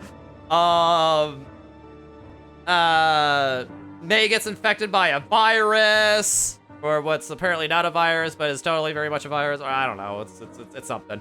And like, Team Rocket's gathering a bunch of legendaries, and Paul wants the GS ball from Ash, which he has right now, and I don't know what I'm talking about here. I mean, I know what I'm talking about, but I know that you don't know what I'm talking about. So, this is what new? Not new. What do? Hasn't been good for a bit, but they gave him more damage on the full charge. Okay, gotcha. Okay. Now you can kill most squishies. Wow. Fun. There's like Hanjo at this point. Lovely. Incredible. Alright, but yeah. Now, anyway, so yeah, now, we're having this conversation between Professor Namba and Professor Sebastian here about, like, some of this, like, stuff that was done on this, you know, disease and all that, and, stuff is, they're having a conversation. Anyway, so yeah. Back to the cartoon. Sebastian rumpled the papers into a ball and threw them away contemptuously. No, Namba whispered, his face ashen. No, it can't be! You don't even deserve to be called a professor after this, Namba, Sebastian said in disdain. What you have done is unethical. You're talking to me about unethical? Namba retorted. After the experiments you have devised, controlling the minds of Magikarp and Gyarados, torturing Raikou, commissioning the cloning of Mew, if anyone is unethical, it is you. I have standards, Sebastian roared, finally losing control of his calm persona. My experiments may be a bit more dangerous to the subject than those conducted by other scientists, but it is the reason why I've learned so much more than any other individual in this field. I have never broken my vow of scientific honor, and I would never plagiarize another respected scientist. He glared at Namba, his chest heaving. You are nothing but a thief, he hissed. A worthless, petty thief who takes the accomplishments of others as his own. You disgust me. I am not a worthless thief, Namba whispered. Every scientist knows about the connection between legendary Pokémon, Sebastian said flatly. You were just the last to know. Okay, yeah, and that's how the rest of their discussion went.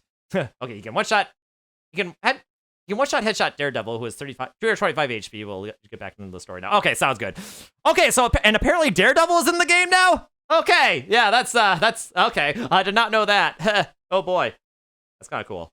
That's kind of funny. Okay, yeah, back to the cartoon. Back to the cartoon.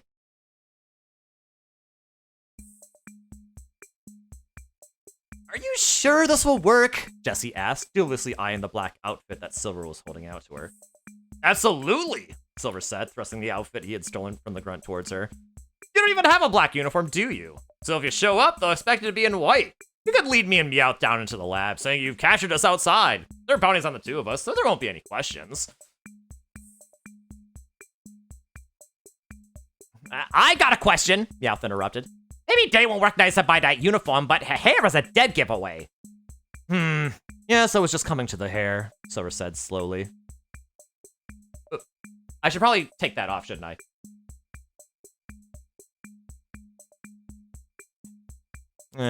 Jessie backed up nervously. Hold on a moment. What we're doing is incredibly dangerous, and you want me to get rid of my hair? If you don't want us to be found out, then yes. Nobody touches the hair, she warned as Silver came closer. Cut it and I'll kill you. This ain't gonna be pretty. Oops, sorry, hold on. I hit the wrong keyboard shortcut.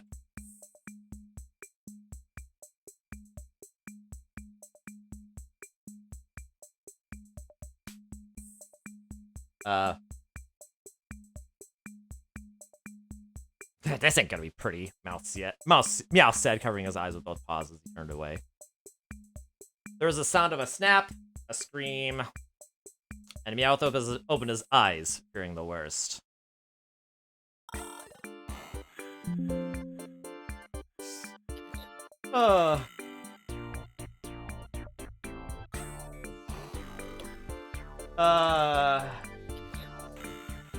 Okay. Silver stood with an almost comical look on his face as Jessie clawed at the back of her head. In a panic, Max stepped out from the bushes behind her, a pair of scissors in one hand and a large tuft of red hair in the other.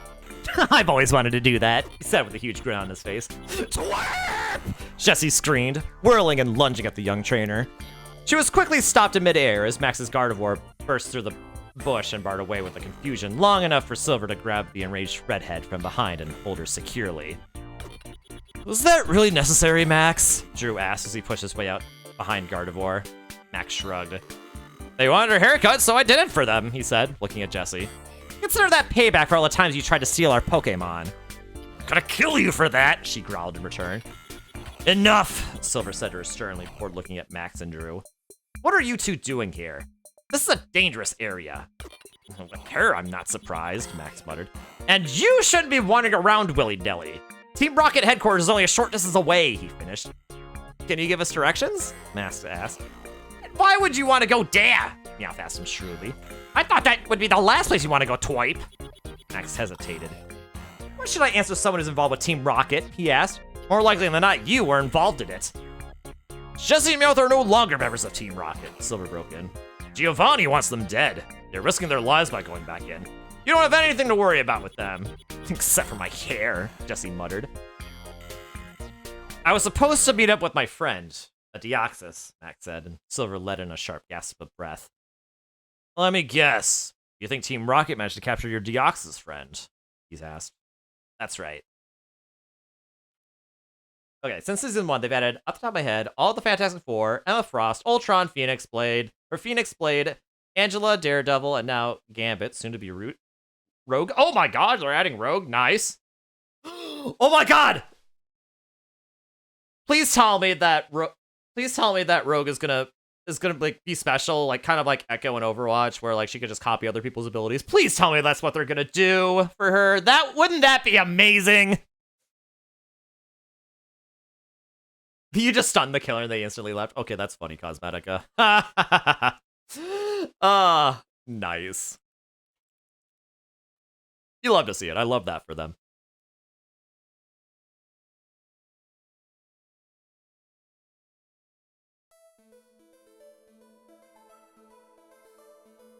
Then we may as well go in together, he said. Team Rocket captured me, but I escaped. I went back in to get my Pokeballs earlier, and a Moltres broke out right next to me. Deoxys and Moltres, Drew mused, interrupting. So you think Team Rocket is capturing legendary Pokemon? Right, and that's what we're going to find out, Silver said. If they are, well, he showed his teeth. Team Rocket's gonna get the shock of their lives when they all get broken out. So what's your plan, Drew asked. Simple, Silver said with a grin. Meowth and I go on as captives, and you three go in as our captors.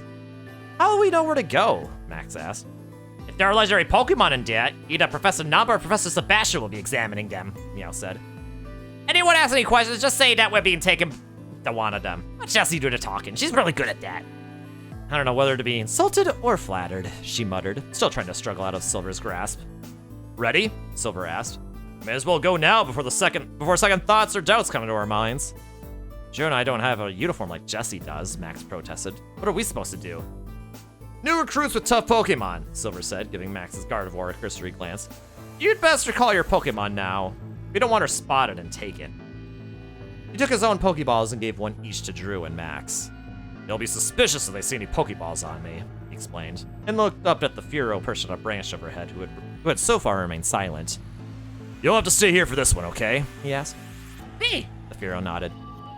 Good, Silver said, loosening his grip on Jessie as he sensed it was finally safe enough for Max to let her go. Let's move out. Tie me and Meowth up first. Do you have any rope? Drew asked. In my bag. Don't worry about the tightness of the knots. I can break out any rope without a sweat. Well, be gentle with me, Meowth begged as Jessie looped some of Silver's rope around his paws. Stop complaining, she retorted. If anyone's the right to complain, it's me. My poor hair. Okay, you're gonna lure so you can continue grinding. Bye. All right, enjoy your lure, Cosmetica. Enjoy. Oh.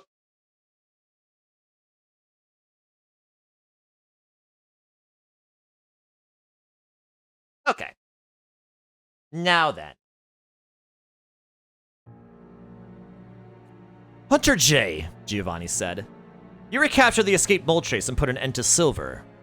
I'm very impressed. He was quite a thorn on our side. Unless you're planning on giving me a bonus for it, cut the crap, Jay responded, completely unimpressed. I have the last specimens for you. Kyogre, Manaphy, Jirachi, 3 Deoxys in normal attack and speed forms, as well as the fragment of Soldew. The only one I could not find was a Latias. Where are they now? Giovanni asked. The The Pokemon are all being unloaded by my men into your laboratory facilities, Jay responded. I thought it best to give you the Soul Dew in person. She reached into her pocket and withdrew a fragment of what appeared to belong to a sphere, although its composition was unlike that of any other material she had ever encountered before. A mysterious blue aura pulsated through the shard, although it felt cold to Giovanni's touch. Yes, this is it, he said softly. He looked up at Hunter J. Do you know why it is called the Soul Dew? He asked her. Without waiting for an answer, he plowed on. The Soul Dew contains the essence of a Pokemon known as Latios, he said. Several years ago, the city of Altomare in Johto was under threat from a tsunami. Latios sacrificed his life for the city, and when he died, his soul was left behind in what is known as the Soul Dew. So that blue aura is... Yes, it's Latios, Giovanni answered. And I will use this fragment of the Soul Dew to bring him back to life. Just how will you do that? Jay asked with raised eyebrows. I know you've made huge strides in cloning Pokemon over the last few years, but what you hold in your hands is part of Latios' soul, not its DNA. Giovanni grinned and reached into a desk drawer in response. 10 years ago, my scientists created a device that allows a person to see and battle ghost Pokemon, he said, figuring the delicate object lovingly. It's called the Sylph Scope. Its use goes beyond merely seeing ghosts, however. All it takes is to install in it a specialized machine. Are you telling me that this Sylph Scope can bring Pokemon back from the dead? Jay asked. That's exactly what I'm saying, Giovanni said, looking her in the eyes. It's the reason I commissioned the recreation of this device when I assumed control of Sylphco a decade ago. Using it to find and battle ghost Pokemon was just a reason to market the device and make a profit. He looked down at the Soul Dew clenched in one hand and the Sylph Scope in the other. With this, I can bring Latios back to life, he murmured. And then I will only need Latias and Ho-Oh to begin.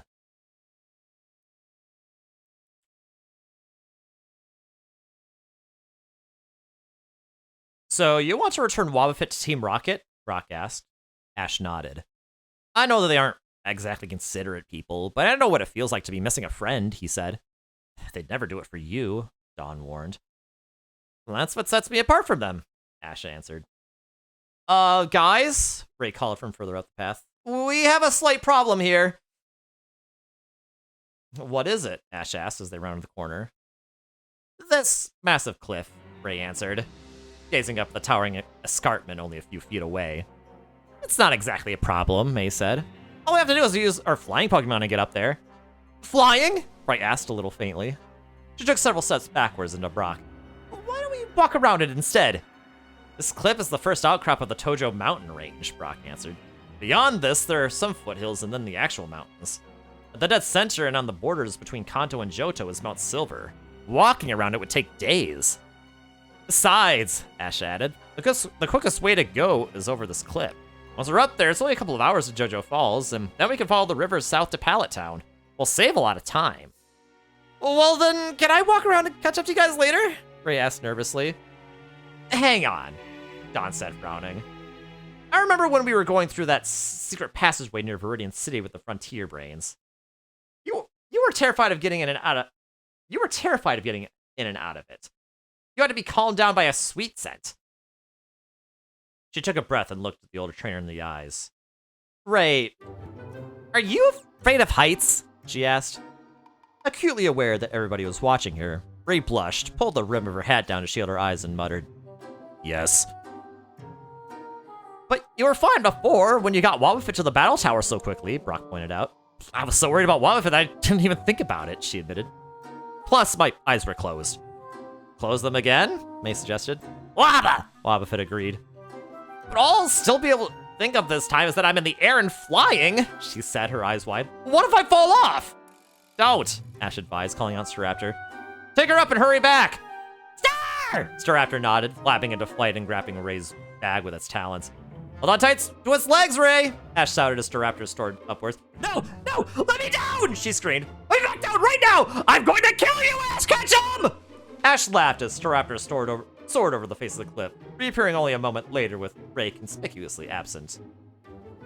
Ready, everyone? He asked, calling out Charizard and Pidgeot. Of course, Dawn said brightly. I've always wanted to ride a Pidgeot. Then I'll go with May and Wobbuffet on Charizard, Brock said. patting the fire type on the wing.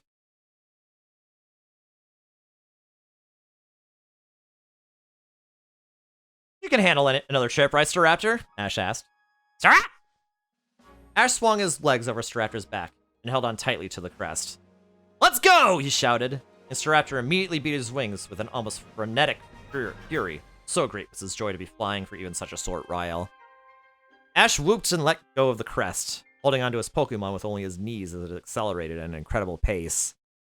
They burst over the edge of the cliff, Staraptor's belly just clearing the soil, and landed in a flurry of wing beats in the midst of a clearing. Ash dismounted and stretched, noticing the forest that stretched around them towards the foothills. That was fun, huh? He asked Staraptor as the flying type took to the sky once more. Ash! Ray screamed, storming over to him. You better run, because if I catch up to you...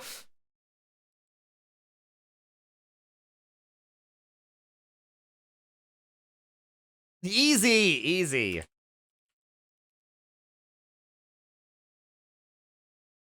Brock said, jumping off of Charizard as Dawn arrived on Pidgeot. We're up here now, so it's really nothing to get so angry about.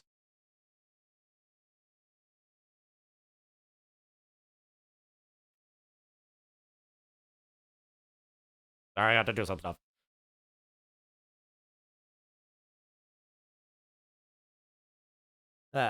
Agreed, May said as she walked over to the edge to see how far that they'd flown, holding on to a nearby tree for safety. It really wasn't all that bad. It was horrible! Ray shouted. It's about to get worse, a cold voice said. Paul dropped out of the tree May was holding, landing lightly and grabbing the coordinator by the arm. Breaking her grip on the bark, he maneuvered her stunned body so that she leaned precariously over the edge. Hello, Ash, he said in an almost friendly tone. Long time no see.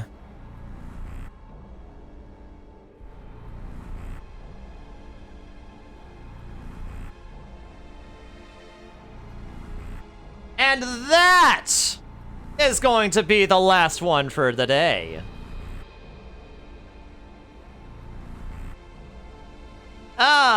Oh my goodness.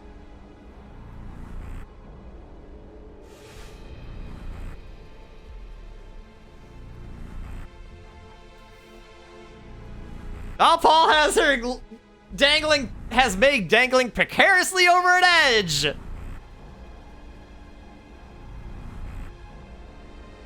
This is, yeah, not the cliffhanger, the literal cliffhanger! I'm having you land on a literal cliffhanger!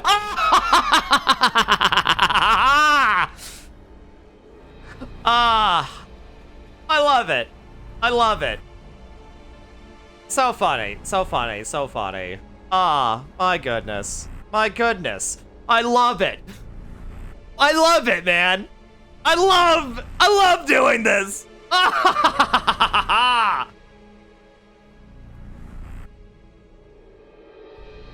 All right. Now then. Whew. All right. We've made quite a bit of progress today, actually. It was about 4 hours. Well, technically less than that, because, you know, of all the talking and stalling I did before, but we have managed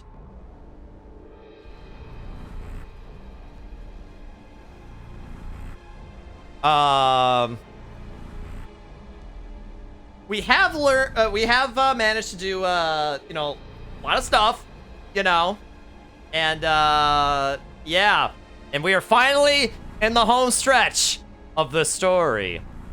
Next time in Mochi Storytime, we will be finishing this off. We'll be finishing off Final Challenge and then figure out what it is we'll be doing after that.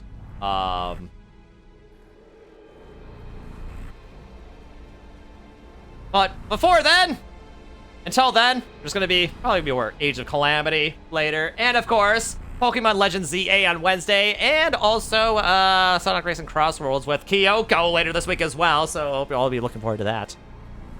But until then, let's rate Faron. He is, the stream thing says he's playing Pokemon Crystal right now. But before then, he was like,